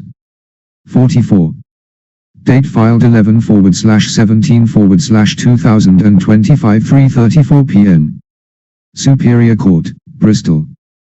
Docket number 170 Proctor, Bukhenik, Tully, and the House defendants acted in unison and had a peculiar power of coercion over Miss Reed because Proctor, Bukhenik, and Tully were the state police employees investigating Mr. O'Keefe's murder, and the House defendants were able to direct that investigation solely towards Miss Reed because of their personal and professional connections to Proctor, Bukhenik, and Tully and their superior knowledge of police and criminal investigations as a result of their own work in, and connection to, law enforcement.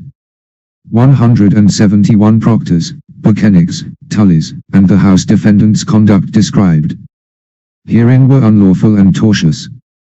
Among other things, they constitute intentional infliction of emotional distress, negligence, common law malicious prosecution, and violations of Miss Reed's rights pursuant to the United States Constitution and the Massachusetts Declaration of Rights. 172 As a proximate result of defendants' actions, Miss Reed was wrongfully prosecuted for Mr. O'Keefe's death, resulting in the loss of employment, reputational damages, and millions of dollars of legal expenses, as well as serious emotional and physical distress and injury. Jury demand. Miss Reed respectfully requests a jury trial on all matters so triable. Prayer for relief. Wherefore, Miss Reed respectfully requests that the court grant her the following relief: enter judgment in her favor and against each relevant defendant on each count of this complaint, UE. B. Award her damages in an amount to be calculated at trial, along with pre-earned post-judgment interest, costs, and expenses. C. Award her reasonable attorney's fees incurred in connection with this litigation, pursuant to 42 U.S.C. 1988 and any other applicable statute or law, and D. Grant her such other relief as the court deems equitable and just. 45. Date filed 11/17/2025 3:34 p.m. Superior Court, Bristol. Docket number. So she's got 6 lawyers on this: Seligson, Waters, Rosenberg, and then Jackson, Mason, and Elizabeth Little. Well, alright. 2 things. 1, I haven't eaten. We got to get caught up on the CCC meeting. I have to go put my lunch in the oven. Here's my initial thoughts. I'm not a lawyer. Nothing about this is legal advice. That if you just stayed for that, God bless you. That was a lot. I mean, first of all, Bossy Texas Chicken Bella are right. This is a lot more reasonable. If Turtle Boy had never been involved, I think Karen would have had more support. I know it took a little shock value to get the public to pay attention, but this is so much more reasonable to read than some of that stuff he was doing. This is reasonable. All right? It's at least something that you can digest as a factual argument. Now, there's some parts where I kind of rolled my eyes. Like, I remember Lucky Lofgren's cross by Adam Lally. Adam Lally ripped Lucky Lofgren to shreds. I understand Karen's argument is that Lofgren's understanding of the timeline evolved and his timeline was more accurate in one versus the other. Still, like, Lally made Lofgren look pretty dumb. All right? I'm not saying that Lucky wasn't driving a plow that night. I think he was. All right? What do you call it? Big Bertha? When they literally call it like the Franken truck. That's what it was, Big Bertha. They call it the Franken truck. Shows you how well I know this case. I know that Lucky calls his truck the Franken truck. All right? I don't doubt for 1 second that Lucky was out in the Franken truck that night. I just don't think he got to work at 12. And I don't know if he was at Fairview at 3. I think he was at Fairview at 5. And I don't think he saw police tape at 4:30. I think he saw police tape at like 6:30 or 7. All right? And there was police tape only up for a little bit, by the way, because it was a blizzard, and you can't you can tie police tape to a tree in a blizzard. It's not going to stay tied to the tree. Have you ever been in a nor'easter? It's a blizzard. All right? So anyway, Lucky's not the strongest part of that argument, but if you want me to, like, address it in terms of, like, the weakest arguments towards the strongest, okay, one, at least, like, what you're really doing when you're reading a document like that is, like, this is not legal advice. I'm not a lawyer. I'm a towel. All right? But what you're really doing when you're reading a document like that is you're reading the intro, which is the umbrella. You're reading the facts, knowing that you have to apply the facts to the complaints, the parts, the different counts, and then trying to understand what the argument is here, what the story is. And the argument here is that regardless, I mean, it's almost irrelevant in terms of Karen's complaint, who actually did it. Karen's argument is, listen, they did such a bad job investigating me. It was driven by bias, and it was a malicious prosecution. And there was a conspiracy, too, by the way. She threw that in there for good measure. But that's not even her main argument. Her main argument is they did such a bad job investigating me, they committed a civil tort. Now, there's certain preconditions you need to do that, like she had to have been acquitted. And then the other cool thing here, so Karen intends to consolidate this action with the one that's already going on in Plymouth. So it's not a cross complaint, it's a consolidated complaint, all right? So she filed in Bristol, but it's going over to Plymouth. The other thing that's really interesting here is, where did they make this argument? There's some very interesting reference here that I thought was fascinating. Where's the argument? I think it was, where is it here?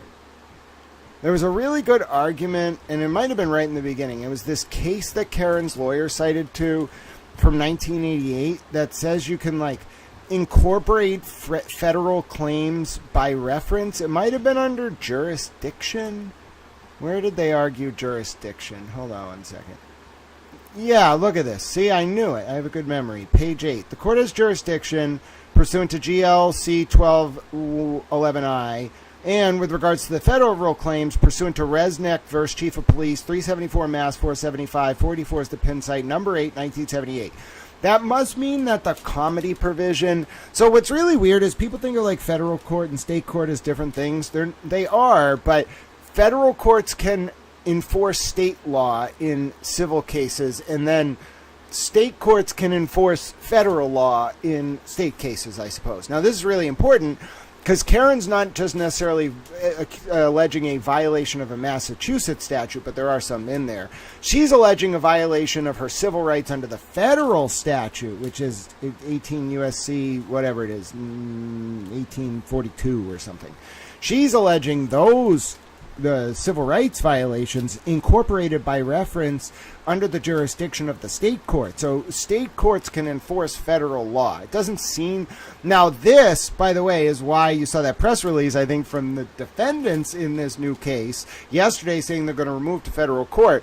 I mean, you can't, like, yeah, these are civil rights actions. If you plead them this way, that you can argue for removal. That doesn't mean that the federal court is going to actually remove them, because I'm pretty sure under that doctrine there, Resnick versus Chief of Police, you have the ability in a state court forum to enforce federal law. I don't know a lot about it. I'm not a lawyer. I'm a towel. It's just a fascinating little component of this. There's so many procedural sort of nuances to this. There's jurisdictional nuances. There's the fact that all these people are now co-defendants. The fact that there's state police. She's going to sue the state police as an entity. The town of Canton. Ladies and gentlemen, fascinating 7-count complaint. As to what I think about, like, the stronger arguments, the strongest argument is basically what she made, which is, like, forget the conspiracy argument. It's just that they did a bad job. They were biased towards her, and as a result of that manifest bias, their investigation was a violation of her Fourth Amendment rights and her right against malicious prosecution, etc., etc. It's a good argument. I mean, I think some of it, you know, I was hoping for some bombshells in there. There's a lot of recitation of stuff I already knew. There was some indications of, like, where documents came from that I was interested in and whatnot. Yeah, no, the state court does have jurisdiction. That's true. Yep, that's true. Irene is right, folks. Everyone is entitled to their opinion in Towel Chat. We absolutely have that mantra here, and that's what we're going to do. But I also need to eat. So let me digest those. How we just read like 50,000 words. That's an exaggeration. It was probably like 25,000 in a row. That was a lot. All right. Kudos to all of you who made it through. Here's what we're going to do. All right. I need to eat and I need to digest that. What we're going to do while I'm eating is we're going to get caught up on the CCC meeting. Now, you might be saying to yourself, Grant, I don't want to watch a regulatory hearing. Too bad. Too bad we're watching a regulatory hearing. There's nothing you can do about it. I am a little towel.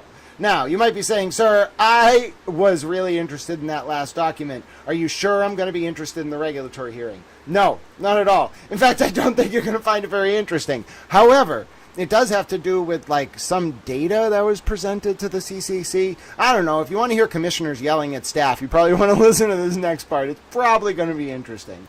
Let me turn the playback speed to 1. The CCC is about an hour ahead of us, so if you're just tuning in, you didn't miss anything. I just jumped through the licensing part. Now I'm going to go make my chicken. I'm here on my phone, all right? We're going to watch this until lunch. Then I'm going to come back during their lunch break, and I'm going to yell about things, all right? And I'm going to digest what we just read and all the chaos, and we're going to go from there. I'm a little tired. Hold on, I dropped my phone. Give me a second. All right, Troy, what did you say here? Give me 1 second. What did you say, Troy? Troy said, can we go over section 1222? What, section 1222 of what, Troy? Hold on, let me bring this document back up. 1222 of state law or of federal law? Troy, you're going to have to get me the exact citation of the thing you want me to go over.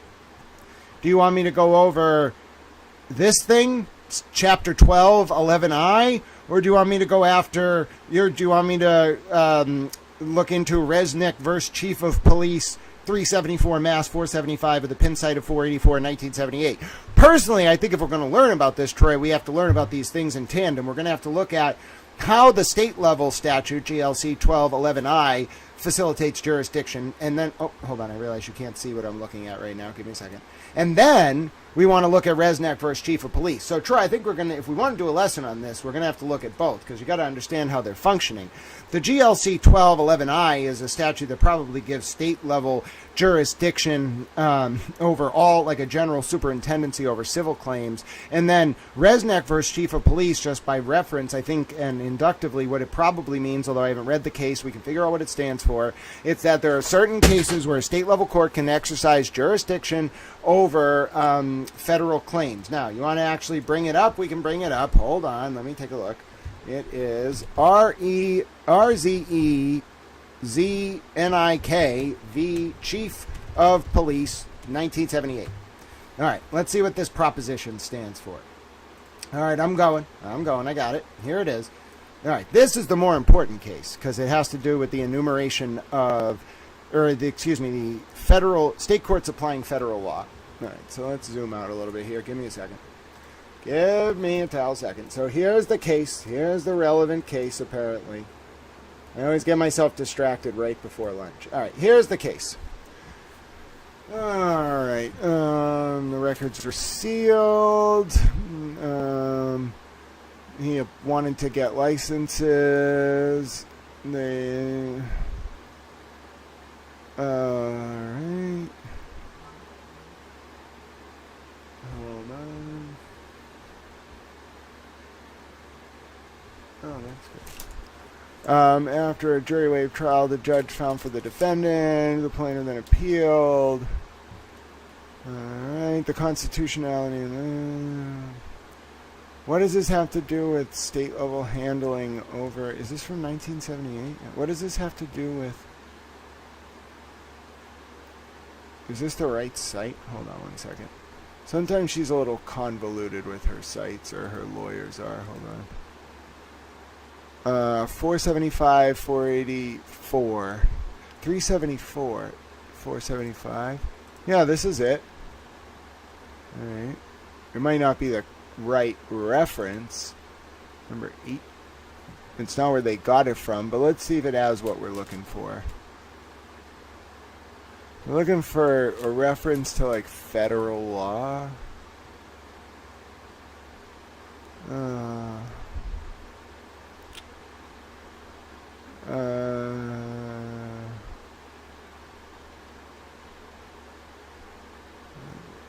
This is a very complicated opinion. Alright, I'm not in a position to interpolate this right now. I'm hungry and I haven't eaten today. We will look into it, though, because it really is interesting. The state jurisdiction over federal claims pursuant to Resnick v. Chief of Police. We're going to look at that. We're going to interpret it. We're going to be good, erudite little towels. For now, though, you're going to watch the CCC meeting while I make my chicken. And you might be saying to yourself, sir, I'm not sure if I want to do that. Yes, you do. You absolutely want to watch regulatory hearings. That's what the people want. I'm telling you.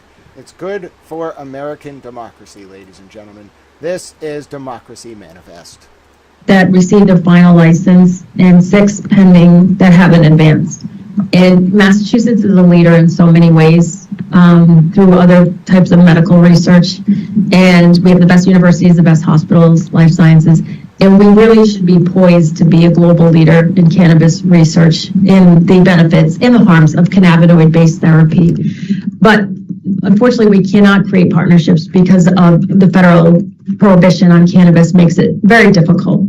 And on top of that, the way our regulatory scheme currently exists makes it even more difficult. When someone is doing research, there's intellectual property that's involved, and it's not protected in the way our scheme is right now. And I've advocated for many years for research. The plant is thousands of years old, yet we don't fully understand how, we know anecdotally, we hear from veterans, we hear from older Americans, but we don't really have all the empirical data that we need. And Massachusetts should be a leader in this. And how do we get there? And, you know, part of it is that we have folks who want to do research in Massachusetts, but the way this currently reads, but this incentivizes people to do research in Massachusetts. This is a regulatory change. I think we can get creative because we're subject to public records requests, and they have to submit their intellectual property. That someone could PRR it, and there goes all your intellectual property. Mm-hmm. So collectively, if we can put our heads together without violating open meeting law,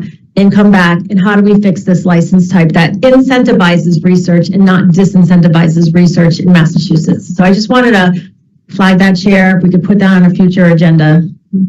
And there may be Commissioner Stebbins, and I know obviously you advocated for, because this is the only opportunity that we have to talk in public meeting, and we are prohibited from having these offline conversations. So this is a good chance for us to, I don't know if there are other issues that you may also want to, we have our working groups, and obviously we have a lot of other pressing regulatory issues that we hope to get launched early in January. But if you have some other thoughts that you might. Thank you, Chair. Just add to the good points that Commissioner Roy raised. It is a license type that has not been utilized. I think part of that, to your point, is the structure. I would also be curious to see how, the state's R&D tax credit might come into play. The what? The state's research and development tax credit might come into play. It's not federal, it's state. But I agree that, safeguarding what is a big investment in research that, could essentially, be something that somebody could FOIA and ask for our documentation on, I think is counterproductive.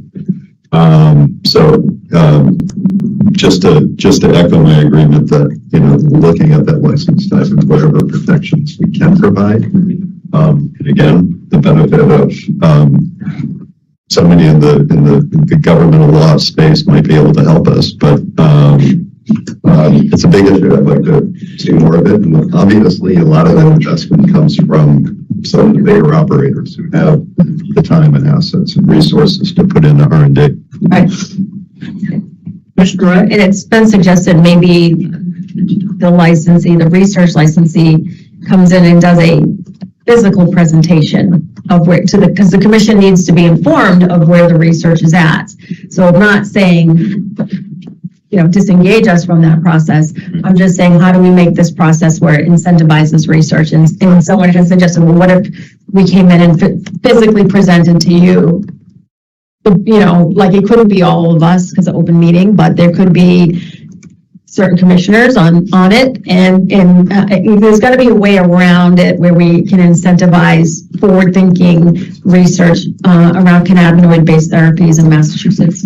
So again, I think this is relevant because we're talking about scheduling items for the next coming meetings and talking about scheduling for the long term. So I think this is an appropriate conversation to have. And if there are other issues that we don't obviously have listed on the agenda right now, but that people would like to raise, in the future for agenda setting, that would be helpful.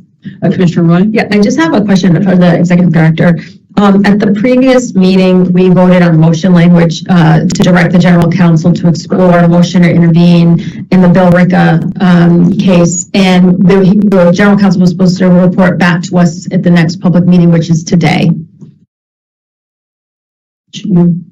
Executive Director. I was, thank you, Madam Chair. I was going to mention, obviously, I'll go through the chair and schedule that at a future meeting. I think I mentioned December 4th and the 11th as probably our next opportunity.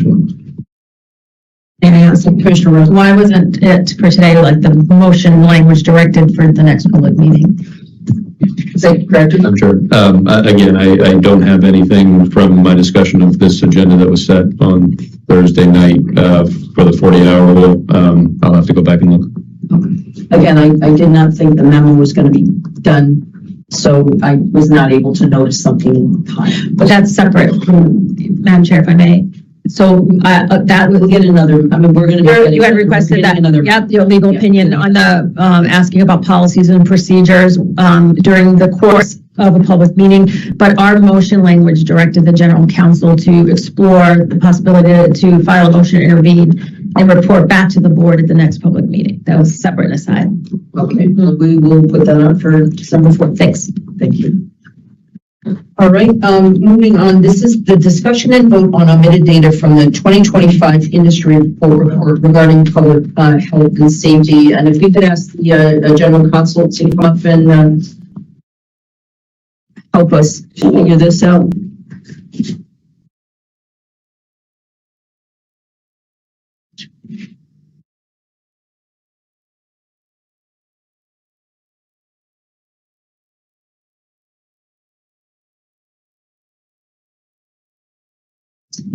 Good morning.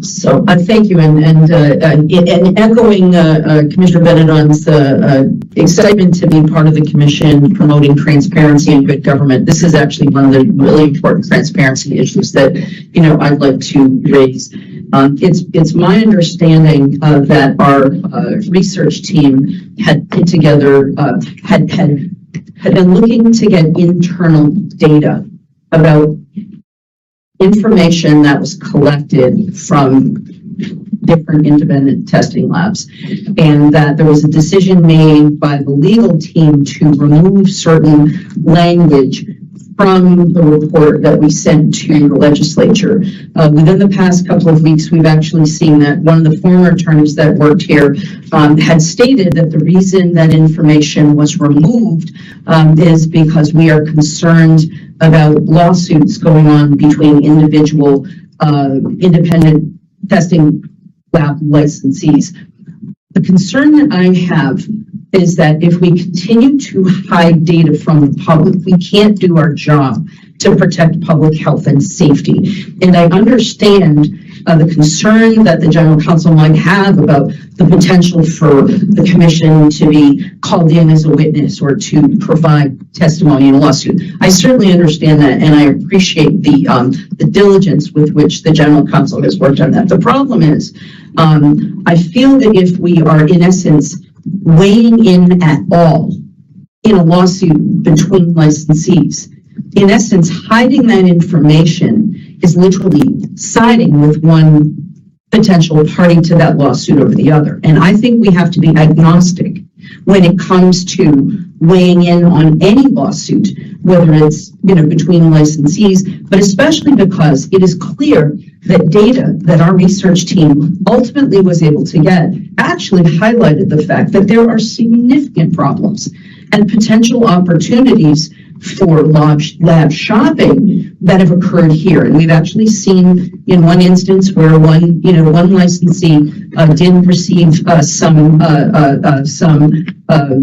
punishment for having perhaps engaged in that kind of behavior. So I'm trying to understand what we do as a body to protect public health and safety if the legal team is overriding our ability to protect public health and safety by hiding data. It's my understanding that this was your decision to remove language from the report, and I don't know if you were aware of this, but we have a statutory mandate to provide this information to legislators. So I just want to state very clearly that hiding data, regardless, I think that you should not be substituting your legal judgment without coming to the commission, especially when it pertains to public health and safety. So, one of the motions that we will be making here, and I appreciate the executive director for having helped me draft this, is the motion that I will make is to move to direct the executive director and Commissioner Roy to work with the research team, the data team, and other necessary parties to review initial iterations of the 2025 industry report and provide a comparative analysis with the final version as approved by the commission and report back at a future public meeting no later than December 11th, 2025. General Counsel. Thank you, Madam Chair, and good morning, Commissioners. Very warm welcome to Commissioner Benedon. Let me just say for the record and make it very clear that without getting into the specifics of any legal advice that was given to the Commission, that the legal division neither changed any data, omitted any data, or recommended any kind of actions with respect to data in its review. I will say that to the extent that the Commission, to the extent that the legal department did review the report, our review is subject to the attorney-client privilege. That privilege belongs to the board, and the board would have to take action to waive that privilege and to have further discussion regarding, if I may finish. And if I can just interrupt for a moment, does the chair have the ability to waive that privilege, or must that come from a vote of three commissioners? If I may, Chair? Please. Yes, as Commissioner Roy aptly pointed out in her opening remarks today, actions of the board require the vote of three commissioners. So that would be a vote that would have to be affirmed by three different commissioners. So, an additional question would be, does the general counsel have the authority on behalf of the commission to make a unilateral decision to join as a party to a lawsuit? Does that require a vote of three members of the commission? Well, I think Generally speaking, there are certain delegations that have been made. So there are delegation votes that the board has undertaken to delegate certain authority for the general counsel to take. Can you point out specific, do you have specific authority that has been delegated to you unilaterally to join a lawsuit? Is that, do you have that authority now invested in you that you can unilaterally, for instance, triple our legal budget? Do you have the opportunity to do that? If I may, Madam Chair, I think we're veering off from the topic at hand here. The noticed topic here is discussion and vote on omitted data from 2025 industry report regarding public health and safety. We're now veering into a different topic. What I'm veering into is I question the authority of the general counsel without first consulting the board to in any way scrub data that could be important for the public to know to protect themselves. And this is what I'm concerned about, is that I believe that the general counsel does not have the unilateral authority. And if there is a decision to hide data from a public report, that you come back to us for approval of that. Please. If I may, Madam Chair, as I stated at the top, the legal department neither scrubbed data, recommended the removal or changing of data. Our review of the report did not include anything with respect to changing any data. So I want to respond to that and make it quite clear that to the extent that the impression is being left to the public that the review involved either scrubbing or changing data, that was not the case at all. Were there any edits suggested by the legal counsel to the research team? There were edits to the report that were suggested, certainly, yes. And what did that entail? That is a matter of privileged information, that it is not for me as the attorney to waive privilege. That is up to the board to take that action. Sure. I have notes here that are not subject to privilege. They're not marked confidential and privileged. So I'm going to enter them into the record, and I'm going to read the first 3 bullets. They're not marked confidential and privileged. They never were. So I am going to enter them into the record. I have just for the record, I have no idea what you're about to read and where this is from. So I can't comment on that. And Please, thank you. on February 24th, 2025, I had a meeting with Associate Counsel Berquist and Graylin Humiston, a member of the research team. I'll read the first 4 or 5 bullets. If I No, she recognized, let her finish, and then you can go ahead, please. Okay, again, they're not marked. They never were marked. So confidential privilege. I'm able to read these. Thank you. Okay. Commissioner Roy, are we going to go through what the changes were from the original report to the final report? Graylin Humiston, changes were made to wording, especially consideration sections. So not to sound like we're weighing in on current litigation, but nothing content-wise was removed. Commissioner Roy, what considerations? Testing consideration 3. Commissioner Roy, so we took out about New York State and we took out pass-fail. Why? Attorney Berquist, when I didn't have the context when I first read it, I read it as if we were trying to have different standards, but safe limits are safe limits. So we provided more context there talking about medical patients because there were context that was missing. I also think we should steer clear from suggesting testing might be lacking because the commission will be faced with a lot of subpoenas with lawsuits. So the extent we can get our point across without that wording is a benefit to us. It goes on, they'll be entered into the record.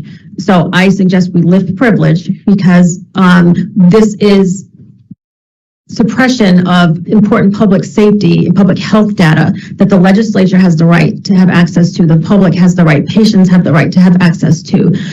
It's my understanding that there was an initial iteration of this report with economic incentive considerations, why people do data manipulation. And Can you get into that further? What do you mean by economic incentives? it's my understanding from the research team that the original iteration of this report contained a consideration that discussed economic incentives around data manipulation, what drives data manipulation, whether it's THC, potency inflation, or passing flower that should not be passed. And it's my understanding that it's in this first iteration. And it's also my understanding that the executive director is trying to locate that first iteration of the report so the commissioners can all see that consideration. Okay.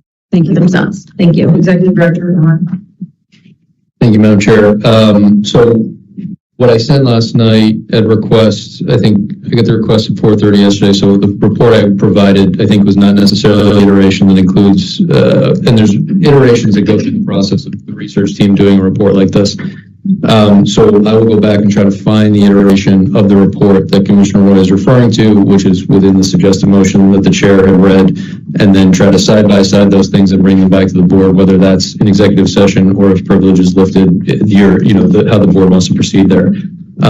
I'd just also like to clarify, we're quoting a former attorney of the agency. Is that sort of based on a public meeting? Was that notes? Is that, what are we quoting that attorney on? He's no longer here, obviously. Yep, as I had, Madam Chair, please, thank you. He was the attorney, the lead attorney on making the edits on the iteration that you shared yesterday. It's all his comments in the margin, all the way through the document. And this was a meeting with myself and that attorney and Graylin from our research team. I believe what I understood from that as well, and I think General Counsel mentioned, I don't know that there's any specific data that we're talking about, and so I think if the board is in support of the motion that the chair read earlier, we can work together to sort of see what those two iterations look like. They provide the final report, which is up online and was voted by the board in February of 25. And so if we find the iteration that you're looking for, and we put together a comparative analysis and bring that back to the board, either in executive session or public session, I think that would be the next steps. Okay, Commissioner Wright, do we need to lift privilege to be able to discuss that earlier iteration in public and share it with everyone? I would say a working draft generally is not a PRR-able document. PRR-able is not a word, but generally speaking, the iterations of the document prior to them being, put forward as draft versions for public discussion are generally not discoverable. So I think, but at the same point, with you and I doing that and bringing it back to the board for consideration at a future public meeting by December 11th, I think the board could determine at that time if you'd like to waive or vote to waive now. So should we, all right, so I have read this motion, but it has not been seconded, so I withdraw this motion. And should I include language in here that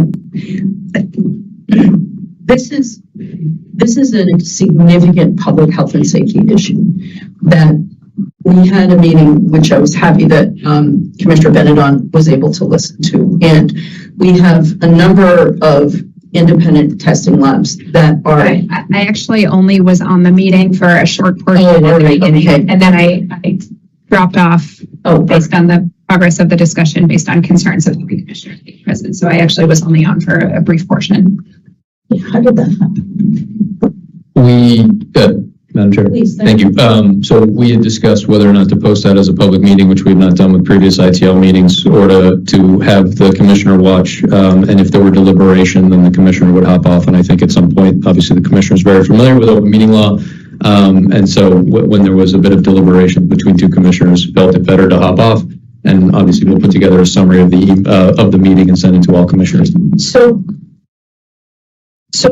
it's within our ability to talk about that meeting yesterday, because this has to do with independent testing. And so and I feel bad because I would have made that a public meeting. I thought that we had an understanding so that you could come and listen, and I thought we had covered open meeting law problems. So I apologize because I wanted you to be able to listen. But what we are hearing from multiple ITLs across the state is that they are looking for greater transparency, greater consistency. They want, and by the way, I applaud Director Enos did a wonderful job yesterday answering a lot of the questions for the independent testing labs. But we have a significant problem that we have to address, which is making sure that the commissioners can protect public health and safety. And what I grow concerned about is whether it's either Chapter 30A or legal privilege, or, it's behind the wall of an HR investigation when something like this happens. But we need to make sure that at all times, the most important thing that we are doing is protecting public health and safety. Protecting the rights of licensees to an independent hearing process is important.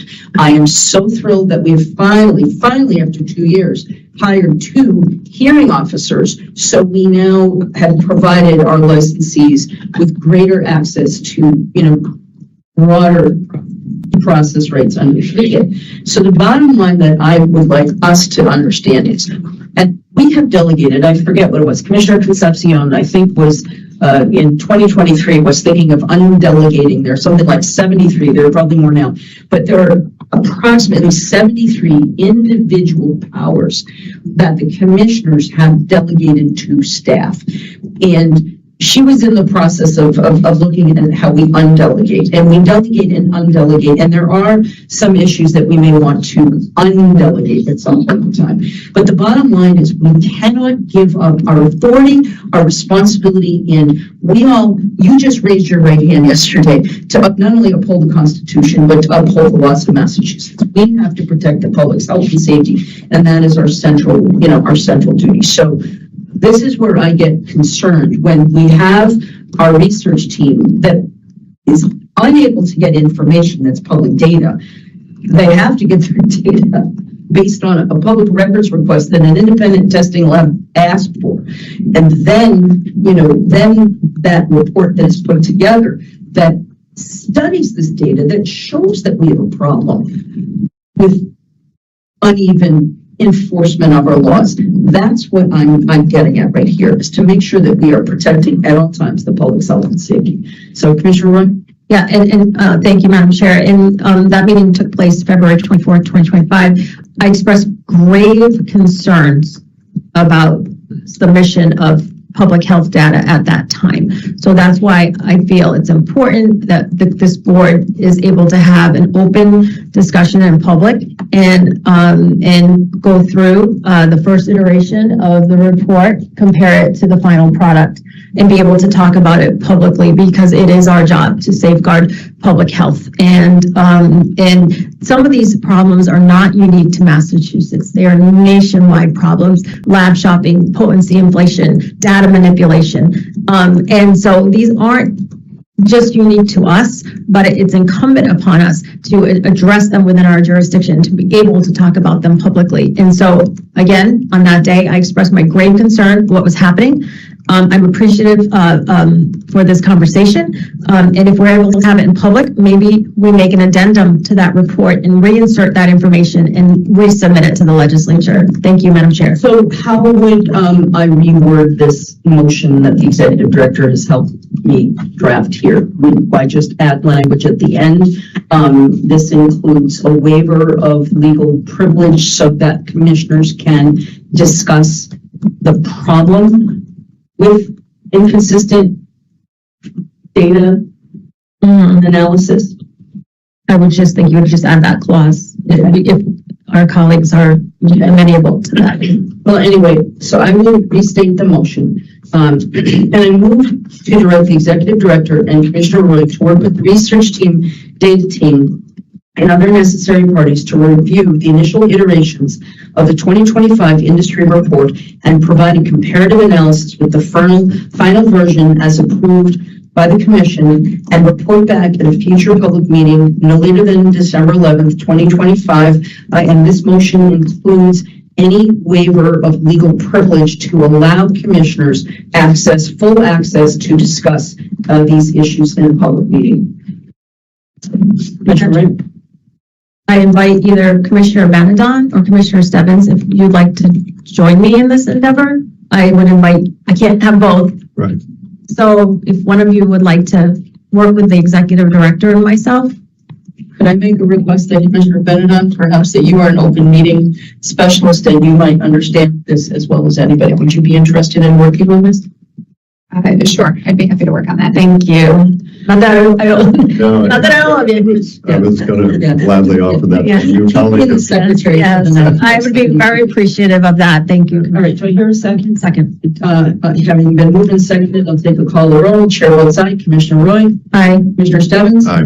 Commissioner Benedon? I apologize. Are we voting on your motion? This motion, yes, that basically will. I am not comfortable voting to waive privilege when I don't know what the privilege discussions are that I would be waiving. And so that's not to say that I would not be comfortable waiving privilege at the next meeting. My suggestion is, if you'd like to abstain from this vote, but it will also allow you to Give you a close-up look. Right. Yeah. That would be right. So I will abstain from this vote. Okay, thank you. All right, it passes 3 votes with 1 abstention. Thank you. Thank you very much. Thank you. All right. Now, we are almost at noontime hour, and we are moving towards the draft review of draft regulations and policy. So right now, we will take a break. Do we want to make this, not early, but do we want to make this our lunch break to allow them to reconfigure the room? Does that make sense to everybody? Okay, all right, thank you. All right, I will entertain a motion to suspend the meeting until 12:30. Does that work for everybody? 12:30? Do I hear that motion, Commissioner Roy? So moved. Commissioner Stebbins? Second. Having been moved and seconded, I'll take the call the roll. Chair votes aye. Aye. I'm sorry, Commissioner Roy. Okay, aye. Commissioner Roy. Commissioner Stebbins? Aye. And Commissioner Benedon? Aye. Thanks. We will reconvene at 12:30.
orient ourselves, we will be on page 103, 500, 141-4, under social consumption establishment sales, specifically 500, 141-4F, as we've kind of called this the last call section. Legal does have a proposed amendment to accompany section F, so I'll read F first. Limitations on the time for sales of marijuana or marijuana products shall comply with all municipal bylaws and ordinances. Unless otherwise explicitly authorized by the municipality, sales shall only occur between the hours of 7 a.m. and 12 a.m. And the legal proposed amendment is coming from subsection J, but more appropriately to move it directly after subsection F, which reads, all sales and service of marijuana and marijuana products shall cease at least 30 minutes before the latest time permitted for marijuana sales under this section or by municipal authorization. Nothing in this subsection shall prohibit a licensee from continuing to operate or conduct other lawful business activities, including the sale of non-marijuana items such as non-infused food or drink, or providing entertainment after the cessation of marijuana sales and service. And the considerations for the board here specifically, which I think were previously addressed at one point during public meeting, was the continuation of non-marijuana related activities at an establishment, which may take place within a hospitality on-site social consumption establishment, as well as the 12 o'clock a.m. end time. And so as it stands now, subsection F reads 12 a.m. as the default time for these establishments to close, which could be certainly changed by local municipalities, but just for consideration for the board as to what time it would like to set as the default standard time. Okay. So, Fair. Commissioner Roy? Attorney Bruno. So are we contemplating two things here, the default time and whether or not activities can occur past 30 minutes prior to closing? We're contemplating two things? Yes, I apologize for maybe if I wasn't clear enough. What we found in public meeting and in conversations with individual commissioners is that these two things are very closely related. And so I thought it was appropriate to read them together for a whole context. Right. And I think, if I may, Okay. we use the example of the midnight matinee. So midnight matinee starts at midnight. And so No one gets anything past you, do you think, though? so I think we were trying to suss out, are they able to consume at the midnight matinee, right? So can we try to gain consensus on that? I don't know if you, on that first issue, right? Because we're putting them together because they are so closely aligned. So my suggestion is the first issue that we want to gain consensus on is, do we think that it's okay to have the midnight matinee, even though it may have been preceded by enjoying products, but we'd like them to still be able to. So I just want to see if there is consensus to allow other non-cannabis sales related business on site. And I will just opine, I have no problem with that. And so Commissioner Stebbins, do you want to? Thank you, Chair. I like the new language that we're considering adding. I think, this is somewhat akin to delivery where we establish certain set of hours, but I think to your point, this is going to be municipality by municipality, and that municipality is going to get approached by a licensee saying, I want to do this at this location, fully expecting hours might change. And I think this allows that latitude or that flexibility. But Attorney Bruno's example of the hospitality licensee, the midnight matinee, we consume, it could be a music act, it could be anything else. We consume, service is shut off, but that non-cannabis activity can continue. And again, this is going to be a decision that our local municipalities are going to have the authority to set. But I think language reads better. And if I can, just for clarification, so we'd be striking out what is now removing J and incorporating this new G to answer that. Madam Chair, if I may. Please, thank you. Exactly, Commissioner Stebbins. So striking J and then moving it to fall right after F, so it would be G. So it's easier for somebody reading the regulations to see how these work together. Commissioner Roy? I just want to make sure I have a clear handle. So we're setting midnight as the floor, and the municipalities can go past that. But what we are implementing is a 7th inning rule saying if there's 30 minutes left, the last 30 minutes you can no longer serve or consume. Do I have a handle on that? That's accurate? If I may, Madam Chair. Yes, so that is accurate. So the municipality, as right now, so it states 12 a.m. is the latest default time. The municipality may require the licensee to stop sales at 11 p.m. Or it could permit the licensee to extend sales and consumption until 1 a.m. And so the 12 a.m. is the default rule. And yes, it is the 30 minutes prior that consumption and sales would have to end. So right now, with the default of 12 a.m., consumption and sales would have to end at 11:30. So as to your baseball, I'm not a sports person, but yes. Yeah, yes, okay. Yes. And the activity can remain. So if it's somebody singing, reading poetry, they're watching a movie, that can continue. We're not precluding anything like that. Correct. Chair, if I Please. For clarification, the language says sales and service, but we've been speaking of consumption. So does sales and service necessarily encompass consumption? If I may, Madam Chair. Excellent question. So the sales and service, so sales in the past, prior to the social consumption drafts, have, I think, been envisioned to encompass retail sales, and the act of service has been worked through with the board to include that hospitality service as to be inclusive of consumption. And so it's certainly a commissioner decision. If you would like even further clarity, that even to include the term consumption, we could certainly include that too, certainly for board consideration. And I think we were reading it as service would be encompassing consumption as well. If there's no more sales and no more service, then you'd be required to consume whatever product you might have left. So all right, Commissioner Ronnie. Commissioner Benedon, great point. And I agree. I think we need to, I think what's the intent of the board is we don't want people to overconsume. We don't want them to consume and get right into their vehicle. So in essence, so this is a question I was just about to ask, is that, so the sales end at a certain amount of time. But you could have gummies that you bought previously. Right, but we're not telling you to chug. You know what I mean? That's what we don't want to have. Well, see, this is what I'm saying is that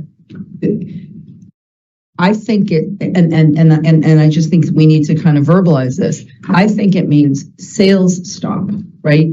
And then, because what I would be afraid of is that we say consumption stops at the same time that sales stops. That means that people will be incentivized to quickly consume.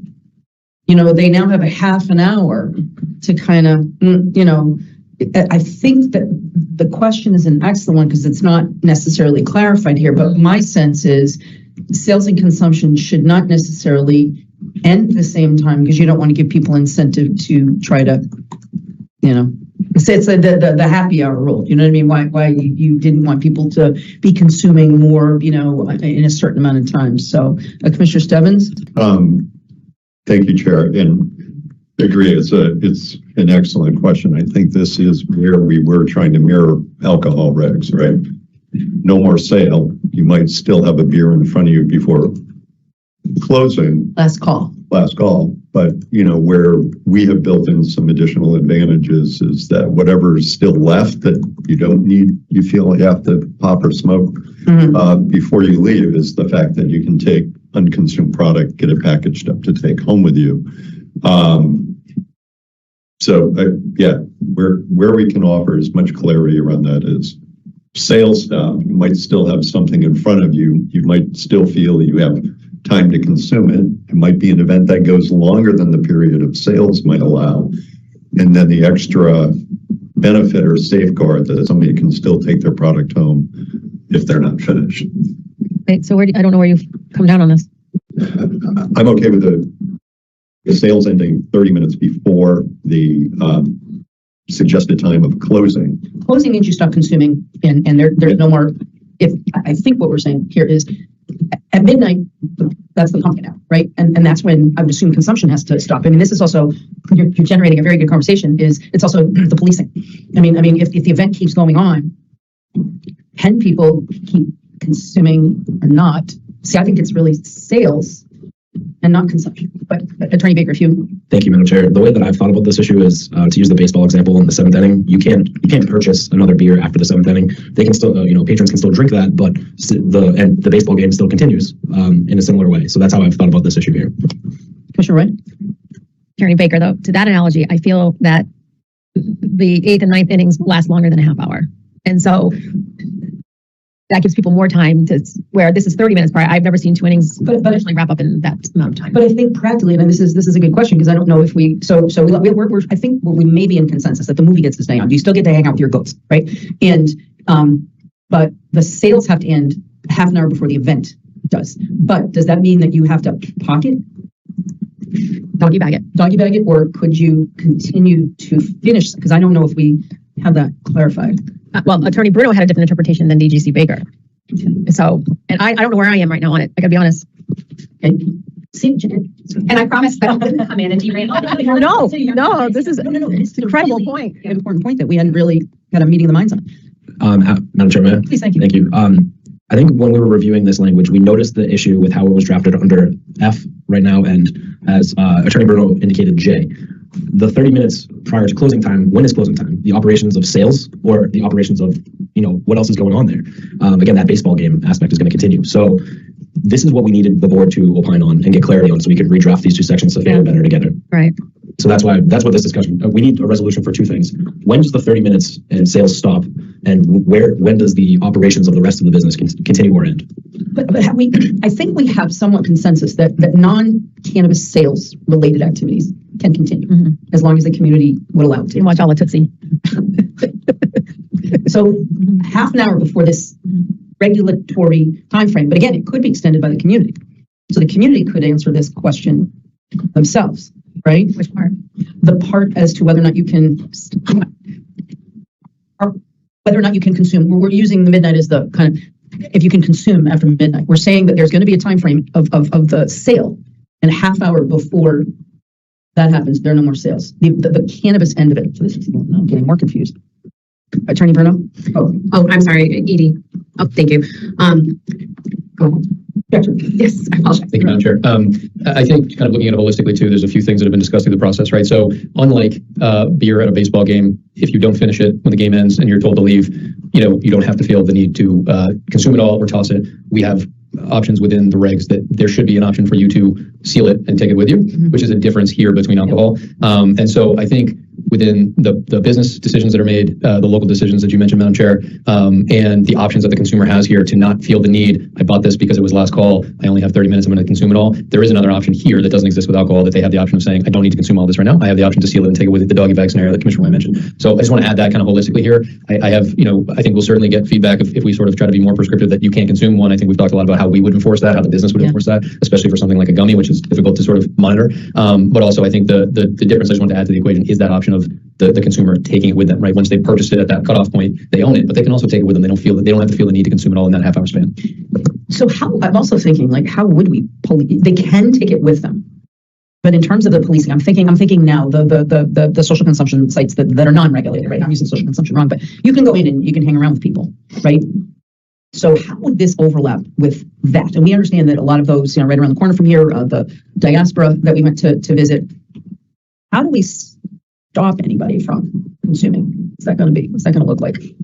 Madam Chair, I do think from an enforcement standpoint, on the business's perspective, let alone ours, is the idea of sales are cut off is something that we can very easily control. Right. Somebody having a gummy that they've purchased, even if it's before that cutoff point, and consuming it in that half hour, I'm concerned that the business wouldn't be able to monitor that, nor would we. And again, smoking is a different thing, right? Smoking, you could certainly make sure that that's more demonstrative, certainly. Okay. May I ask how does last call, is that a half hour before closing time? Generally speaking?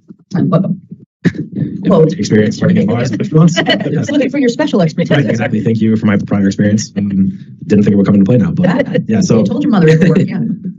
Yes, that's been my experience. Is about a half hour, 15 minutes before you stop the sales of beverages or alcohol at bars, and you let folks consume within that half hour up until the point of closing, and then that's when they have to finish or. But see, it's different there because you're closing the place, you're closing the doors. Everybody has to leave, and we're saying it's okay for you to stay.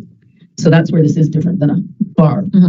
And last call at a bar, I don't know if it's, maybe there are communities that have regulations about when last call is. I don't know. I don't know the alcohol laws enough, rules enough. So backing up, what is your posture, Commissioner Roy? I don't know what my posture is right now. I'm trying to suss this out because obviously we put this, why did we put that in? 30 minutes to stop selling products. What's the intent of that? Why is it even there then? Mr. Stevens? Thank you, Chair. I think, again, as we've heard a lot throughout this process, treat us like alcohol. I think this is the place where we're trying to treat licensees like alcohol. I think, we've talked about these regs at kind of setting the floor, and the floor being, I have a lounge. It's open from 8 to 12. To your point, 11:30, I stop sales. Somebody can still stay and enjoy, but I'm shutting the doors at midnight.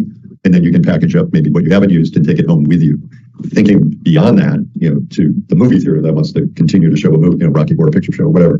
It's when do sales cut off, and backing that out the 30 minutes before essentially sales get cut off. I think a lot of it's going to come down to local play. It's a local licensee saying, I'm the only thing here. I'm shutting down at 12, cutting off sales at 11:30. Everybody gets kicked out. The other applicants are going to be, we'll stop marijuana sales, or we'll cease our marijuana license activities at 2 a.m. No more sales after 1:30, so that the movie or whatever can go on. And I think some of that is going to just. A lot of this is really, at the local level. But a lot of this is really going to be determined at the local level. They're going to determine how they want to police it. Yeah. And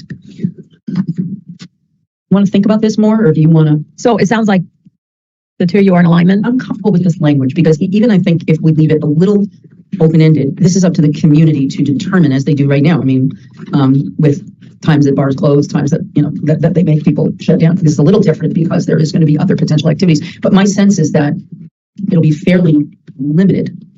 Yeah, I'm comfortable with this language as it is right now. I think that we've raised the issue, and I think that we also have some opportunity with guidance to get some feedback from communities, but I don't know. I think I'm still, I understand part of the discussion and what we hope to accomplish, but also looking at the proposed language, I think this is part of the discussion. The proposed language says that sales shall cease 30 minutes before the latest time for sales. And so does that mean that if the municipality sets the latest time at 12, it's really 11:30? And why not just say it's 11:30 then? If we mean the end time of their licensing, of their license activity, should that phrase be used instead? Otherwise, we're just saying sales ends 30 minutes before sales end. So maybe it should say sales end 30 minutes before the latest time. Well, the latest time. You make a good point. 30 minutes, you stop sales 30 minutes before sales. Before you stop sales. Yeah. Right. Sales shall cease 30 minutes before the latest time permitted for sales. No, wait a minute. No, because we're setting a framework. They can make it later. So we're setting up 7 to 12. And if they want to go till 1, where they end. Commissioner Stebbins, go ahead. Thank you, Chair. I think our new commissioner picks up on a good point just in terms of that language. Shall cease at least 35 sales and service. Maybe we should think about whether we strike the and. I'll ask you, we might define the and service, but sales shall cease at least 30 minutes before the latest time permitted for marijuana sales. I think it should be maybe edited to say marijuana establishment hours of operation, because the latest time permitted for marijuana sales kind of sounds a little contradictory. Attorney Bruno. Thank you, Madam Chair. So I think the challenge here is that it previously read closely aligned with marijuana establishment hours of operation. But if a marijuana establishment is, for example, hospitality on site and they have other activity and they're open, the marijuana establishment still remains open, then it's not necessarily tied to the ME's hours of operation. If it says hours of operation on the door, that's the challenge there. And so if there's an end hours for sales set by the town or by the commission, that's what we were trying to attach it to. I certainly understand if it's not the clearest language, we can certainly work on that, but that's kind of where the interplay is coming from. Commissioner Roy? I'm comfortable with the language because in touring the municipalities, and I went to 3 of them, they are looking to us to set these floors or ceilings, however you want to describe it. So the way it reads now, if we're giving the parameters of 8 a.m. to 12 a.m., then the municipalities will stop, the ME will stop sales and service at 11:30 p.m. Now, having said that, the municipality can override us and accommodate they could stay up until 2 a.m. And if so, then the sales and service will cease at 1:30 a.m. So I think here gives the guidance. The municipality said to us, we are looking to you for this guidance. And then we're also giving them the ability to override us with different operational hours. But regardless of what the hours are, we're saying a half hour prior to whatever you determine is the end, you have to stop sales and service. I hear you, Commissioner Stebbins. Thank you, Chair. And I think Attorney Bruno, look, the new language you've incorporated to kind of capture those activities and events that may go longer than the marijuana establishment's sale of marijuana hours. I think that's taken into account here. I think that the terminology I'm just running up to is the latest time permitted for marijuana sales. That language, I think you just need to talk about, whether we call it licensed activity or So I think that we kind of have a consensus, but we might want to just rework the language a little. Yeah, I think Commissioner Benedon picked up on the right point. Is sales based on latest time permitted for marijuana sales just seems to be redundant. And then are we in agreement that this provision says nothing about consumption? I think that consumption is hard for us to police. Although maybe we want, but I would say that when we think about smoking, right, that I don't know if we need to add that in because being able to police gummies is going to be really different, right? And people will already have, they will have infused beverages, but the smoking is going to be far more prescribed indoors. So do we want to say you can consume until? I was just going to say that. 15 minutes. Go ahead. Okay. I was thinking that maybe the sales and service are 30 minutes, last call, but then the consumption, that could be a difference. But this is also are we saying that you have to consume it in a half an hour, which is going to be hard to police if it's a gummy, less hard to police if it's smoking. So you can see that. I think we might want to, let's just take a little more time on this and put a pin. Yeah, kick this to the 4th or the 11th because I think that we're taking a lot of time here, and I do think, but again, your point about consumption is right. But you will see through these regulations that we do treat different smoking different. There are different sets of rules, different sets of prohibition, different sets of view. Commissioner Green? So is your concern enforceability? It sounds like. Yeah, I just that's my only concern is how, or do we yell everybody put it in a bag? I don't know. We can do that multiple languages. I don't know, but that's ultimately what. If we're worried about consumption, and then we're also saying that the non-cannabis related activities can continue, your goat yoga, your movie, do we have to tell people put it in a bag while you enjoy Rocky Horror? And I don't know if that's what we mean to do, or again, and then thinking about consumption. The movie's on, right? So closing time. Whatever. So the movie starts shortly before, the half hour before. So in the middle of the movie, are we going to be chasing people down? That's what I just don't know how we police that. Unless we can say everybody put it in a bag half hour. May I? Commissioner Roy? To the chair. Commissioner Benedon, by bringing up consumption, because I'm always worried about, impairment behind the wheel. I didn't know what your intent was about bringing up consumption. Well, mainly my intent was, mainly my intent was to make it clear what the law says. And so even setting aside the policy, we should agree on the policy, but then make sure that the language, abundantly clear. Right, that the language makes clear what is or is not allowed based on our judgment of the policy. All right. And the reality, please go ahead. I'm sorry. The reality is that it does depend if there is a following event. So in the example of the seventh inning, it makes a difference if the entire facility and all activities end at midnight and then everybody goes home, or if the license ends at midnight and so sales end, but then there's a 2-hour movie after. So if the goal is to avoid impaired driving, then it seems that the time that sales and potentially consumption would stop would depend on whether there's some other activity after. So align with it. People around. And that's hard to regulate because that other activity is not within the commission's jurisdiction. Right. Thank you. So under F, it's really flexible language for the municipality. Again, you can go under or over what is being said here. The board could consider having a final cap and then saying 30 minutes before 2 a.m. And I understand that we want to bake in flexibility, but if you compare to alcohol, we can't go past sales at 2 a.m. So in a similar regard here, we can mostly leave it up to municipalities, but set the end time as a hard stop and say 30 minutes before that, so 1:30 a.m., unless otherwise set by the municipality. Yeah, and also what Commissioner Bennett was saying is that because you have this separate activity, yeah, I think, no, I'm thinking out loud and then I keep confused. But in that example, you'd have last call at 1:30, and then everybody would have to either finish what they're consuming or have it bagged up by 2 o'clock. And then at 2 o'clock, everyone is getting... Do we include, if there are other activities going on, I mean, in general, a half hour before you close has to be your last sale, right? But we're mushing now because we have other activities. So in theory, like a bar, half an hour, last call, and then everybody has to go home. But is there a way that we can say, if there are other activities going on, the community can, it might be clumsy language, but it's only getting clumsy because we're adding these other activities into this. So normally what we're saying is half an hour before last call. But because we're joining this, there might be a different way to state that. Does that make sense? I don't know if I'm making it more confusing or less. Because it's not confusing unless we have the other activities, right? It's pretty clear. Go ahead. I think, thank you, Madam Chair. In Attorney Bruno's second sentence here, nothing in the subsection shall prohibit. We're getting at that in this sentence, right? So maybe we could work off that language. It's almost like if you separate it, it does leave it up to the discretion of, you know what I mean? We're saying when you're cannabis, no, we're not clarifying. Well, I think we should work on it some more because I think that we're kind of getting very circular here. But I think we know what we want to say, but we now complicate it when there are other, and I would say that most of this is not going to be complicated necessarily by other activities. It's going to be fairly straight and it's going to be fairly clear what's happening. It's when some of these other events are going on. So why don't we kick this one till our next meeting and maybe we'll come up with some additional language. Go ahead, Attorney Baker. Thank you, Madam Chair. Is there a commissioner that is interested in working on the language offline with us? Go ahead, Commissioner Stevens. Thank you. Right, moving on. Thank you, Madam Chair. Moving forward, under Section 4, Social Consumption Establishment Sales, we have some legal staff amendments just on page 102, A4, which reads, marijuana and marijuana products may only be used by consumers on the premises who have demonstrated compliance. I will make that amendment there. Demonstrated compliance with 935 CMR 500 141.5, that they are 21 years of age or older. That was a correction to the citation based upon other changes within the regs. Thanks.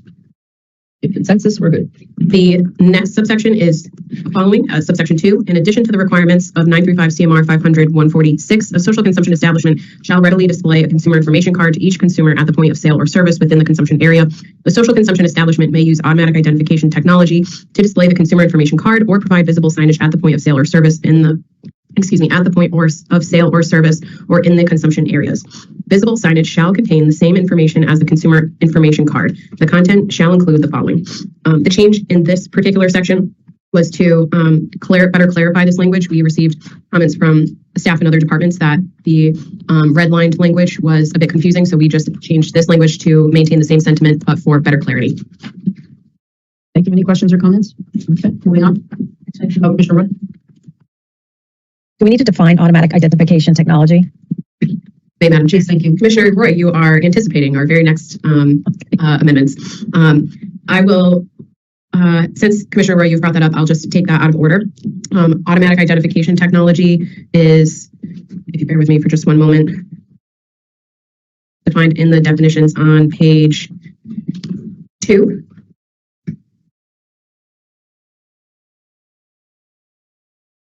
And we do have a legal amendment to this as well, which is on the page guide at page 10. And so I will read that. Essentially, the legal amendment just strikes the last sentences and leaves the first. Automatic identification technology, or AIT, means technology that enables a consumer to access information without manual data entry by scanning, tapping, or interacting with a code, tag, or similar marker, including but not limited to QR codes and RFID tags.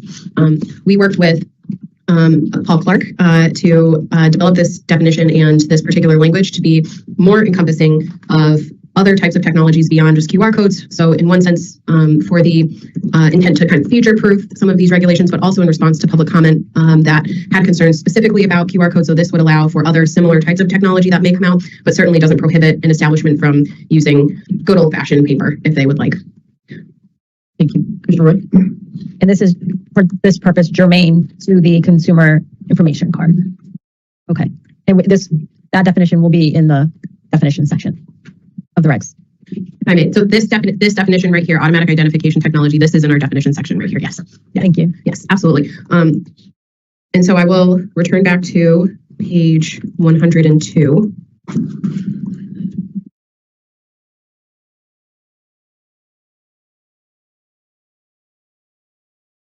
So for subsection 4A3, just for clarity. On page 102. 102, bottom of page 102. 4A. Oh, yes, sorry, thank you. And this reads, in addition to the requirements of 935 CMR 500-1055, the social consumption establishment shall ensure that all marijuana and marijuana products sold or served on site are accompanied by an automatic identification technology, menu, label, or supplementary insert provided to the consumer that includes. The change here is, again, with the term automatic identification technology, which, as we've read, has now been defined. Thank you. Questions? I'm happy to see that, if I may give commentary. I will also read subsections A and B because that is new language as well. So this is intended to address the type of information that can be provided by this type of technology, the estimated amount of time for the onset effects of marijuana and marijuana products, and the projected duration of the effects for each specific product offered for sale by the licensee, and access to the certificate of analysis for each batch of marijuana and marijuana products available for sale or service. A social consumption establishment shall make individual package certificates available to consumers upon request. And I just wanted to highlight this because this had previously been housed in an SOP requirement, and rather than have it listed in the SOP sections, it's built out into a formal reg. Any place, I remember Representative Keenan was talking about psychosis. That is, Yeah, psychosis should be C. May I, Madam Chair? please, thank you. So psychosis, just to double check, should be in for social consumption establishment sales. For 2B should be psychosis added, correct? Yes, Madam Chair. That was the state representative that sent us that. Yes, that was the very last consensus we received at the last public meeting addressing the reg. So yes, that will be reflected in a new draft. Thank you. Right, if I may, Madam Chair. Thank you. And there's one further amendment relative to automatic identification technology, and this would be housed within on page 102 within 500-141 4A2. And this is a legal amendment on the page guide, page 11. Sorry for the multiple documents. It reads, a social consumption establishment may use automatic identification technology to provide consumers with access to menus, certificates of analysis, consumer education information, access to marijuana or marijuana product labels, and any additional content or materials as may be determined appropriate by the Commission, provided, however, that a social consumption establishment utilizing automatic identification technology is prohibited from collecting, storing, or using any consumer personal data through such technology. This addition came, of course, in connection with the public comment, but also in response from staff to ensure that any personal information cannot be maintained or improperly used by an establishment. Thank you, Commissioner Wren. Friendly amendment, please change the may to a shall to be consistent with the shall in the other areas around automatic identification technology. I may, Madam Chair. Or consider, and that's certainly a board consideration. I think the question is whether the board wants to require these establishments to use automatic identification or use the other means available, such as the menus or, I'm just trying to take a look, or the visible signage or an information card. I think we are mandating it for COAs, and the other information was the menus, I believe, where we left a little wiggle room. So the consumer information card is a may, the rest is a shall. So maybe we make another section about the same wording, but may for the consumer information card, because that's a may and the other ones are a shall. Attorney Baker. Thank you. Commissioner Wright, I think the shall that you're looking for is in the first sentence.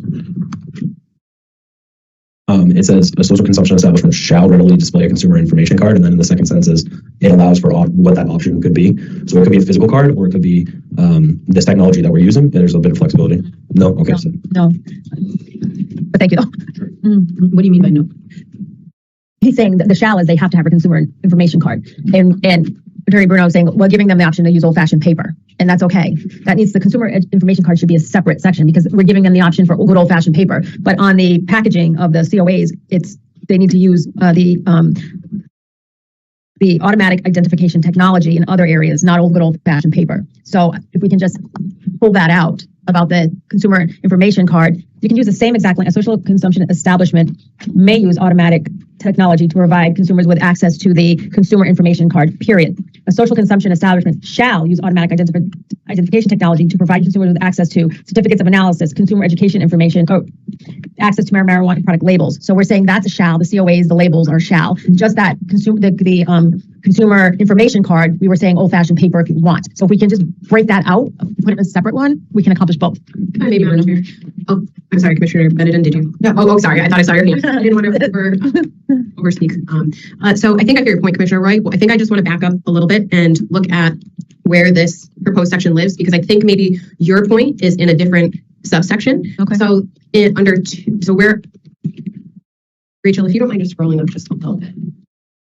So this amendment is suggested to live under 4A and be a new 2 to describe what a social consumption establishment may use automatic identification technology for, that they have the option to use it to provide this type of information, and that they are prohibited from using personal data. Right, I agree with that. And under what I would suggest is that under 4A 3B, where it reads, in addition to the requirements, a social consumption establishment shall ensure that there's access to, under B, there's access to the certificate analysis for each batch. That maybe that subsection is the better location to include that it shall be provided through automatic identification technology. The amendment here in the page guide was really intended, I think, to give a vision of what the social consumption can use that technology for. And then if you're comfortable with that, if the board's comfortable with putting the automatic identification requirement consistent with the certificate analysis in that B section, if that makes sense. Yes, because I think to Commissioner Benedon's point earlier, we need to provide clarity. And I think when we put the may in here, it can confuse the other areas where we have the shall. And so by having, if it's the consumer information card is the one we want to give folks options on, then maybe make that it's okay, I'm not sure where you house it, but make that abundantly clear. That's a may. You may use automated technology, or you may use paper for the consumer information card. But for the rest, the product labels, the COAs, that's a shall use the technology. So maybe they're just two separate sections. Attorney Baker, is that what you were? Yeah, I think that's where my confusion is, because this is pertaining to, again, the commission is putting out this language. This is for how edibles may affect you generally, how beverages may affect you generally. And this goes into the consumer information card, which is given to the consumer at the point of sale order.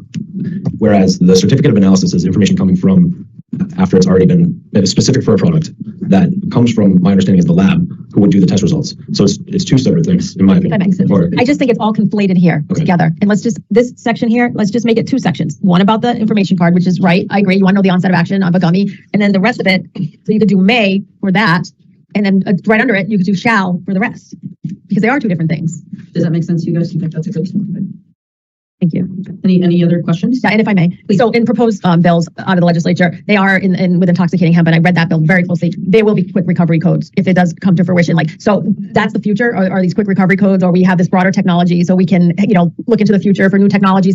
But that is the way of the future. So I think it's important that we're abundantly clear here. And I agree. Like, you want to hand someone a handout saying that your gummy may take 1 to 2 hours to feel the effects. That's important. But the certificates of analysis and the labeling it should be a shall to mandate that. Great. Okay. Any other questions, comments? If not, I think we have consensus here. Moving on. Thank you.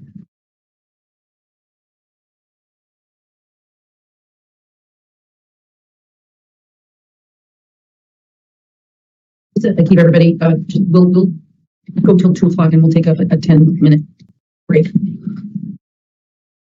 I may, Madam Chair, thank you. The next staff amendment is on page 103. It is section D. It reads, a supplemental on-site consumption licensee that also has a valid marijuana retailer license may conduct both social consumption sales in compliance with 935 CMR 500-141 and retail sales in compliance with 935 CMR 500-140. A social consumption establishment shall ensure that marijuana and marijuana products purchased for consumption on site are distinguished from marijuana and marijuana products purchased for retail sale through the seed to sale SOR. Marijuana and marijuana products purchased for retail sale shall not be consumed on site. The additional language here was to clarify that a supplemental on-site licensee may conduct social consumption sales and retail sales, that they must be distinguished through the SOR, and that they shall not be consumed on site. So a lot of this language here was brought down from, again, one of those SOPs, and so that it's better housed in a reg. Okay. Are there any comments or questions? Hearing none, move on. Go ahead. Thanks. Is any of this relevant to DOR, like separate reporting? Is that why okay. Madam Chair, Please, thank you. these would be different licenses, and we need to track sales under each. Yep.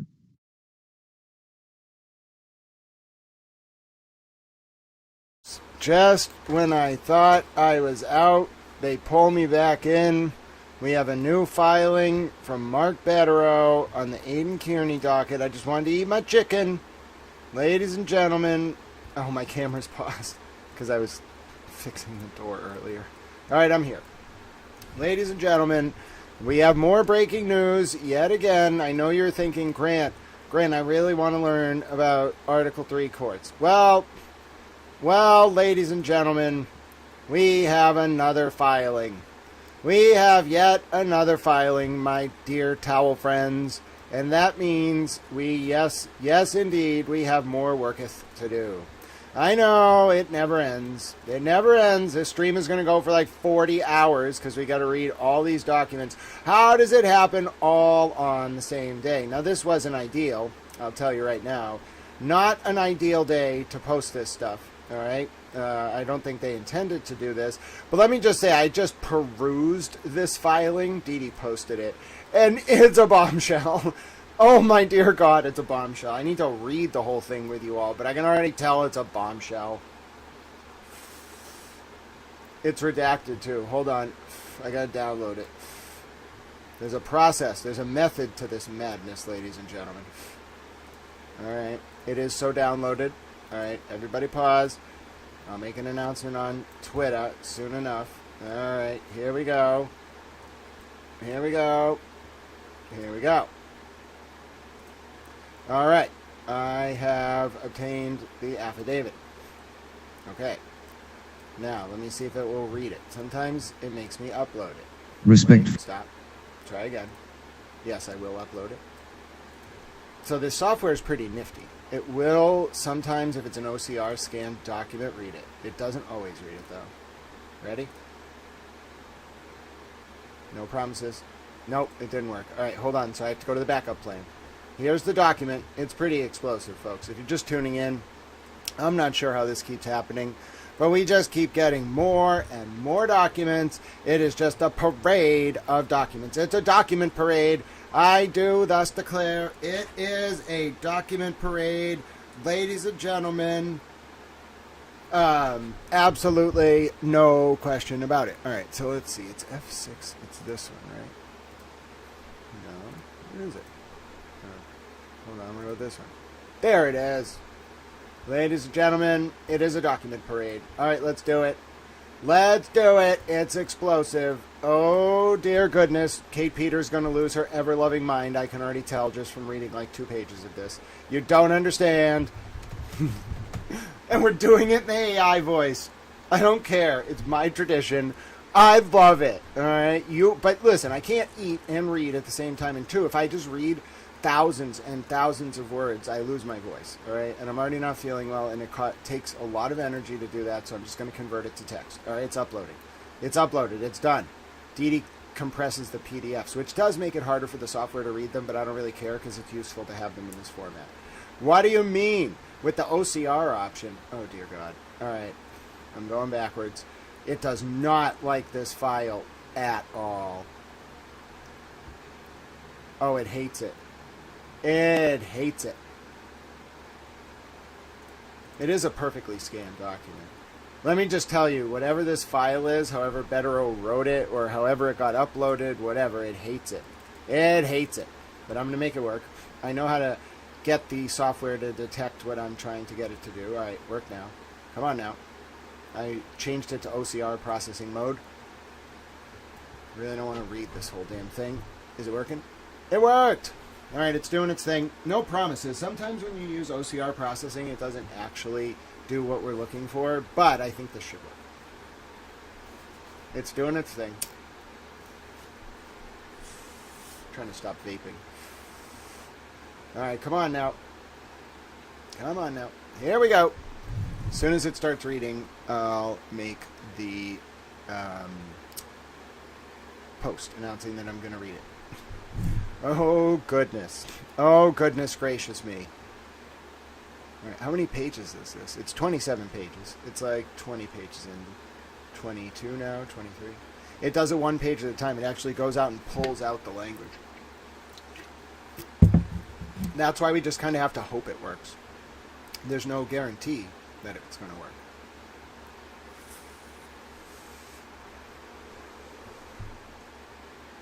All right. It's got to be through at least like 15 of these pages. I think it's the font Federal writes in. Or maybe it's just the way it has to scan these pages. I mean, you can see it's going to be intense just by the fact that it's an amended affidavit. There's 5 pieces of new discovery, 2 of which involve a sergeant in Belmont, who I'm pretty sure is Proctor's brother-in-law, his wife's brother, which makes me wonder, like, who the hell is my mom talking to? And is that why the Belmont PD didn't look into that thing at CBS? I wonder what. There's too much weird stuff about all this. All right, come on now. Speaking of weird stuff, I would like this to generate as a text file, please.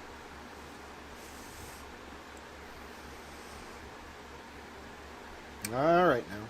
It's doing it. This document literally just went up on the document. I know you are all very excited to hear what it's about to be about. It is gonna be fascinating. Bossy Texas chick. An Article 1 court is a regulatory agency that has rulemaking and adjudicatory power. And then an article... oh, no, it didn't work. Oh, really? All right, fine. I'm going to do it by hand. I hate everything about this. I'm trying one more time. I really, really don't want to read this by hand. Okay, I don't like doing that. It's annoying, and I'd rather just do it for me. Okay? I feel like Melanie Little. Like, computer, please just do what I ask. Alright, I selected the file. Good. Oh, okay. Alright, it's doing its thing. I just want it to render into text, please. That's all I want. I will read it by hand if I absolutely have to. I realize this is an important document, but I just want it to convert into text. That's all I want. Can you convert it into text? Okay. It's doing the scan. I'm going to give this one more opportunity before I just read it by hand. I know. I could just do other things, but I'm very interested in reading this motion. All right, 7 pages of 27 process. Let's see if this one can do it. Hey, it worked. All right, at least it says it did. Okay, now how do I save it as a text file? What do I do? Is there a document that I click? Okay. Now, how do I convert it to a text file? I just want it, I mean, I guess a Word file would want, but is fine. But really, why can't it just be a Word file? I'm doing it, ladies and gentlemen. I'm doing it like a little tail. Let's hope this works. No, I absolutely will not pay for it. That is outrageous. Nope. All right, I'm doing it by hand. I'm offended at the very notion, but we're doing it by hand. All right, I hate it. Yeah, read it by hand. Intentional synesthesia. I hate everything about this, but I'm going to do it. All right. Just in. There is a new filing on the Aiden Turtle Boy Kearney docket, and Kate Peter is going to lose her ever-loving mind. Lindsay Gattani and Corey Hopkins take center stage, and Towel is ready to read the document by hand. Also, you're a towel. Have you ever considered that you are a towel? Now, you may think this is a regulatory hearing. It's not. It's Towel being a towel. All right? You're a towel. If I have to do this by hand, I'm at least going to have a moment of levity. Oh, God help America. I love America, though. All right, here we go. Let's do it. Mark A. Betterow, an attorney admitted to practice law in the Commonwealth of Massachusetts. Pro hoc vice. What about my food, though? I made a nice Stranger Things pizza that I got on sale for $4.99.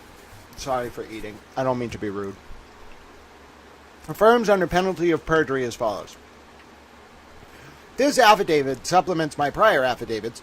Footnote 1. The affidavits are from September 17th, October 2nd. Well, September 17th, September 20-something, I can't tell. October 2nd, October 24th, October 27th.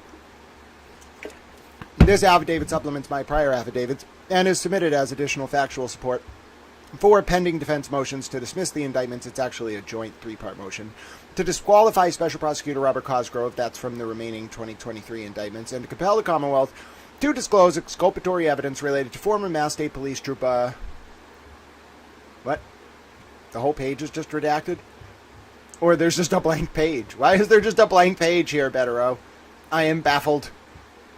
I am so confused. Michael Proctor.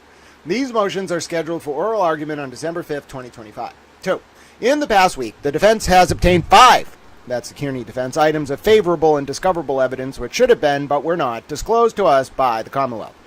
2 of the discoverable items originated from civilian witness Lindsay Gattani.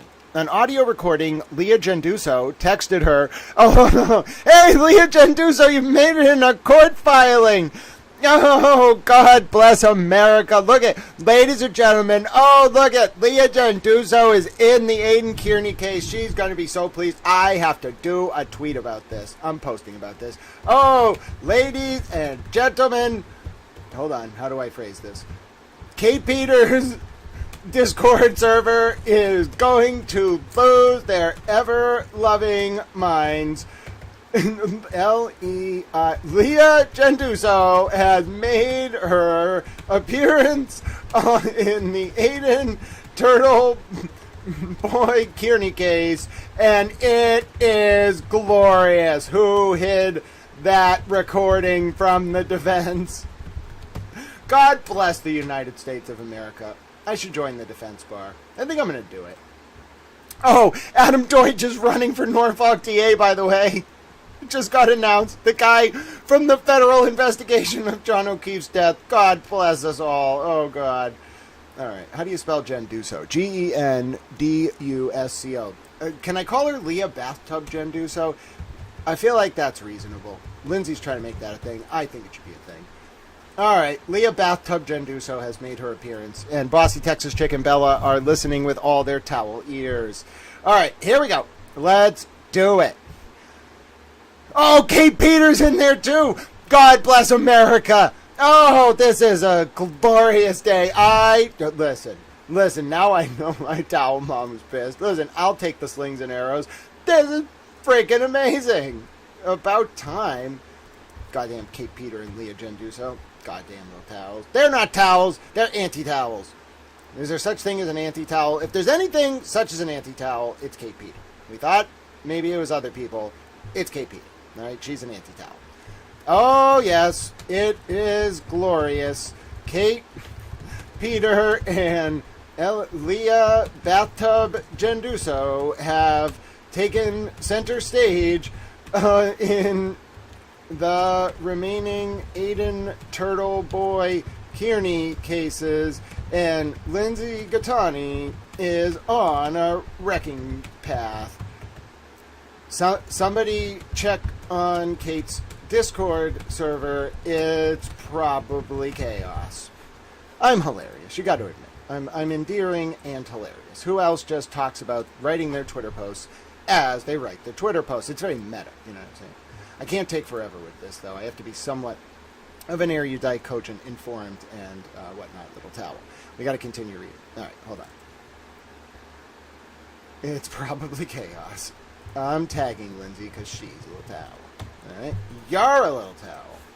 I'm clearly overly excited right now. All right. Wow. It's all happening at the same time. What a day. Oh, God bless America. God God bless these United States of America. I don't even know if I can. I'm never going to get to eat if all this stuff keeps happening.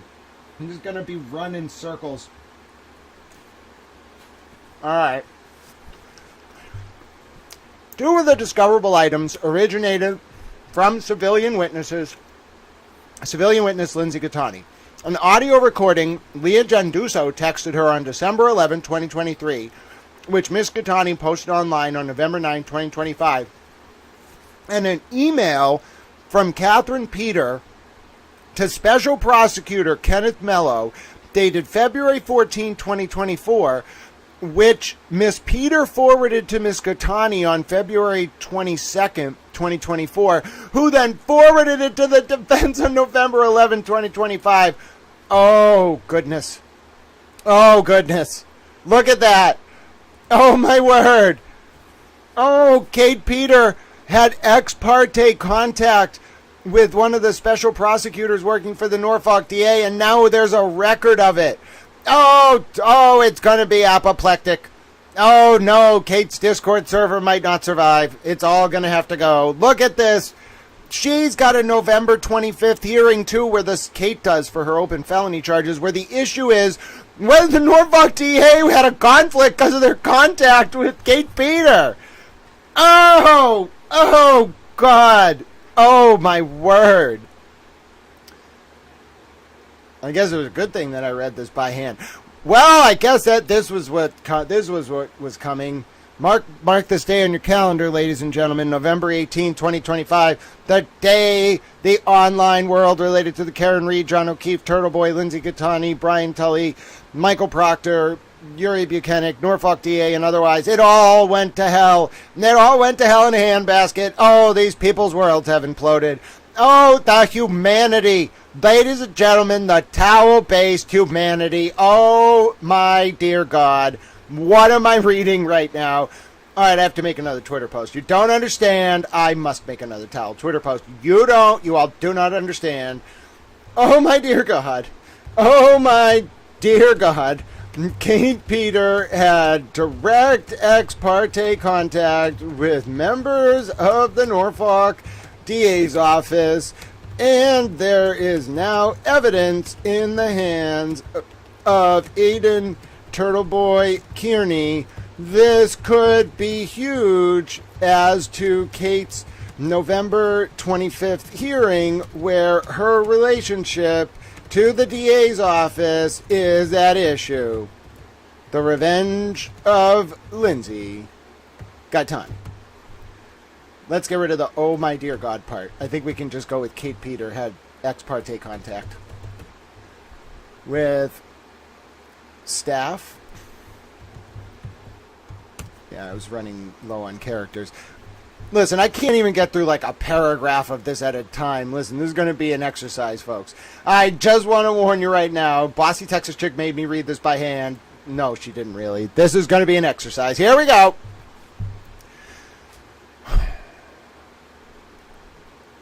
Which Ms. Peter forwarded to Ms. Gattani on February 22nd, 2024, who then forwarded it to the defense on November 11th, 2025. Ms. Gattani will be a prosecution and or defense trial witness. She voluntarily cooperated with the prosecution against Mr. Kearney from December of 2023 until approximately September 25th. During that period, she met and spoke with Detective Lieutenant Brian Tully, Mr. Mello, and Mr. Cosgrove. Ms. Gattani's direct contact with Mr. Mello and Detective Lieutenant Tully resulted in Mr. Mello being disqualified from a now dismissed 2024 case because his interactions with Ms. Gattani during the alleged crime made him a material defense witness. On December 14, 2023, Ms. Gattani was interviewed by Detective Lieutenant Tully and Mr. Mello's investigator. On December 22, 2023, Ms. Gattani was summoned to testify before the grand jury in connection with this matter.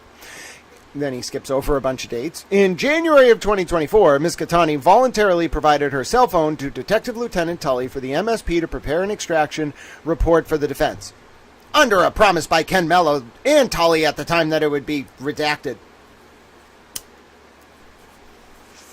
Hello, Angie Glover. Good to see you, friend.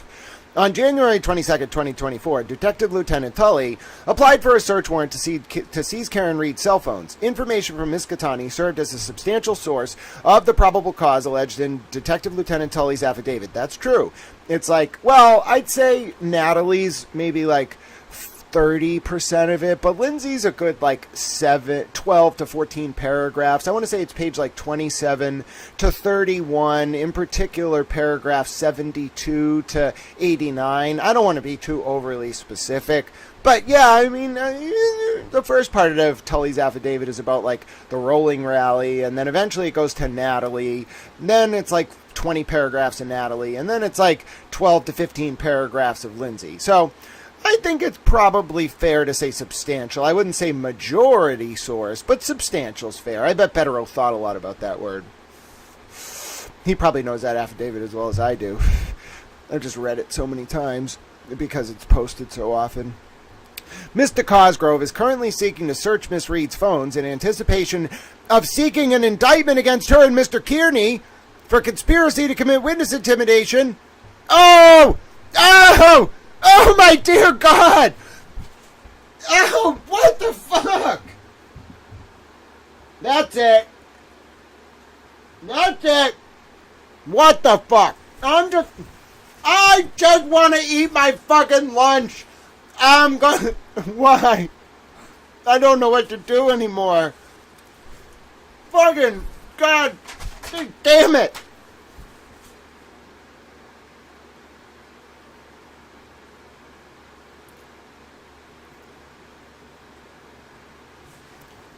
I'm one fucking towel. No, stop doing this to me. Oh, God, help us. Somebody save me from myself. Why? Why me? God, Jesus Christ. Aiden, I'm sorry for cussing. Aiden Turtleboy Kearney's lawyers have confirmed in a bombshell filing today. What is today? Is it? I don't know what day it is. Tuesday? I hope it's Tuesday. Yeah, it's Tuesday. That Special Prosecutor Robert Cosgrove is aiming to search Karen Reed's phones for the purpose of criminally indicting Kearney and Reed. Oh my word! Get my broom. I don't even know what to say anymore. This is outrageous. How has this fallen to me? I guess it's some divine act. Everything kind of crescendoed, and then it was like, fuck it, Grant. Just do it. I'm joining the defense bar. That's it. That's it. I'm done. I'm done. I'm done. I'm done. I'm done with this bullshit. There's too much prosecutorial misconduct. I'm done. I'm done. I'm joining the defense bar. I've had enough. I've had enough. This is outrageous. This is outrageous. They were never gonna really charge Kearney. It was all to get to Karen. I told you. I'm getting on my soapbox. Somebody get me a soapbox. Pete Bunny towel.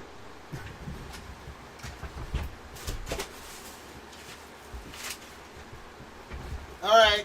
All right. I woke him up very rudely. Pete Bunny towel is here. Pete. I'm sorry. He's very upset at me. I will give you some food in a second. I don't have any lettuce. Pete, we need you to... I am having a day. Nancy has told us that I'm having a day. Peep has said that I've just been yelling. I've disturbed his sleep cycle. He's very upset. Okay, well, you also yell about the communists like 48 times a day, so... He agrees, but he also says the communists are a national security threat. Well, you know what? Maybe I think some of these people are national security threats. As far as I'm aware, none of them are communists. He wants me to double check. I don't think any of them are communists. Let me just say, though, I brought you over here because I would like to get on my soapbox. This has been a ridiculous fucking day. First of all, I just wanted to cover a regulatory hearing. Do you understand? Now I am forced to use my comfort Pete Bunny towel because there's been so many developments. We can't even watch the regulatory agency talk about social consumption because now, first we have to talk about Brian Walsh pleading guilty to 2 of the 3 charges against him, disposing of or moving his wife's body and lying to investigators, but then decide to go to trial on first-degree murder. Then Karen Reed announced she's suing basically the entire town of Canton's aristocracy. It was pretty epic. We read that 46-page filing. Then we read the Farwell filing. We didn't even get through the change of venue because we went down the rabbit hole reading the affidavit that Farwell wants to be sealed from his original indictment. That's absolutely horrifying. And now we find out that all hell is going to break loose. Not only are Leah Genduso and Kate Peter probably running around like chickens with their heads cut off right now, but my God, we find out the reason Cosgrove and Tully and all them were seizing Karen's phones all the way back in January of 2024 is because their plan all along was to charge Karen and Aiden. Oh, ladies and gentlemen. Oh, goodness, someone get my broom. I know I'm not making a lot of sense. I'll go back to reading the document. How do you make sense after this 70,000 words Pete Bunny towel and it won't stop? It's just more and more and more. Thank you, Pete Bunny towel. All right, he says I can get through it. Let's do it, ladies and gentlemen. This is a day. This is a day. No, if I've ever seen a day, let me tell you right now, this is a day. On February 1st and 22nd of 2024, Ms. Catani testified before a grand jury that returned indictments against Mr. Canny. In June of 2025, Ms. Catani was called by Mr. Cosgrove as a prosecution witness against Mr. Canny in a district court trial. Notwithstanding Ms. Catani's testimony, Mr. Canny was acquitted of all charges. In the past few months, Ms. Catani has publicly accused numerous prosecution witnesses and sources, including Ms. Peta, Ms. Genduso, Detective Lieutenant Tully, and Jen McCabe, of assorted misconduct or other issues that adversely impact their credibility. See Better Row Affidavits, October 2nd, paragraphs 90 through 98. On September 5th, 2025, Ms. Catani sued Mr. Cosgrove and Detective Lieutenant Tully for, among other things, intentional infliction of emotional distress and interfering with her rights by threat, intimidation, or coercion. I think that had to do with the release of the one report. It didn't have to do with her phone. It was about a report about something that's very intense. That same day, Ms. Catani also served notice of her intent to sue the Norfolk DA because of the harm Mr. Cosgrove and D.L. Tully allegedly caused her. I don't really know where he's getting that. I don't know where he's getting that from. I went to the docket, I read the filing, I still don't understand what he's talking about there, but maybe he's just reading something I don't know. 13. As a result of Ms. Catani's civil complaint against him, Mr. Cosgrove voluntarily withdrew from the prosecution of the now dismissed 2024 case because he, quote, recognized the obvious conflict created by circumstances where a prosecutor is sued for intentionally harming a witness in a case where he is prosecuting. Yeah, and then they just didn't appoint a new prosecutor. They just null-prossed it. That's a little weird. 14.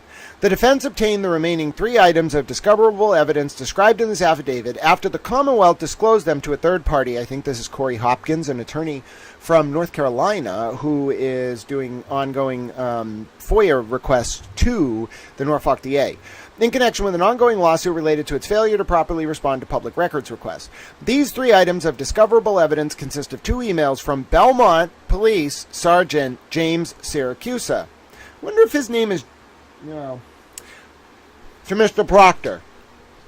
Why was Liz Proctor's brother in Belmont emailing with Proctor in September of 2023?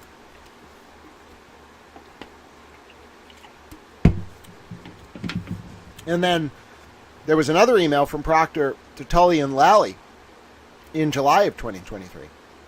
The Commonwealth's indefensible failure to disclose the evidence described in this affidavit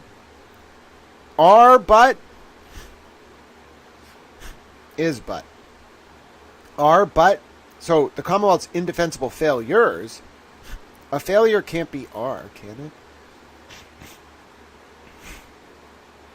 I guess failure can operate that way. I don't know enough to correct him here.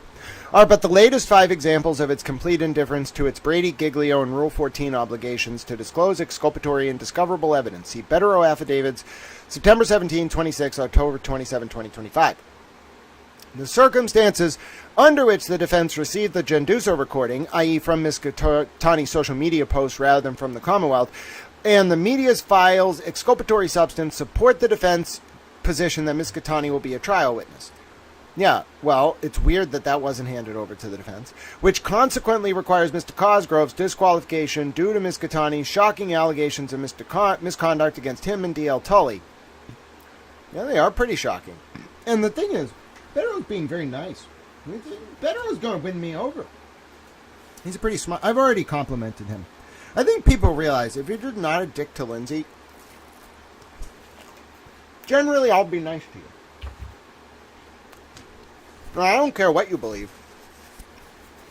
On the whole. So I don't like people who are dicks to women in general. You know? I don't see the point, bro. Like, you want to do politics on the merits, that's fine. But don't, like, go after women or whatever. Just play fair. Then, Betterow's being very nice to Lindsay. I like that. That pleases me. I don't like people who are mean to Karen either. You know what I'm saying?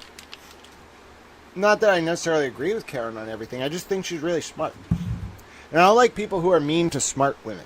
I think that's what it comes down to. You know what I'm saying? That's just a thing for me. I don't care what people choose to do. You don't have to be nice to anyone. But if you want to piss me off, well, like, underestimate a smart woman. Then you'll piss me off. I am. Yes. All right. Let's continue reading. The Syracuse and Proctor emails support the defense's contention that Mr. Proctor participated in the MSP investigation against Mr. Kearney, which entitles the defense to any Proctor-related Brady or Giglio material. Oh, wow. Which entitles the defense to any Proctor-related Brady or Giglio material in the Commonwealth's possession because Proctor tried to claim he wasn't a investigatory officer. They must have something from Proctor to the Belmont Sergeant about Kearney. I didn't read Mabry V. Madison's post. Maybe she deactivated her Twitter. Hi, Peggy. You picked quite a moment to come in. Peggy, if you have been waiting for Kate Peter to get her reckoning, it is here. Oh, my goodness. The reckoning for the Norfolk DA. It's all happening at once. Adam Deutsch is running for Norfolk DA as a Democrat. I guess you can't really win as a Republican around here. Listen, I'm pretty right-leaning with a lot of my views, all right? I like President Trump, whatever. You can't win around here as a Republican. I'm sorry, even if I went around to people and I was like, listen, I'm a very sort of, I don't know, compassionate Republican. You know, like I'm very, like, religious, so I'm very compassionate. I believe in private philanthropy more so than I believe in, like, state handouts, but I believe in, like, you know, just helping people as long as they're from here. All right? That's my big thing. All right? I'm not saying we can't let anyone in, but, like, for the most part, we have our problems. We can't let more people in right now. All right? That's my view.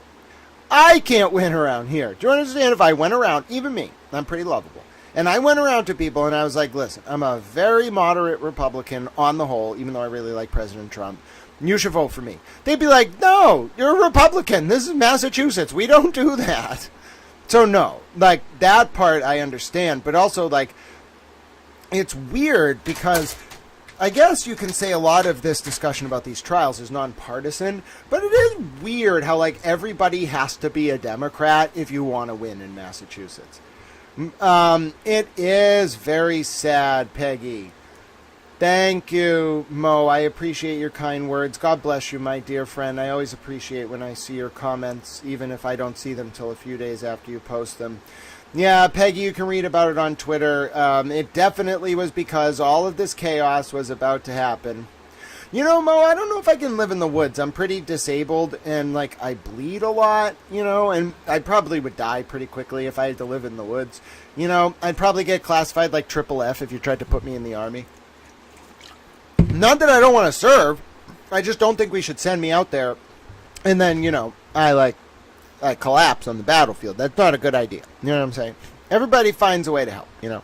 I can sell war bonds. Listen, President Trump invades Venezuela, I'll sell war bonds. We need war bonds, tell me, I'll sell them. By the way, I think President Trump is probably going to invade Venezuela. I'm just saying. I'm just saying I think the odds are pretty high that by the end of this week, President Trump's going to invade Venezuela. All right? So I'm not sure if I need the survivalist skills, but the Venezuelan communists definitely need survival skills. All right. 6 degrees of Brian Tully to the Venezuelan communists. Just let Grant wind up and go. Grant, can you couch surf? Well, we'll figure it out. Peggy, I think I'm going to have to fight the eviction because I don't have anywhere to go. But I'll try to get out in the next few months, start up a job if I can, if my health allows it. We'll figure it out. We got to get my tuition paid. I got to call some housing clinics. We'll find a good housing lawyer for Towel. You know, Towel Mom has a lot of power, but I also am very disabled. And I was doing my best, and I don't know. I feel like there's something underneath, whoever Towel Mom talks to. I think they're a little mad at Towel for his positions, but you pay the price. We'll figure it out, Peggy. I will get through it, and then after tomorrow, the biggest thing is getting my tuition paid, or I won't graduate in December. So we're going to try to figure that out, and we'll do it one step at a time. But it's not about me today. I appreciate your concern, Mo and Peggy, but we are absolutely going to finish reading this. This is big. This is big. The Syracuse and Proctor emails support the defense's contention that Mr. Proctor participated in the MSP investigation of Mr. Bukhenik, which entitles the defense to any Proctor-related Brady or Giglio material. For more than 1 year, the prosecution has known that the defense intends to prove that in December of 2023, Ms. Genduso, Ms. Peter, and Ms. Catani conspired to exploit Mr. Mello. Okay, I don't think that's fair. Definitely the first two, in my opinion. Into charging Mr. Kearney with witness intimidation to increase the likelihood that Ms. Kearney's comments about her engagement with Ms. Catani would result in his incarceration. 2. At the time of the MSP investigation into Mr. Bukhenik, Mr. Proctor was a state trooper. As the court is aware, Mr. Proctor has since been terminated due to his disgraceful, unprofessional, and possibly criminal conduct, which at least last count may impact up to 20 Norfolk County criminal cases. I said about 17, but that's okay. What are all these blank pages, Bettero? I'm baffled. Was it the way it was scanned? Was it the way you ECF'd it? I don't know. It's just weird. On September 12, 2024, I sent Messrs. Cosgrove, it's Messrs, that's the plural of Misters, Cosgrove and Mello a specific, that's a very outdated term, but it's cool to see it used, specific request for Brady material and discovery. Footnote 3. A specific demand for exculpatory evidence triggers this is under the new Rule 14, triggers a prosecutor's obligation to investigate the defense allegation. Once information is determined to be exculpatory, it should be disclosed, period. And where a prosecutor is uncertain about whether information is exculpatory, the prosecutor should err on the side of caution and disclose it. Ms. Genduso was an MSP trooper who resigned in 2018. Oh, we're not at footnote 4 yet. All right, hold on. This detailed demand thoroughly described the evidence that proved the existence of a conspiracy, the object of which was to anoint Ms. Catani a witness against Mr. Kearney. Okay, well, I don't know about that, because, I think it's more like Karen told him not to go over there. I don't think Bettero fully sees it. I think he almost sees it. He's really starting to get it. He's just, what's the word for this? There's a word where there's a logical fallacy where you assume that because a group of people did something that everyone involved was doing it. I'm not remembering it right now, but he's missing the key part of it, which is that was a honeypot. Lindsay was an unwitting honeypot. So that's why Bettero's like, he's getting it. He's like 90% there, but he doesn't, in my opinion, see the full picture. He also, I don't know if he sees like everyone who was involved. I think he's close. We'll read a little more. Specifically, I quoted numerous text messages between Ms. Genduso and Ms. Catani, which we had been provided by the Commonwealth in the extraction from Ms. Catani's phone. Yeah, but that's subject to a protective order. The protective order has not lapsed. These text messages revealed that on December 11, 2023... Wait, what? I don't think you're allowed to do this. Oh, does he not disclose the content?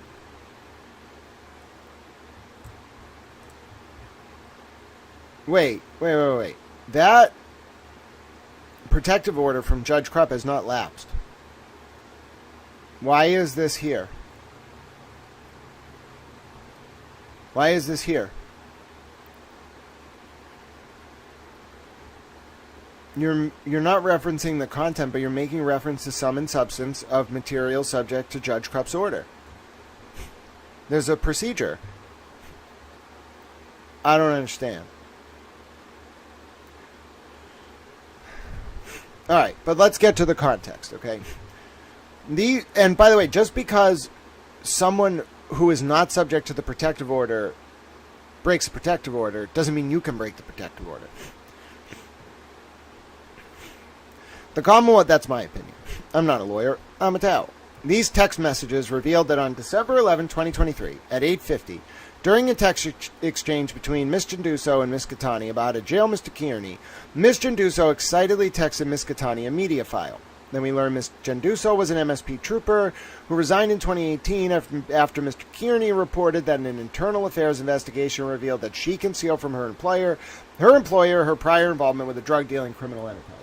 Listen, Bettero, I get that she was moving weight, but still cannabis.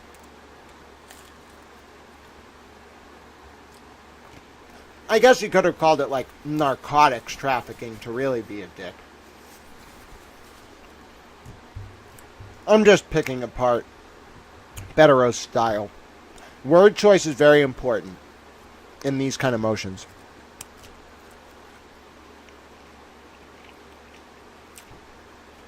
Well, I hope so, Mo. Or I hope we get something set up for Towel within the next few months so I can get up on my feet. I have faith. Alright, here we go. 22.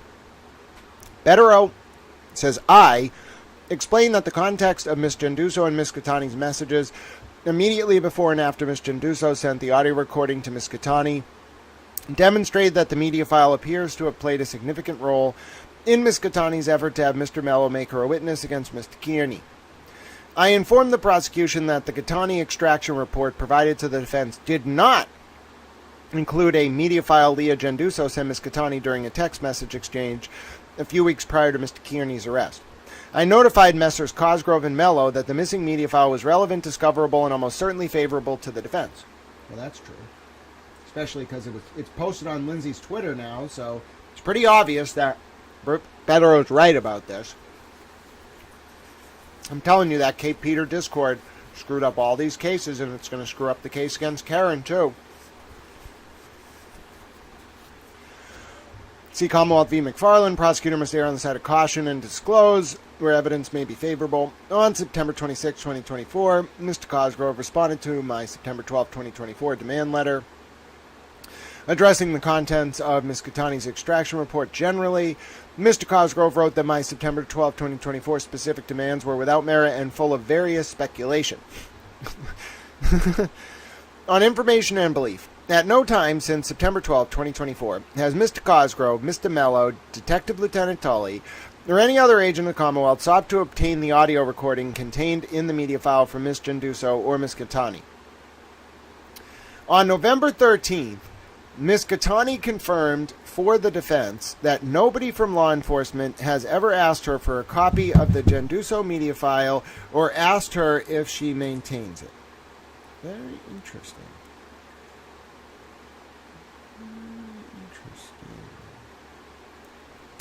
All right. All right. Wow. That's pretty intense. Let's see. Grant. Well, Peggy, I don't think it will happen immediately. Judge Krupp did not leave the case. Judge Krupp was a new judge was specially assigned. To this day, the Commonwealth has not provided the Genduso media file to the defense, has not explained what efforts, if any, it made to obtain the evidence from Ms. Genduso or Ms. Catani, and has not explained why they have failed to disclose clearly exculpatory and discoverable evidence in furtherance of its Brady and Rule 14 obligations. Mo, I need to spread my wings in time. if I'm capable. On November 9, 2025, in an ex-Twitter post, Ms. Catani accused Ms. Genduso of being a liar. She published a portion of their December 11, 2023 text message exchange, which evinced Ms. Genduso's animosity for Mr. Kearney. Disturbingly, the messages released by Ms. Catani also revealed that Ms. Genduso fantasized that while dressed as a ninja... Wait, what? What? Wait, what? What? What? This paragraph reads, disturbingly, the messages released by Ms. Catani also revealed that Ms. Genduso fantasized that while dressed as a ninja, staked his house out in a creep van and smashed him in the head with a flashlight, dragged him into said creepy van, tied him up, and pistol whipped his nose so hard it shattered as he cried for his mama. What? What? She what? She wanted to dress as a ninja. So, Leah Genduso wanted to dress as, or was fantasizing about dressing as a ninja, stalking Aiden's house in a creep van, smashing him in the head with a flashlight, dragging him into the van, tying him up, and then pistol whipping him on the nose. Okay. 31. Ms. Catani's November 9th post included a copy of the Genduso media file. Not surprisingly, its contents were exactly as I described on Information and Belief to Messrs. Cosgrove and Mello on September 12, 2024. In the recording, Ms. Genduso urges Ms. Catani to meet with Mr. Mello so she would attain the status of witness, which the former MSP trooper advised Ms. Catani would prevent Ms. Kearney from even speaking about her or mentioning her name. Ms. Genduso reasoned to Ms. Catani that, let's read footnote 5. Perhaps nothing illustrates more the exculpatory nature and relevance of the undisclosed media file than Ms. Genduso's unhinged dream of brutally assaulting a person for whom she has animosity. Clearly, the text demonstrates her obvious bias against Mr. Kearney. That's an element of calling her as a witness and then asking her about her bias. Moreover, this deranged message was included in the extraction report provided to the defense, which means that the Commonwealth knew that Ms. Genduso and Ms. Catani had a strong motive to fabricate evidence rather than Mr. Kearney. Nevertheless, the Commonwealth shrugged its shoulders rather than make a good faith effort to comply with a specific demand under Brady and Rule 14. All right. Ms. Genduso reasoned to Ms. Catani that by calling Mello and having potential information to help that case, and then putting you as a witness, that gives you the perfect thing to not have to worry about any of this because he'll be more scared that he is going to jail. Well, yeah, but the other thing is, I wonder if Leah knew that Lindsay talking to Mello would compromise the cases from the beginning. Wow. At all times since Ms. Catani provided her cell phone to the MSP in January of 2024, the Genduso audio recording was in the Commonwealth's possession, custody, and control. It was discoverable and favorable to Mr. Kearney's defense. The substance of the Genduso media file supports the defense contention that Mr. Kearney's enemies cajoled Ms. Catani into becoming a witness against him for the purposes of having him jailed. 6. Ms. Catani has also publicly accused Ms. Jen McCabe of pressuring her to become a witness against Mr. Kearney. Remarkably, the conspirators' plan actually worked. Within 2 weeks, Mr. Kearney was jailed for 60 days after Ms. Catani alleged that he committed witness intimidation during a now-dismissed incident on December 23, 2023, which was one day after she was served with a grand jury summons. The undisclosed media file is favorable to Mr. Kearney because considered alongside Ms. Genduso and Ms. Catani's messages, it demonstrates Ms. Catani's bias against Mr. Kearney. It provides a roadmap which exposes Ms. Catani's motive to falsely accuse Mr. Kearney, afforded legal protection by Mr. Mello and D.L. Tully as a witness against Mr. Kearney. Ms. Catani was incentivized by the Commonwealth to lie, fully aware that her weak and uncorroborated allegations would lead Mr. Mello to charge Mr. Kearney with witness intimidation, which likely would and did result in Mr. Kearney's incarceration. The combination of the Commonwealth's failures to disclose the Genduso media file, its substance, communications between Ms. Genduso, Ms. Peter, and Ms. Catani, and Ms. Catani's assertion that D.L. Tully tampered with the contents of her phone before the MSP disclosed an extraction report, demonstrates why Mr. Cosgrove, a civil defendant, cannot prosecute a case where Ms. Catani, the plaintiff suing him, and D.L. Tully, Mr. Cosgrove's co-defendant, are witnesses. In these circumstances, Ms. Catani will accuse D.L. Tully of egregious and criminal misconduct regarding his handling of the contents of her phone. He got that wrong. Oh no, I hope he didn't do this on purpose. The suit has nothing to do with her phone. Wow, swing and a miss there. D.L. Tully presumably will defend himself by accusing Ms. Catani of lying. What? Why would he do that? There's a factual record. Mr. Cosgrove, for his part, will be left in the untenable and hapless position of standing before the jury and refereeing an irreconcilable credibility dispute between his accuser and his co-defendant by defending Tully, which, in addition to being absurd, would be tantamount to him bolstering his own and D.L. Tully's credibility with impermissible unsworn testimony against his and D.L. Tully's civil accuser. Mr. Mello and the MSP relied heavily on Ms. I don't know if that makes a lot of sense, because I guess he has an incentive to make Tully look more credible than he is. That kind of makes sense. Mr. Mello and the MSP relied heavily on Ms. Peter as a source of information in their investigation of Mr. Kearney, even though they knew or should have known that her hatred of Mr. Kearney was so great that she had committed fraud and forgery to harm Mr. Kearney. It had something to do with, like, submitting a fake YouTube or, like, fake complaint to get a YouTube video taken down. I repeatedly notified Messrs. Cosgrove and Mello about the defense's concern regarding Ms. Peters' relationship with Mr. Mello and the MSP in a series of specific demands for any discoverable and or favorable evidence regarding her role in the investigation or her credibility in the Commonwealth's possession, custody, or control. The Commonwealth has failed to disclose some of this Peter-related evidence, made untimely disclosures of other evidence, and in certain instances failed to preserve evidence that has since been deleted on information and belief by Ms. Peter. On November 11th, 2025, Ms. Catani forwarded Mr. Kearney an email that Ms. Peter sent to Ken, Mr. Mello, on February 12th, 2024, which Peter forwarded to Ms. Catani on February 22nd, 2024. In her email to Ken, Ms. Peter referenced a prior conversation with Mr. Mello and then essentially instructed him on how to fashion an argument to keep Mr. Kearney in custody. This email was What? Wait, what? Kate Peter was making legal arguments? This email was discoverable and has been in Mr. Mello's actual possession since February 14, 2024, but has never been disclosed to the defense. Ms. Peter apparently was so familiar with the investigators that in addition... What does this say? In addition to referring to Mr. Mello as Ken, she referred to Sergeant Yuri Bukhenik as Yuri in her communications with him. Okay. The email was on October 24, 2025, as part of a motion seeking an extension of time to respond to the defense motions. Mr. Cosgrove informed the defense that Mr. Mello had located certain material which he believes may be relevant to his response to the defense motions, which Mr. Mello mailed to Mr. Cosgrove on October 21st, 2025. Putting aside the questions of when and where Mr. Mello located these materials, almost 1 month later, the Commonwealth still hasn't provided any of these materials to the defense. Okay. The only reason the defense is aware of this communication is because Ms. Catani gave it to the defense. Well, Kate got fucked. On or about November 11, 2025, the defense obtained 2 emails sent by Belmont Police Sergeant James Syracusa. Sergeant Syracusa is Mr. Proctor's brother-in-law.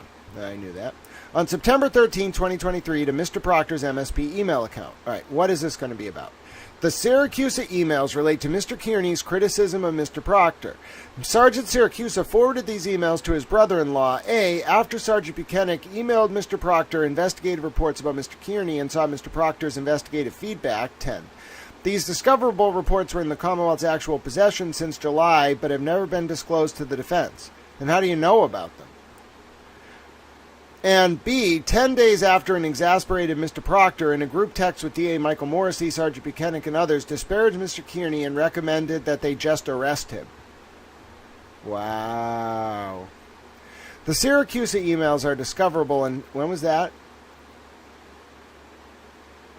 September of 2023, before Morrissey was recused. The Syracusa emails are discoverable and have been within the possession, custody, and control of the Commonwealth since September 2023.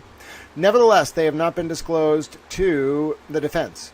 We only became aware of them when the DA released them as part of the public records production in a pending FOIA lawsuit. Yikes. On or about November 11, 2025, the defense became aware of a July 11, 2023 email Mr. Proctor sent to DL Tully and ADA Adam Lally. In that email, Mr. Proctor informed them that protests were planned to occur in the vicinity of his home, the DA's office, and the McCabes residence. The email was discoverable, has been in the Commonwealth's possession, custody, and control since July of 2023. It was never disclosed to the defense. The above-referenced examples of the Commonwealth's failure to disclose exculpatory and discoverable evidence, combined with the litany of examples described in my prior affidavits, leaves little reason for the court to conclude that the Commonwealth has fully complied with its obligations under Brady Giglio and Rule 14. The Commonwealth's pervasive years-long failure to disclose specifically requested exculpatory and discoverable evidence, which has led to the destruction of some material evidence, has caused Mr. Kearney irredeemable harm and is so egregious, deliberate, and intentional that it gives rise to a presumption of prejudice. That means he's trying to get this dismissed. At a minimum, the factual allegations included in the supplemental affidavit present additional material questions of fact that the court should resolve in an evidentiary hearing before ruling on the pending defense motions. There you go. There you go, folks. That is a big deal. Oh, yes, the Miss Grant Smith Ellis account is not me. Well, we just read the whole Betterow affidavit, Troy, so if you want to scroll back about 30 minutes, you should do that. We do have to go back to the CCC meeting because they're still going and I have to get caught up on that. But that Betterow affidavit is explosive, folks. It's explosive. Kate Peters' Discord probably is losing their mind. Oh, to be a fly on the wall in Kate Peters' Discord. Okay, let's do a towel poll. What is the mood in Kate Peters' Discord right now after this Betterow motion dropped? It's like a conflagration. It's chaos. I want to be a fly on the wall. Kate is clearly not a towel. All right, there you go. Take your votes. Not the CCC meeting. Yeah, don't worry, Troy. Go back for the last 30 or 45 minutes on the DVR and listen to this motion being read. You will not be disappointed. All right, so, but in terms of those of us watching live, yes, it's not that I want to go back to the CCC meeting. We have to go back to the CCC meeting because it's the whole reason I'm doing my coverage today. So, I'm here with you, though, and if more breaking news happens, I'll jump right in and talk about it. Now you get to learn about social consumption establishments in Massachusetts. Take it away, government. Hi, Madam Chair. Please, thank you. The next subsection for staff amendment is K. A consumer's presence at a licensed social consumption establishment during permitted hours of operation shall be presumed lawful and shall not constitute loitering. This was to add, it's a new language to encompass the fact that somebody who is present at a social consumption establishment is not be considered a person who is loitering. My understanding is that for retail, that consumers are not allowed to stay on the premises. So this was for clarity for that purpose. Silly. Yeah. Yeah. And That's why that whole lottery discussion. With their keynote tickets. All right. Thank you. Moving on. The last subsection here is L. The social consumption establishment shall offer consumers a sealed exit bag to take unconsumed or partially consumed marijuana or marijuana products from the premises.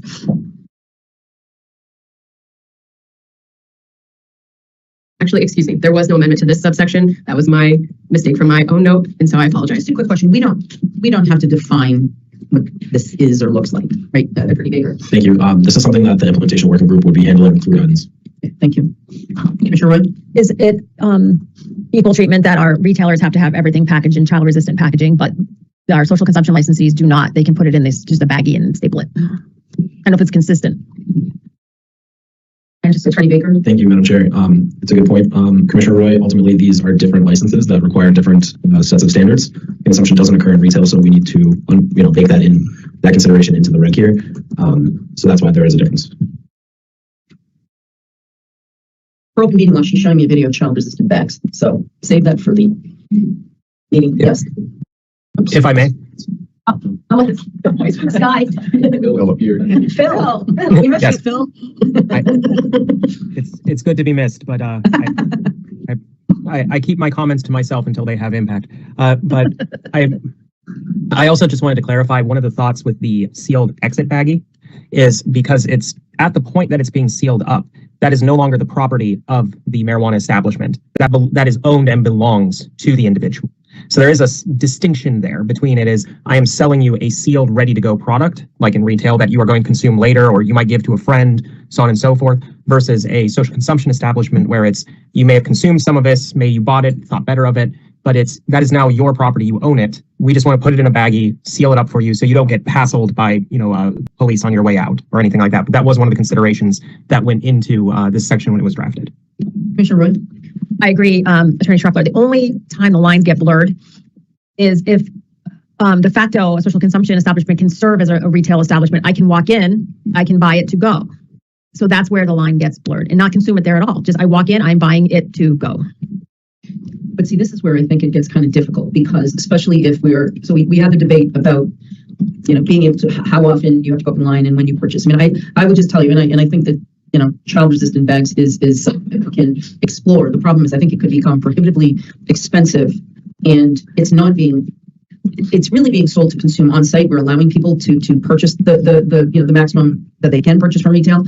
I just get worried about, again, how that is going to practically, I know why you're raising that question, but it's how do we, I feel like this is something best addressed in guidance, but unless you think there is. Go ahead, Commissioner Wright. Yeah, and you see here for medicine, vitamins, these child-resistant bags. My concern is you can look it up. Emergency room visits are up for accidental ingestions by pets, by children. So that's nationwide. They've skyrocketed ED visits. So if it's just in a little flimsy little plastic bag that we get at the grocery store, I hear you. But even when you look at what is considered to be child-resistant now, it's not that child resistant. Are you kidding me? Some of our packaging adults can't even open. Some is the animal stuff. Attorney Baker, and I don't disagree with the general point. I just want to. And it's opaque. I mean, does it have to be opaque bagging? Obviously, thank you.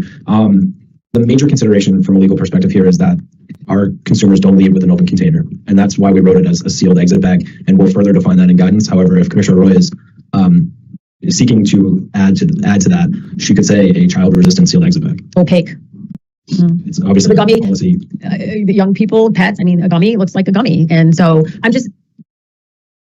But I'm thinking practically when you bring it home. I mean, maybe it's a difference with medical marijuana than it is with regular gummies and regular products. When I see child resistant, I don't see I see that they're sealed, they're a little bit harder to open up, but I mean, I don't know when there's like the picture you're looking at right now. I mean, you open up the foil bag of Betty's Eddies. How is that child resistant?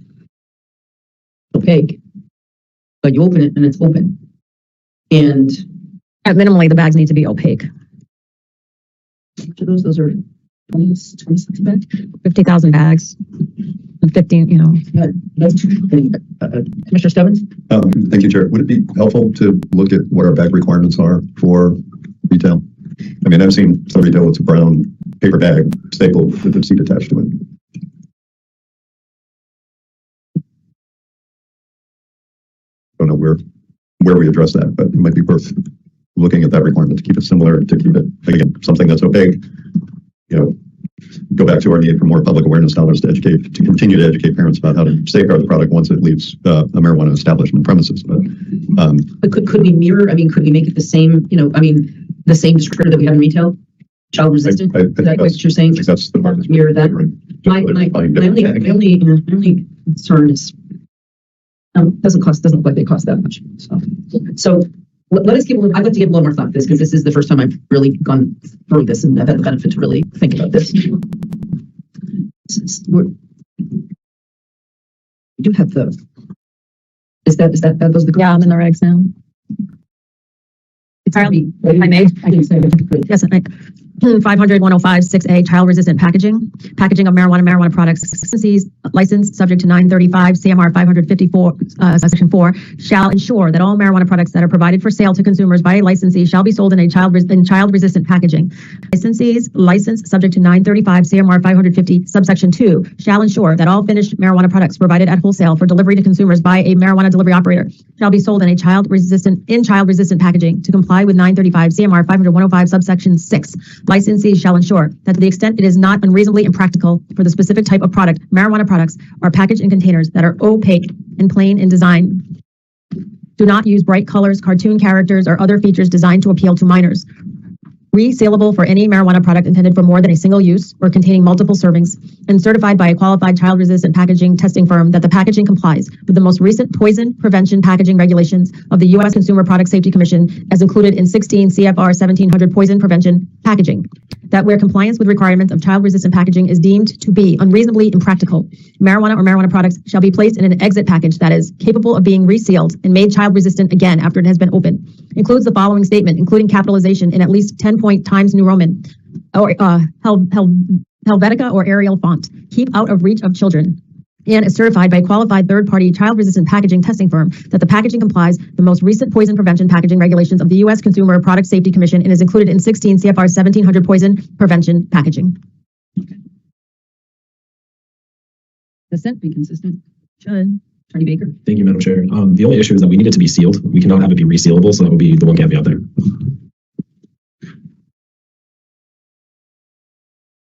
That again.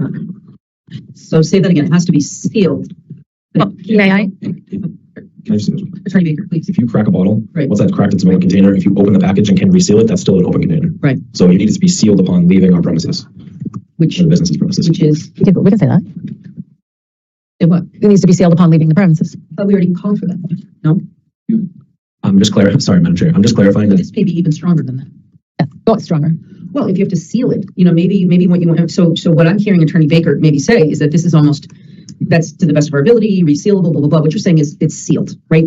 And that might be a stronger protection inside the sealed bag or container.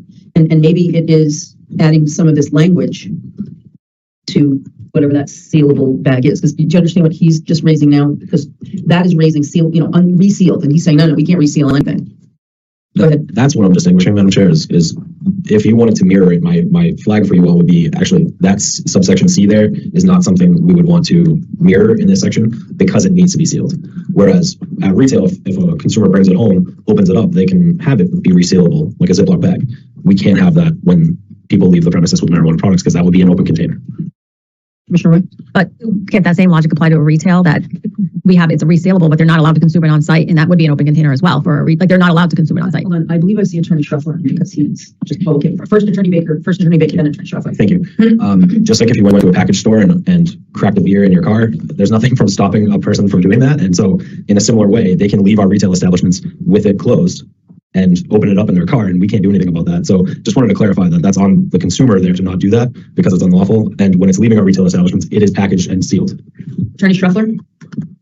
Yes, one of the things that in the working group we discussed when going over this provision was that if a consumer is there, they've got their beverage, they've got their half consumed joint, whatever, what have you. If they get up and say, I'm leaving, and they just take that with them without a baggie or anything, we can't stop them. There's an enforceability problem there. We're not going to ask licensees to block the doorway and say, you can't leave until you put this in a bag. That would be absurd and raise a lot of other problems. So really, this provision was here. The citation that was just dropped in the chat, the one that makes it the distinction here is very key. It's one of those small but important, but legally critical things, is packaged for sale.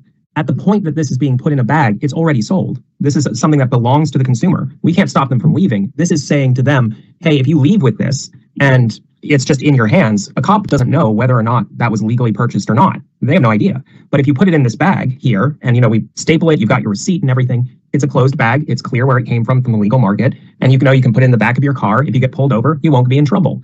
So it was a protection to the consumer from improper law enforcement rather than a we're not going to let you leave unless you repackage this. Because once it is sold, it very quickly once it is sold or leaves a premises, it really leaves behind our ability to regulate or control it. But that's some of the consideration that went into this. And Attorney Schruffler just, makes me, you can be walking down the street with a couple of joints in your pocket or a couple of Betty's Eddies in your pocket, and that's legal. So, Attorney, Executive Director Hearn. I'll take it, Attorney. Thank you, Madam Chair. I think the other thing too, in a lot of these instances that I think the board has discussed in the past is it's similar to you open a bottle of wine and you take it with you. How does a police officer know that it's in the car, that it's not an open container, that the restaurant, in an instance where they'll recork it for you, put something on it to indicate that that has not been broken, therefore you are not in violation and driving with an open container, so that what you're taking with you is your possession that you've purchased, but that theoretically if you're bringing it into a car, it is not an open container for that specific purpose. And so I think that, again, to Attorney Scheffler's point, the answer isn't that it's not your property and that it's illegal for you to possess it because it's under limits. It's more that you have sealed it properly so that you can feel the ability to maneuver it as if it were not an open container. Commissioner Bennett. Thank you. It seems that there might be two simultaneous issues here, though. So there is certainly the issue, and I appreciate the clarification on protect the consumer by preventing improper law enforcement. But there also is Commissioner Roy's very good point that in addition to that concern, there is making sure that the product, that we minimize the risk of improper use of consumption by children and pets. And so the sealing by stapling a bag and stapling the receipt to it addresses the concern about law enforcement, but does not necessarily address the concern about ease of access by children and pets. And so the provision in here about ensuring it's in a sealed bag seems to go to the law enforcement piece. And it seems to me that Commissioner Roy is raising a separate but very valuable point about also ensuring that the packaging is protected in these other ways. And so do we want to regulate or require packaging that addresses both concerns? I think that they're both legitimate points. I guess I'm questioning how we do this. Attorney Baker. I just had the suggestion of saying a child-resistant sealed exit bag beforehand, and I think that covers both. If you are good with that. We have a big. You can do whatever you want. This is a policy decision, so. Yes. Okay. Yes. Thank you. Thank you. All right, moving on. Thank you, Madam Chair. You wanted to 2 o'clock break, Madam Chair? Yes. Could we take a break until 2:15? I will entertain a motion to suspend. We'll skip through the.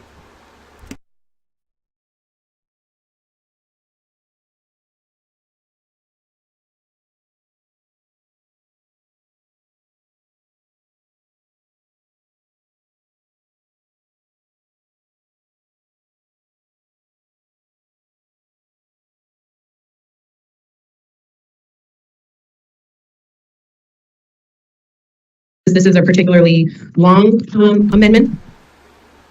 Give everyone just a moment.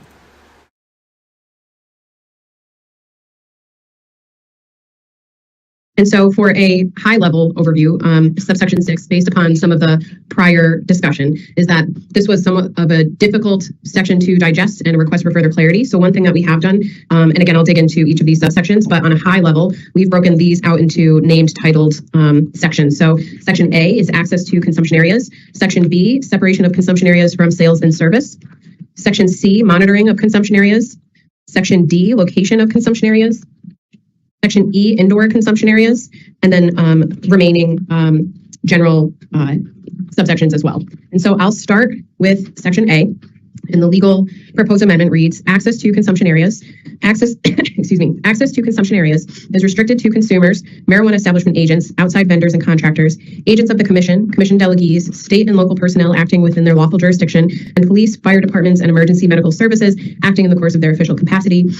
935 CMR 500 shall not be construed to prohibit access to authorized state or local law enforcement authorities or public health, inspectional services, or other permit granting agents acting within their lawful jurisdiction.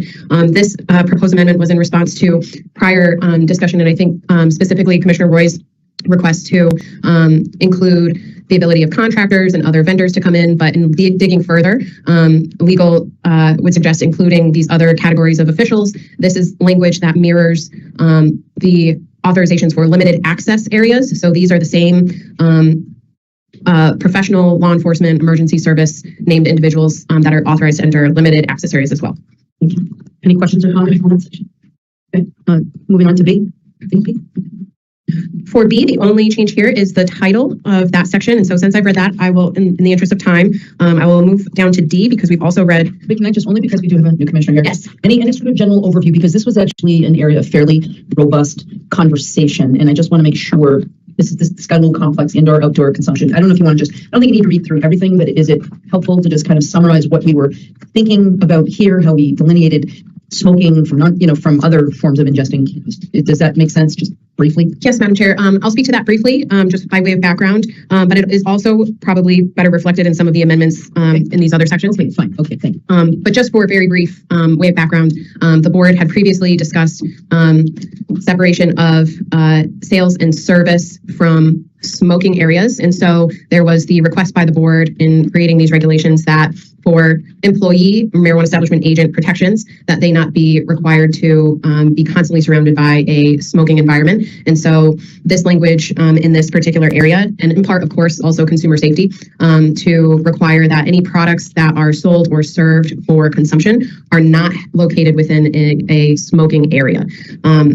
And that's what this particular section generally discusses. And when, for example, non-smoking areas may still have sales and service occur within for example, it's sometimes easier to use an example. So for example, a supplemental on-site. So for example, a marijuana establishment that is already a retailer that decides that they would like to become additionally a social consumption establishment. They may decide that they would like to have an indoor non-smoking consumption area, and perhaps they would like to have cannabis beverages for sale or edibles for sale, and they designate a consumption area. What these regulations permit is that the social consumption establishment housed within the marijuana retailer, that they're able to continue their retail sales at the same time as social consumption establishment sales as well. Thanks. This was Commissioner Wright. Attorney Bruno, on page 5, here on the consumption area on B1, I don't know if we need to be a little clearer, so I'll read it. A social consumption establishment that allows an indoor smoking consumption area or an outdoor smoking consumption area shall separate the designated sales and service areas from the consumption areas. Each indoor smoking consumption area and outdoor smoking consumption area shall be isolated from other areas of the establishment. The way I read that, you can't have a infused beverage and somebody beside you having a joint, because the way I read it, it's the smoking areas are isolated from other areas of the establishment. A plain reading.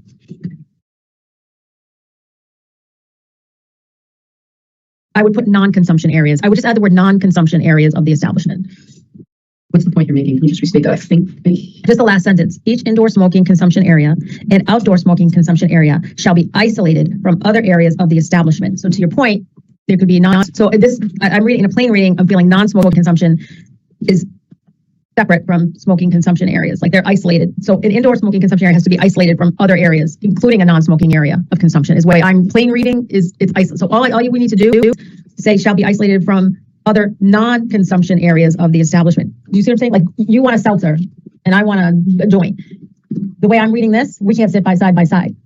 I think we were okay. So go ahead, Attorney, because I thought that was actually something that we had raised, especially about outdoors and reining in the smokers. Maybe I want a gummy and you want a joint. Okay. The way a plain reading of this says you have to be in an isolated area away from all other areas, right, including non-smoking areas. What I'm saying is I think we just have to add non-consumption areas. So we want it away from the workers. We want it away from the point of sale. We all agree on that. But what I'm saying is if I want a gummy and you want a joint, the way I'm reading a plain reading of this is we can't sit at the smoking is in an isolated area. Attorney Bruno. I think I'm understanding your point, Commissioner Wright, but I just want to clarify that an indoor smoking consumption area doesn't prohibit consumption of non-smoking products. Right. But it seems a little bit, I don't know. I'm reading it like that activity is isolated on its own, the way I'm reading it. I mean, sorry. What was it? Attorney Schruffler's raising his hand, so I see it. Just as a clarification, Attorney Bruno has the right of it.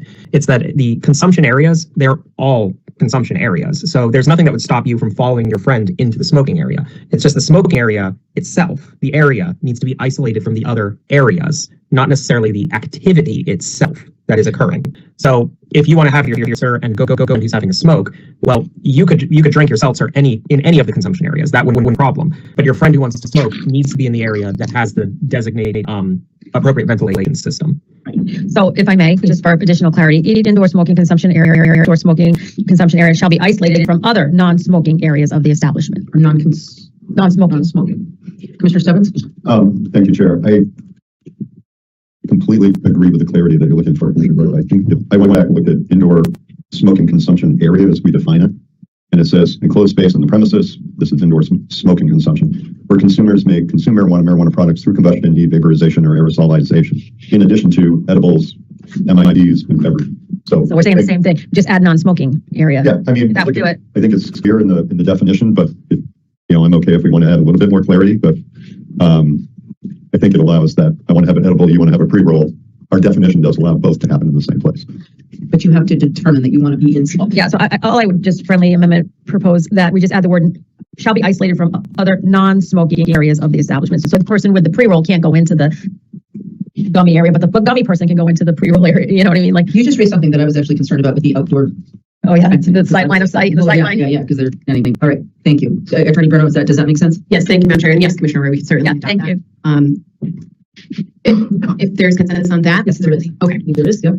So I will move to subsection C. We have read this title, monitoring of consumption areas. That's the only change in this section. Just by way of background for the board, this section discusses how marijuana establishment agents may view smoking areas. Just slow down, because I don't know. Yeah. Yeah. And plus, could we give Commissioner Bennett a minute? Yeah, could we just? If she has any questions. These are, again, because we, both of us have not walked through all these before. So if you just give us 1 second to look at this is C.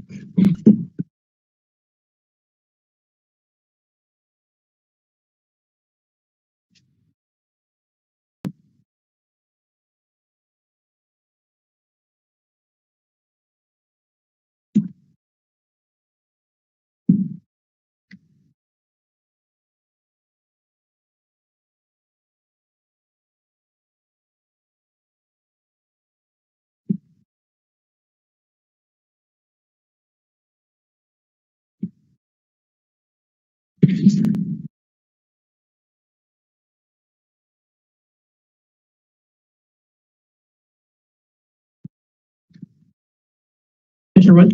I'm wondering on one, the may shall be shall. I agree. Just hold just a second.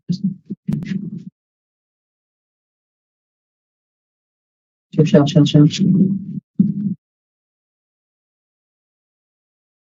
And just tell me when you're ready to. I'm ready. I have another. Okay, Commissioner Wood? On D, we use must instead of shall. Is there a reason for that?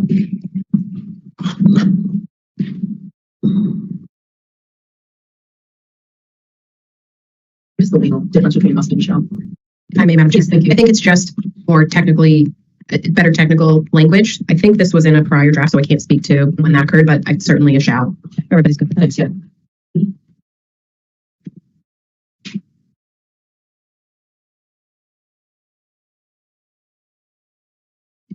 Commissioner Wood? I'm wondering if E should be shall, because if they're unable to comply with A through D, then they shall, so not may, they're unable to comply with the aforementioned regulations, then when they have to submit a request for an alternative security plan? Attorney Burnham? I'm so sorry, Commissioner Roy. Could you repeat that one more time? No problem. So if I'm reading A, if they cannot comply with A through D, then they would go to E. And we're saying you may submit, but if you're unable to comply with A through D, you must complete an alternative security provision. May is like, this is an alternative, you can. Right. But I can see why I can say shall, and I don't think there's anything prohibitive that if you shall, if you can't comply, you shall submit the request. Basically, if you reverse it, if you can't comply with 935, 500, 141 due to conflicting laws or regulations, then you must submit. I think that's, I don't think that there's anything negative about putting shall in there. Or must. There's your must. Commissioner Stebbins? Sure. If I'm hearing you correctly, Commissioner Roy, it's just kind of flipping that sentence. Yeah, I think I would flip the sentence actually. And then a shall or a must. Yes, can we flip that sentence? That's a good. Could you please read it how you want to? If a licensee cannot comply with 935 CMR due to conflicting laws or regulations, licensees may or shall submit a request. So you just start by saying, if you can't flip comply, the sentence, yeah. Just if you can't comply, then you shall do this.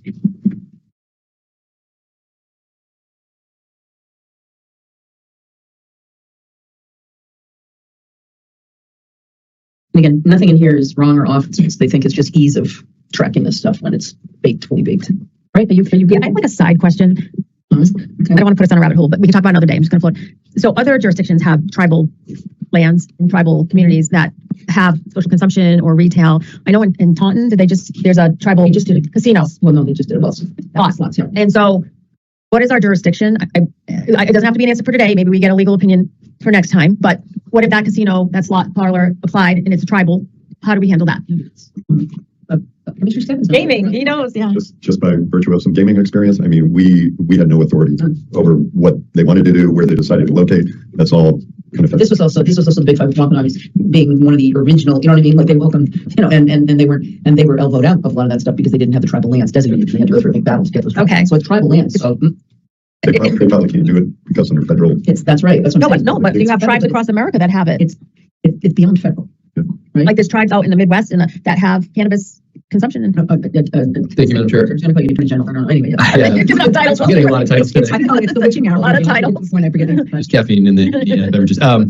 I just want to point out, obviously, we're a member of CANRA.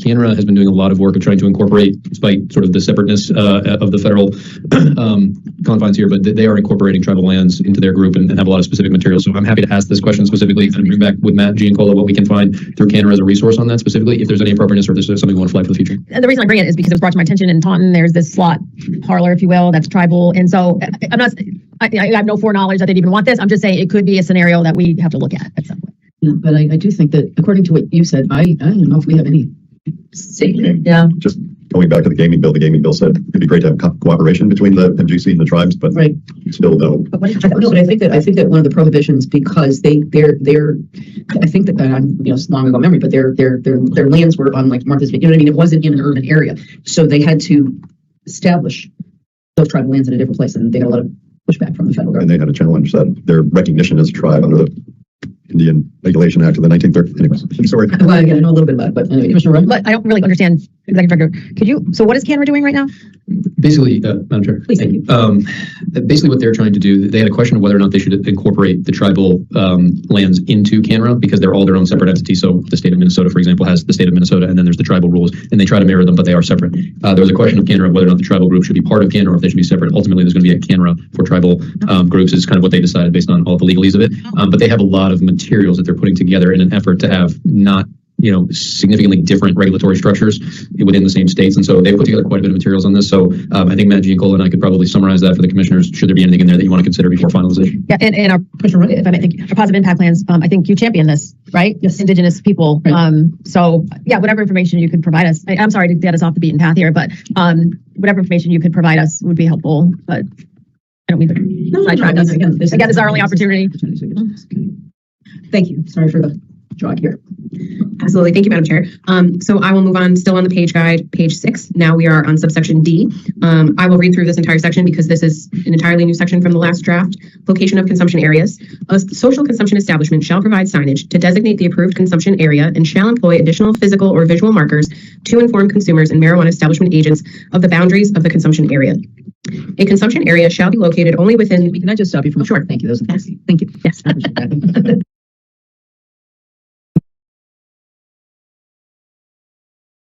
I'm not negating what you're saying, but I do think that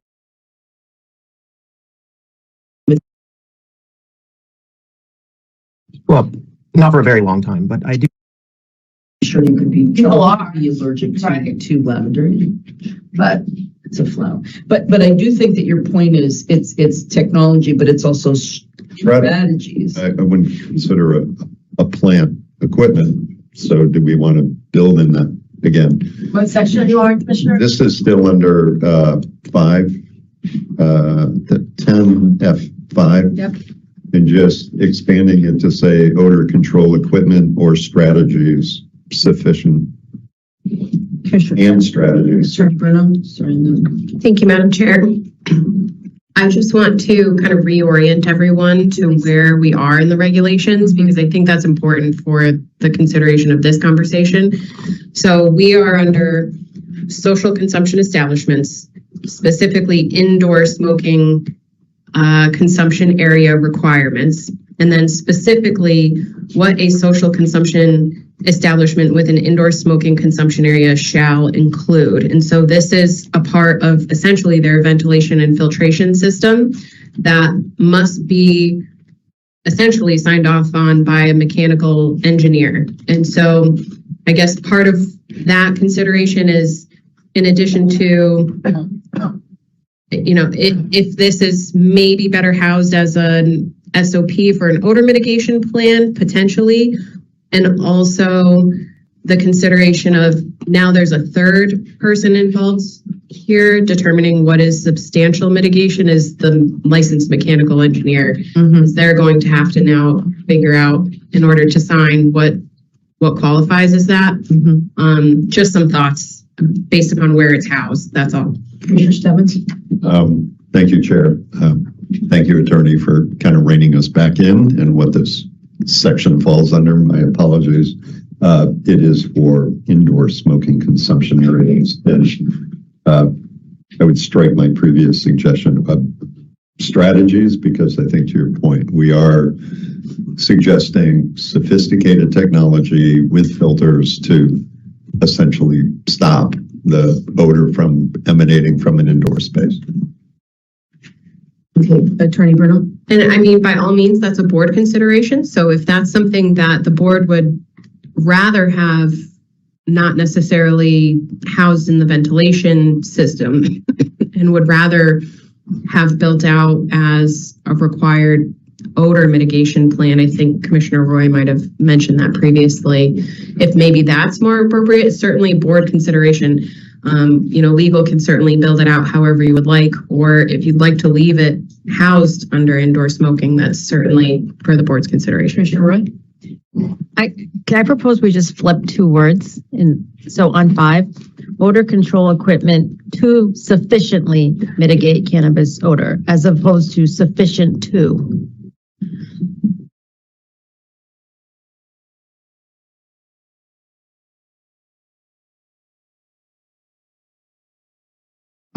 Does that too sufficiently? One's like, it's sufficient to do it, but we want to sufficiently mitigate. And what do we think the definition of sufficient is? There we go. So substantially. Well, see, sufficient means it's going to mitigate it. It's like if I heard sufficient, I would say it's gone. You're not going to smell anything. And I read that as you can't smell anything. And I'm not sure that we can get, well, we can if we want to, but I'm not sure. Attorney Bruno? Thank you, Madam Chair. I think as it's written, odor control equipment sufficient to mitigate cannabis odor from being detected at the property line. It sets a floor. So that's a minimum. It has to do something. It has to mitigate in some way, shape, or form. And then it can be on the locality to require more. Yeah. And I know that it's not a specific amount, as you indicated, Commissioner Benedon. That could be 2% mitigation, or it could be 95% mitigation. But we are at least requiring that there must be some mitigation, and the locality can make the choice to set what's more feasible or ideal for them and their community. So at least we have, I know we're going back, I'm saying we're going back to the original language, but maybe that's enough as it's written. I'm personally comfortable with this language because I fear getting too far in to define this could create problems, although I understand Commissioner Roy's points about allergens and things like that. But I do worry about being too prescriptive with communities. And again, I just think that they are going to, and again, Attorney Baker and Commissioner Roy and I, we went to visit Diaspora. And I remember walking in thinking, this place, you couldn't tell anybody was consuming or smoking anything indoors. I was stunned at how well ventilated it was, how there was no odor. So, my sense is, I think that you recall that too. So obviously there are ways to do it. Obviously the city of Cambridge, had to consider that when they allow both indoor and outdoor there, and that's cheek to jowl there. That's right, right next to both Harvard or whatever used to be Radcliffe, right in that neighborhood there. And I'm assuming that they ran them through a lot of hoops to be able to make that happen. So now and they may not even, they didn't even have this language in regulation or statute to tell them what to do. But I'm assuming that that's, that they had a very high standard. And when you walk around there, you can't really smell anything like that. So Commissioner Roy, again. And in rereading this, I think actually now that the key word is detected, right? Odor control equipment sufficient to mitigate cannabis odor from being detected. And I would argue that the premises, but instead of property line. But I think to your point, Attorney Bruno, it does provide that. And I think we don't want folks to detect it. I think that's the key word, right? That's your mitigation, is detection. Commissioner Stebbins? Thank you, Chair. Thank you, Attorney Bruno, for reminding me we're talking about indoor. I think it's also stray. You did talked about lavender or strawberries or something. You didn't talk about it. I'd never been on the wind. I can't smell that anymore. Okay.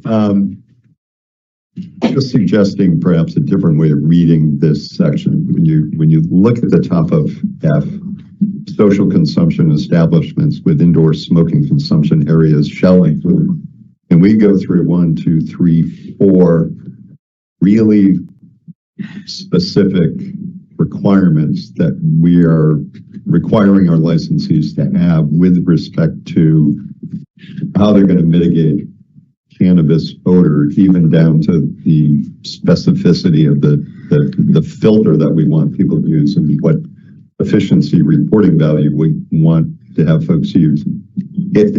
It almost seems like 5 is an add-on to say if all these other things don't work, then you can suggest something, or the community, I think, can suggest something in addition to, but it almost reads like that almost maybe where new technology comes in. That might be the language that's the carve out. All right. So where are we in terms of consensus on this? Because I'm comfortable, but I want to make sure that you are comfortable. What would you propose that would allow us to get premises? Okay. And are we good with premises? Or are we? I'd ask the executive director. You weighed in before, but I think you think that's okay. I do think that it may be something that is very appropriate in more in line with how we regulate. Right, but I mean also in more of a city environment where there are urban environment where the property lines are closer together, whereas in central Mass and western Mass it may be less of an issue. But and then I think the only thing to say is we can't just simply swap in premises rather than property line because it says at the property line, so we just need to wordsmith that. But I do think that where the buildings are more congested, I think that would come up relatively frequently, to the Commissioner Roy's point. Do you have any wordsmithing ideas? Smart names, okay. Off premises is often used, and I know that we have premises because we had some pretty lengthy discussions back in the beginning here about what the definition of the premises is. So I think as long as we're being consistent with the use of premises. So could we just have a conceptual agreement? We're good, and then I'll ask the team to come up with the right wordsmithing there so we can keep going. Oh, please. Very minor point. In the list, the numbered list 1 through 5, I see that there's a semicolon after 4, but periods after 1 through 3.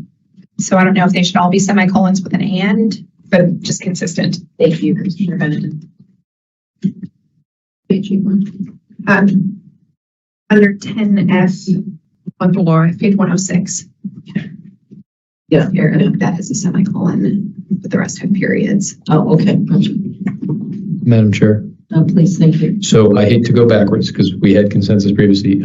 One thing flagged in my mind, I just want to make sure that we've thought through on the definition on page 5 under consumption area. I think we mentioned that sales will not take place in the social consumption area, and we had a full discussion on that, and I understand why.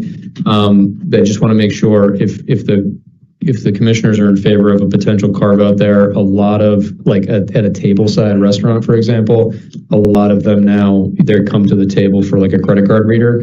So the way that I would interpret that is that would not be an option for them. It may be a pretty easy carve out for the legal team to consider in the future there. Just as I heard sales to not take place in the social consumption area, it seems like that would prohibit somebody from doing a tableside credit card reader or card reader. 1 second. Phil, you got to mute. No big. Hey, Attorney Schreffler? Yep. Oh, no, who's PC? Sorry, that's P. I just. Paul Clark. Paul Clark, mute. Sorry.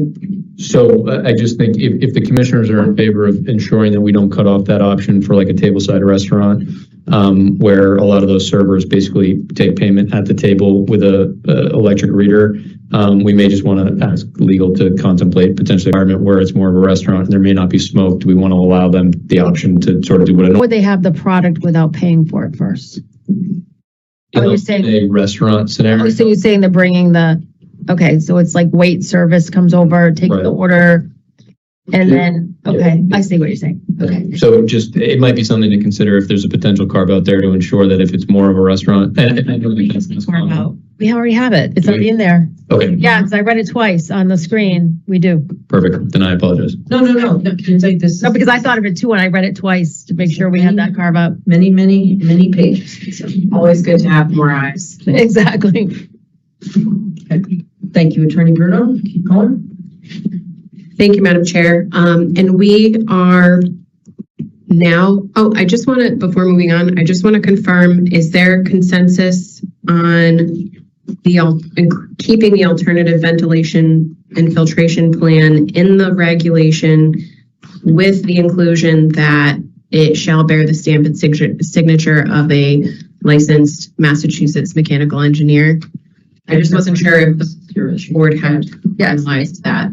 In accordance with MGL Chapter 112, Section 81M, together with supporting documentation, including but not limited to plans, computations, and specifications demonstrating system design and performance.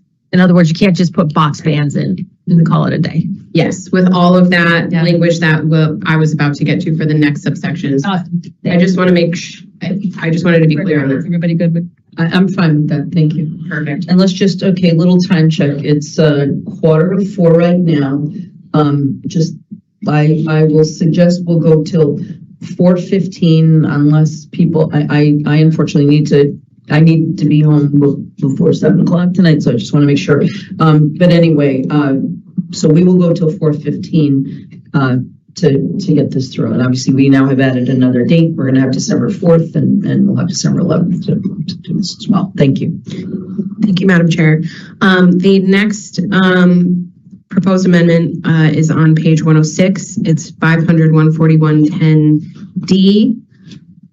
This subsection would just be stricken as it would now be housed under subsection 6 in the new language in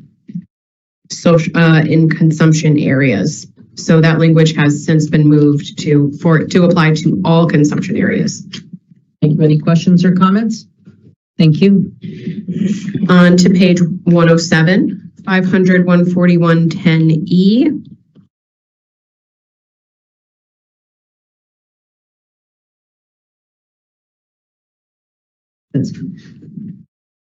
And this amendment reads, a legal proposed amendment, as reflected in the page guide, reads social consumption establishments with an indoor smoking consumption area shall provide marijuana establishment agents with adequate personal protective equipment and shall provide options to marijuana establishment agents to view the indoor smoking consumption area in a smoke-free and vapor-free area. A social consumption establishment shall not prohibit or restrict a marijuana establishment agent from wearing or using personal protective equipment while working in or around an indoor smoking consumption area.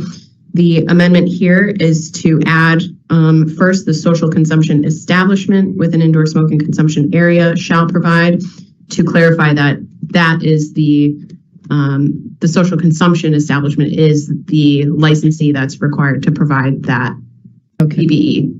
It previously just was not clarified, that's all. Thank you. Moving on, any questions? Okay, moving on. It's in the page guide on page 8. I apologize. It's okay, no. Just BJ, oh.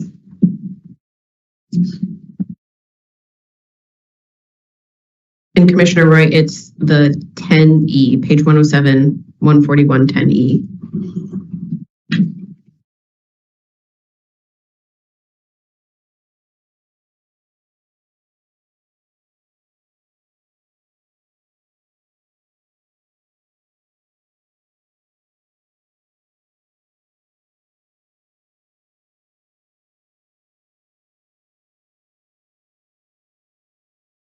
Commissioner Red.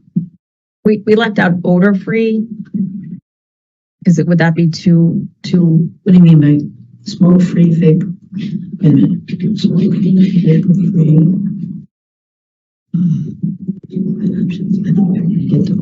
that's what I'm saying, is that too hard to I accomplish? think that's really hard to accomplish.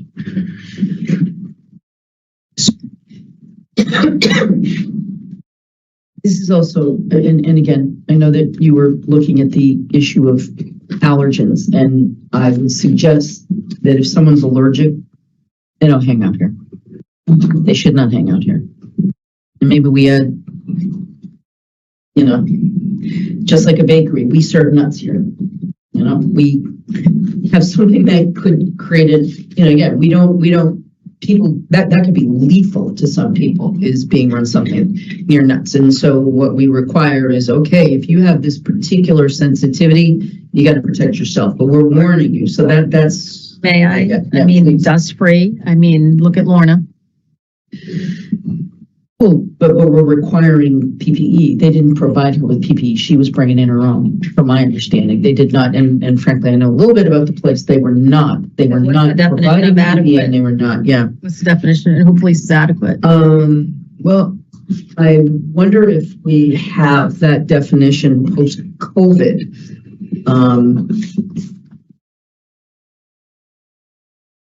I'm just trying to protect the workers here. Light of Lorna. I totally understand that, but I also, this is, if we can.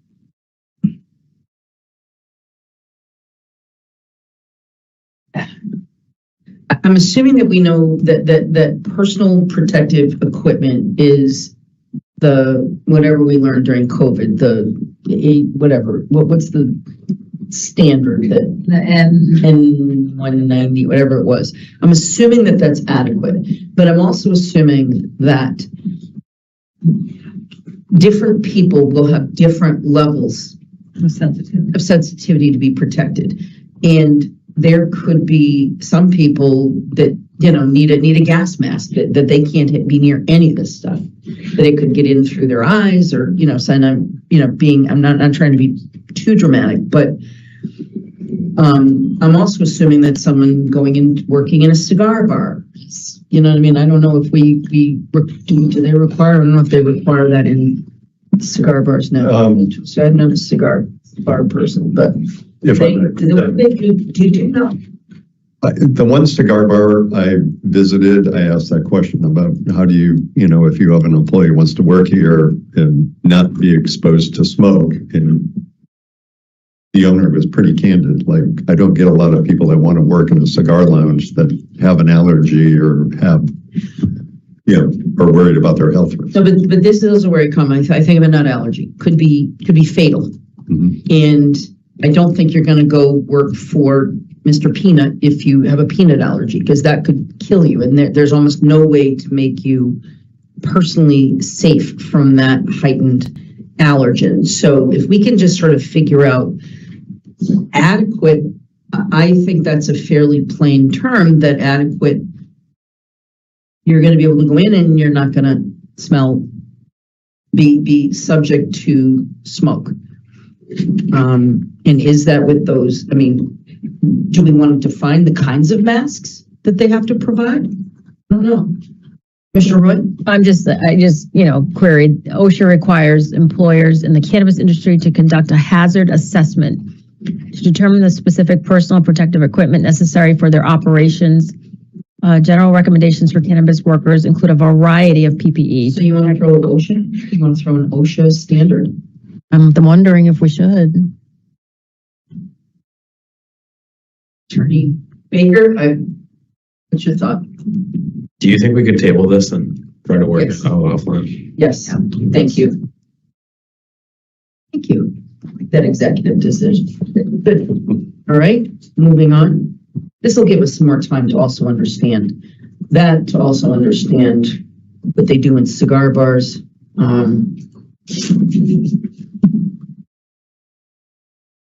Attorney Bruno? Thank you, Madam Chair. The next proposed legal amendment is on page 107, 500, 14110G, which reads, and this is listed in the page guide as well on page 8. Prior to final licensure, a social consumption establishment with an indoor smoking consumption area shall demonstrate compliance with 9 through 5 CMR 500, 14110 by submitting a ventilation and filtration compliance letter bearing the stamp and signature of a Massachusetts licensed mechanical engineer in accordance with Massachusetts General Laws, Chapter 112, Section 81M, together with supporting documentation, including but not limited to plans, computations, and specifications demonstrating system design and performance. This amendment has been included based upon previous board discussion, and Commissioner Roy, you had discussed that you would like to see the language with the stamp from the licensed mechanical engineer. Legal, we did do some research into that specific language. 81M is specifically a site that references the mechanical engineer requirement that they stamp their official documents and it bear their signature as well. And this language to include things like plans, computations, and specifications also aligns with what's required under statute for municipalities to approve any submissions for design professionals. So any submissions by design professionals shall bear the signature and stamp of the professional engineer, include those things, including plans, computations, and specifications. So for the Massachusetts statutory scheme as a whole, legal thought it would be appropriate to include this language here as part of the ventilation and filtration plan requirements. Thank you, Commissioner Roy. I applaud you for this language. Thank you very much. Ooh. that was like a handshake, just right there. Like the Paul Hollywood on Great British Bake Off. Very good. Thank you. All right, moving on. Thank you. Also on page 107, 500, 14110 I1. This reads, and I'll read I first. A social consumption establishment with an indoor smoking consumption area shall maintain and demonstrate ongoing compliance with 9 through 5 CMR 500, 14110. At a minimum, the licensee shall, and this is on page 8 of the page guide, maintain records of all ventilation and filtration system inspections, maintenance, and repairs from the date of the most recent certification of compliance through the date a subsequent certification is obtained. Obviously, that's a typo there. Is it a date? The date A? Oh, sorry, I missed date. A subsequent certification is yes. I'm wrong. Sorry. I'll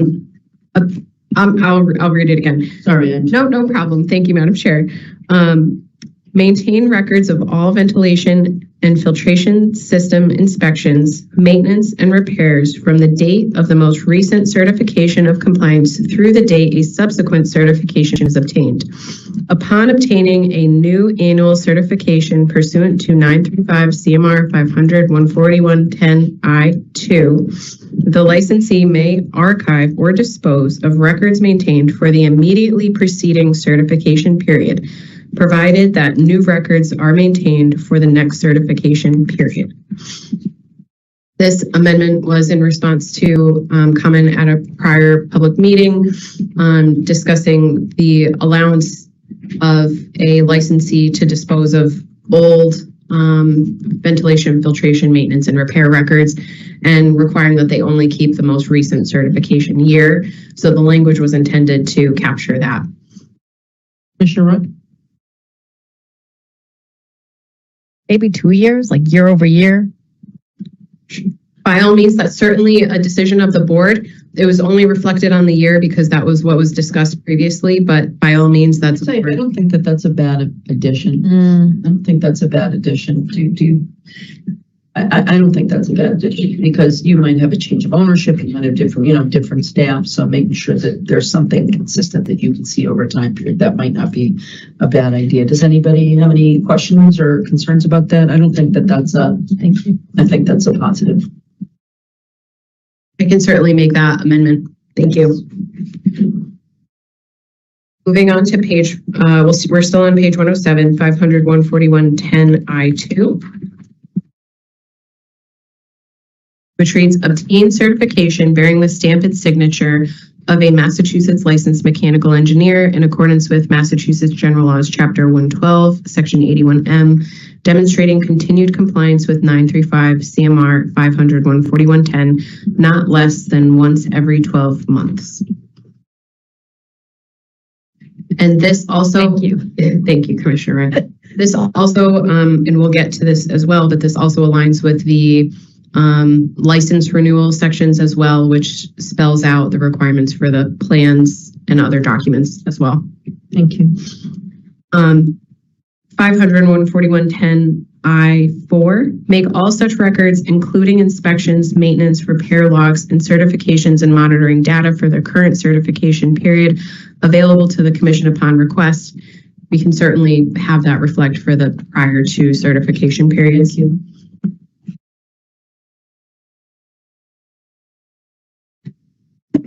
Excuse me.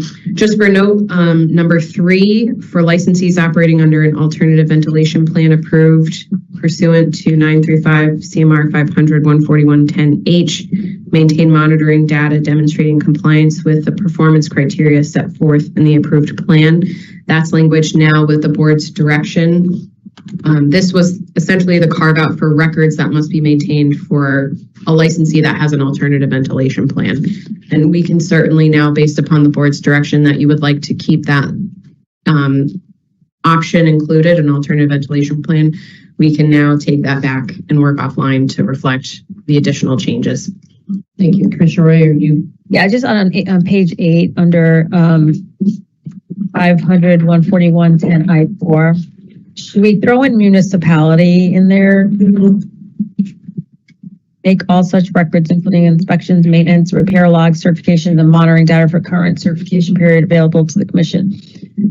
Is this is in regards to the ventilation system? But wouldn't they already be approving that on the local level or no? I guess. I don't know. I'm just throwing it out there. I don't know. Yeah, I'm not disagreeing. I'm just.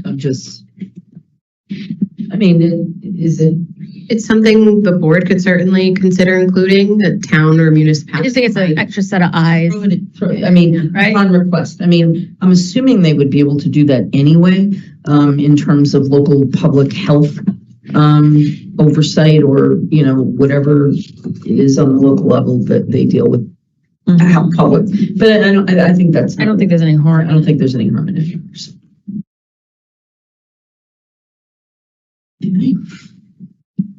Okay, moving on. All right, thank you, Madam Chair. And now to the corresponding licensure and renewal sections to page 51. 51? Yes. Second, that's there.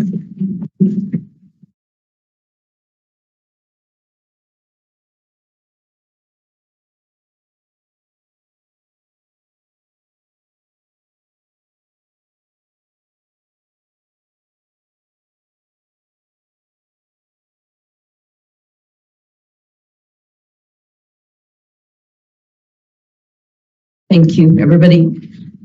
Where they need to be, thanks. And just for the page guide, we're on page 9.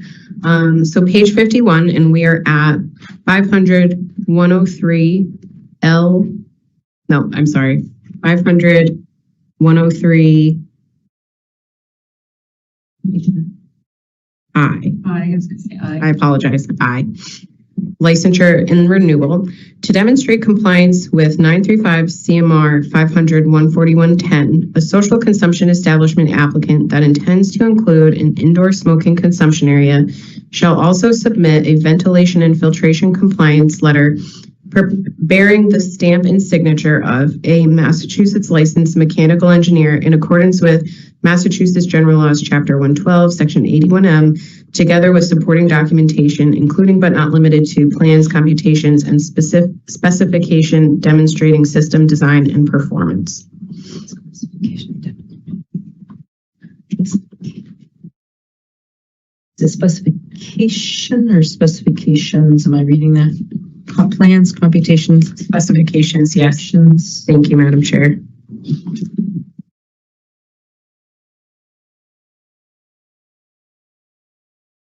Anna, you're comfortable with that, Commissioner Wright? Yep.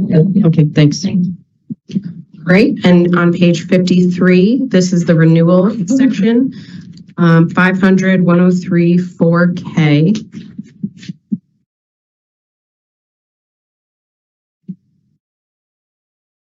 The legal proposed amendment is to the extent updates are required to the information provided for initial licensure, a social consumption establishment with an indoor smoking consumption area shall submit an updated ventilation and filtration compliance letter bearing the stamp and signature of a Massachusetts licensed mechanical engineer in accordance with Massachusetts General Laws, Chapter 112, Section 81M, together with supporting documentation, including but not limited to plans, computations, and specifications, S, and a renewal application submitted under 935 CMR 500-103-4.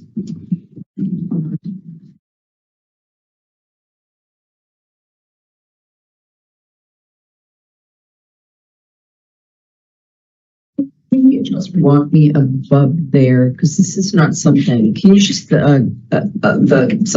subsection J? Can you just explain that to me? Because that's obviously this was not something that was controversial. But can you just walk me through what that means? Madam Chair, I'm sorry. Which subsection? J, up above K, what we're looking at right now. It's on page 53. J. CMO marijuana retailers shall submit the following information pertaining to patient supply of marijuana. The licensee's policy and the procedures demonstrating example data points formulas relied on to determine what constitutes a sufficient quantity and variety of marijuana products consistent with 935. What? it's not scope for this, right? That's not in our scope. Oh, because it's already baked. Yeah, that's scope for this round. Okay, but can you just explain it to me? Not that I want to change it. I want to just I'm not sure I understand what that is getting at. I missed the scope.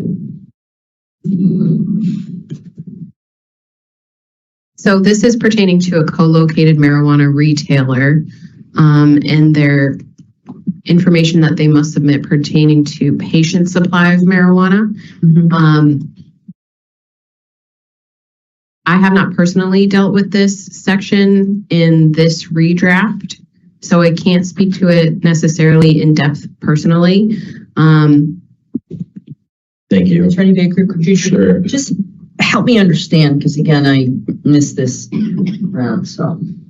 So this is technically in the black lettering on J, if you're looking, is not in the scope, as Commissioner Roy said, because it's not pertaining to social consumption or any of the amendments we've made this round. It is coming up because K is in scope in what we're amending. So we can talk about J, but it is not relevant to this package right now. Okay. All right, but it's Commissioner Roy, what am I? This could be red tape removal for when we do medical, that there's a prescriptive amount they have to keep on hand. Yeah. But now we've had medical for a decade now, and I think they know how to keep inventory. So this could be red tape that goes with medical. Thank you. Yep. All right, thanks. Moving on. Thank you, Madam Chair. Is everybody comfortable with the language that I read in K? Yes. Okay, thank you. We will now move to page 105, and just by way of background, there was previous discussion by the board to include, excuse me, for incident reporting, instances of ventilation and filtration system failures, and to better house some of that language there, which is why we're now at page 105. This is 500 141.8B, and this would be a new 6 for incident reporting requirements for social consumption establishments. It's a new 6 because there's other amendments there that just aren't reflected in this particular draft about underage and individuals entering and whatnot. But this legal amendment would read 6, any instance in which the ventilation or filtration system in an indoor smoking consumption area fails or stops functioning properly. So we're here, and this is page 105, and it's 8B. This is a new 8B, and then there's a new 6, but that would end up on page 10. Oh, yes, it would eventually overflow to page 106. Yes, Madam Chair. Reread that. Yes. So the new incident reporting requirement states any instance in which the ventilation or any instance in which the ventilation or filtration system in an indoor smoking consumption area fails or stops functioning properly.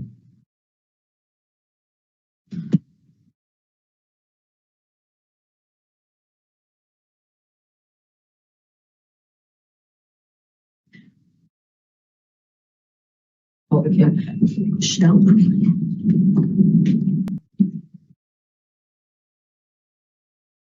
And I'm sorry if I wasn't clear. That language that I'm reading is on page 9 of the page guide. Yeah. Yeah, but I'm just reading it in context.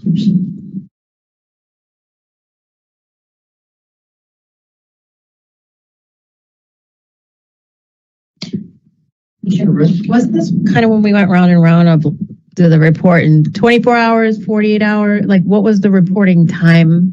Didn't we kind of go around on that? Hey, Madam Chair. Oh, yes, please. Yes, so that was something that the board, in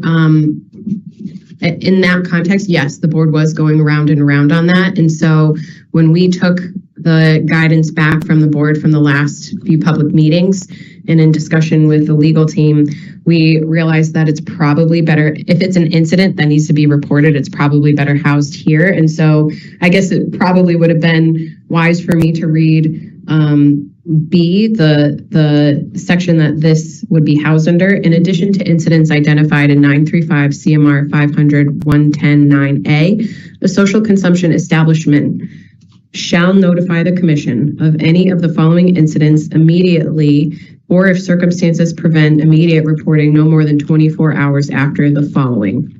And so then it would also read any instance in which the ventilation or filtration system in an indoor smoking consumption area fails or stops functioning properly. So as I read this, B1,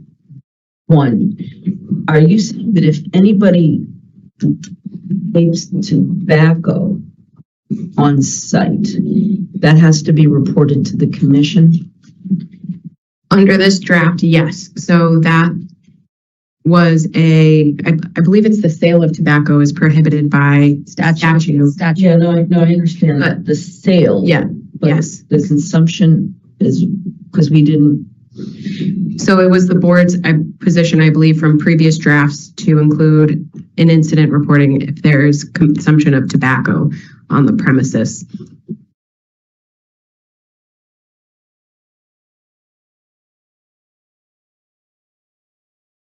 Or alcohol.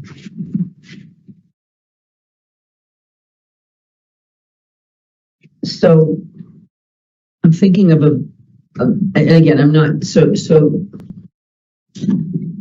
you can't combine tobacco and alcohol and cannabis, but this is one that I'm just trying to figure out how it's policed.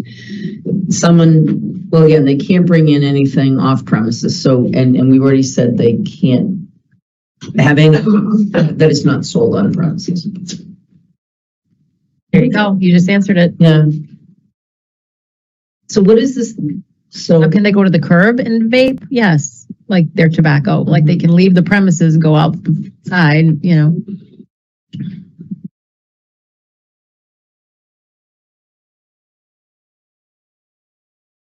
Okay. If everybody's comfortable with the language that I had read, the addition, I can move on to the next. We're very close to finishing the indoor smoking section. So going back to page 107.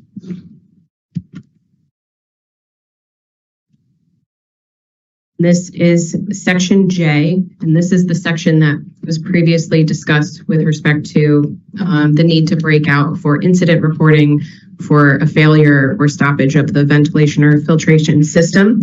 And so the proposed legal amendment here is for this section to read as follows on page 9 of the guide. Social consumption establishments shall stop the consumption of marijuana or marijuana products in the indoor smoking consumption area if the ventilation or filtration system fails or stops functioning properly and until the filtration system is restored to its original approved and permitted functions, with the remainder of that section being strucken based upon the incident reporting language. could you just restate that? Yes. So this section some of this language has been broken out and stricken based upon the addition of the requirement that the social consumption establishment that has an indoor smoking area now under incident reporting has to report a failure of the system Immediately or within 24 days. This section previously addressed the requirement that the establishment notify the commission, but it was a bit unclear. And so for better clarity, we moved that up to the incident reporting section and just struck the language that said they needed to report in this section because it's now housed in the other. I get it. Commissioner Stebbins? Thank you, Chair. I guess I have a question, and I appreciate where we've incorporated it somewhere else. The last part of this, though, the requirement that an indoor smoking consumption area may not resume till they provide notice that everything has been repaired and functioning properly. I had a note that we were going to separate those two and leave those. Maybe I should have read those together. So this would be to break this section out into a further K. So on bottom of page 9 on the page guide, legal would propose a subsection K. A social consumption establishment shall report any instance in which the ventilation or filtration system in the indoor smoking consumption area fails or stops functioning properly to the commission in accordance with 935 CMR 500 141.8B6, which would be the incident reporting citation, as well as the actions taken that will be, as well as the actions that will be taken to fix the filtration system. Combustion, heat, vaporization, and aerosolization of marijuana or marijuana products in indoor smoking consumption area may not resume until the social consumption establishment provides notice to the commission that the ventilation or filtration system has been repaired and functioning properly.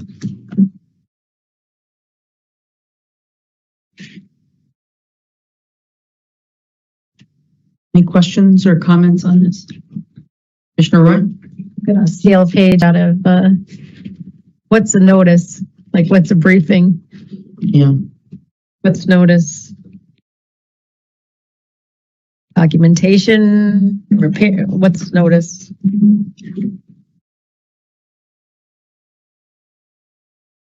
Phone call? Is it a email? Is it I might want something in writing. Yeah, so I think we need to further define notice. No. Written notice? Written notice.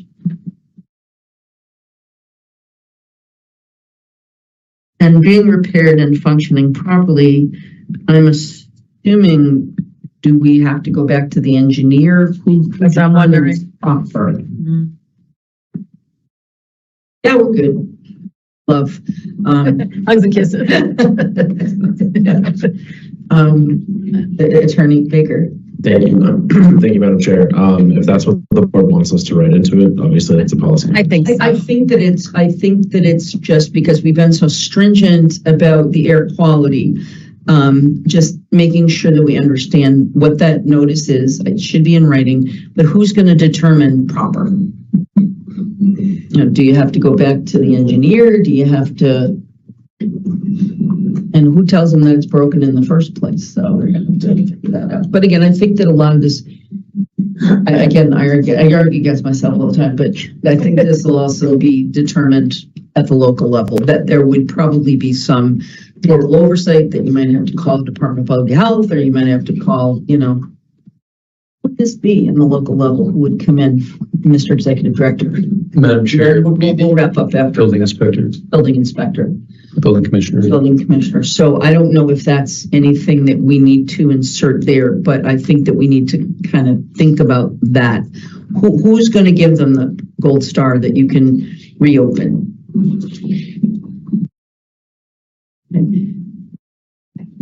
Commissioner, yes. One point related to J and the new K is that J states that social consumption establishments shall stop the consumption of marijuana, but then K refers to resuming combustion, heat vaporization, or aerosolization. So my question there is, while the equipment is not functioning, does all consumption need to stop, or only combustion, heat, vaporization, and aerosolization? Attorney Baker, we've had a robust conversation. Thank you. Yes, this is an excellent point, and good job picking up on that distinction. So yes, that is anything that is putting smoke into the air. If the HVAC system isn't working properly, then you can still consume other beverages, edibles, tinctures like drinks, because that's not affecting the air quality. So will the language in J then be amended? So looking at page 9 of the page guide, social consumption establishments shall stop the consumption. Should it specify they only need to stop the combustion, heat, vaporization, and aerosolization? If I may, Madam Chair, it certainly can. It's a policy decision for the board. We broke it down as it was previously drafted to separate those two sections, and so the term consumption is from a prior draft. But if the board would like to continue to allow this licensee some business, that's certainly a consideration. Mr. Executive Director? Thank you, Madam Chair. I think in J, it's saying stop consumption specific to the indoor smoking consumption area. And so I do think we could be specific in the event that that business wanted to then use that area. If their system was down for a prolonged period, that they could use it for other types of consumption, but normally it would be the indoor smoking consumption area, which is the point of J as opposed to K, which is more broad. So I don't think it would hurt to stipulate that, to give the business the flexibility to use that space if the system were down. The bottom line is we've been concerned about smoking as it pertains to an emergency response, smoking as it pertains to, staff, smoking as it pertains, you know what I mean? And the other stuff is not necessarily. So let me ask you this, though, just to play devil's advocate. So it's 100 people in a room. It's full of, the system goes down. So now you have that lingering. Mm-hmm. And so that's okay. People are sitting in it and it's okay to consume. It's not being filtered. Mm-hmm. Do you say after 24 hours? I don't know. No, I don't want to be like the curmudgeon that says you can't use that space, but I don't want to be the person that says, yeah, you can continue activities in a room that's full of smoke that's not properly ventilated. Mm-hmm. So how do we strike that balance? Mm-hmm. If I may, the language already allows people to continue sitting there because it only prohibits the consumption, and it doesn't say you have to vacate. Yeah, that's true too. Okay. Put a pin in it. Put a pin in it. Okay. Yeah. I haven't forgotten anyone's name in the last half hour, so I think I'll be here. Okay. So, made a lot of progress today. I think we did. And once again, thank you to our new commissioner for being such a participant and obviously coming into this midstream. Commissioner Stebbins? Thank you, Chair. And I agree. Thanks for everybody's good work on this. We're definitely making progress. On another topic, in based off the concerns that Commissioner Benedon raised, would like to make a motion to reconsider the vote that we did on the 2025 industry report and incorporate the previous motion language, I think, Chair, that you recommend. Would you just, I'm not sure what your motion to reconsider. Sure, a motion to reconsider the vote we took earlier, and I know that Commissioner Benedon had the chance to offer some concerns about how that motion was written. I would make a motion to reconsider that vote and go back to the original motion language that you had provided. Meaning no waiver of the. Yes, and going back to the original language that you had drafted. Okay. Do I hear a second? Having been moved and seconded, I'll take the call. Chair votes no. No. Yes. Yes. Okay. So it fails. But thank you. Now, Executive Director, yes, that's. Just note, Madam Chair, I believe the intent, and we have not posted this on the website yet, but just to give folks at home an option or the opportunity to sort of see this, we are looking at potentially adding a date through the chair for December 4th in addition to on screen. Oh, okay. Yeah, thank you. I was gonna thank you very much. I know this is hybrid, but is an expectation we're here, right? Yes. Yeah, it's hybrid, but we intend to be in person for both these meetings. So we will, we're putting that out there about the 4th, and we already have December 11th noticed. And I don't think we're going to have anything else beyond that, but that's not outside the realm of possibility. So anyway, with that, I don't know if there are any further comments or questions from the commissioners. Hearing none, I will entertain a motion to adjourn. Commissioner Benedict, would you like to move that we adjourn? I move to adjourn. All right, thank you. Do I hear a second? Commissioner Stebbins? Second. Having been moved and seconded, I'll take a call the roll. Chair votes aye. Commissioner Benedict? Aye. Commissioner Roy? Aye. Commissioner Stebbins? Aye. It's unanimous. And thank you very much to the team. Thanks, Rachel, Betsy, everybody. We appreciate all the hard work. This is a long day, and thank you, everybody, for that. All right, folks, we are adjourned. My name is Grant Smith Ellis. Thank you so much for watching today's Massachusetts CCC meeting. It was a hell of a day, folks. It was a hell of a day. So many things happened. So many things. We might have to do another stream this week at some point, maybe during the Karen Reed hearing, the civil hearing on Friday. So much happened.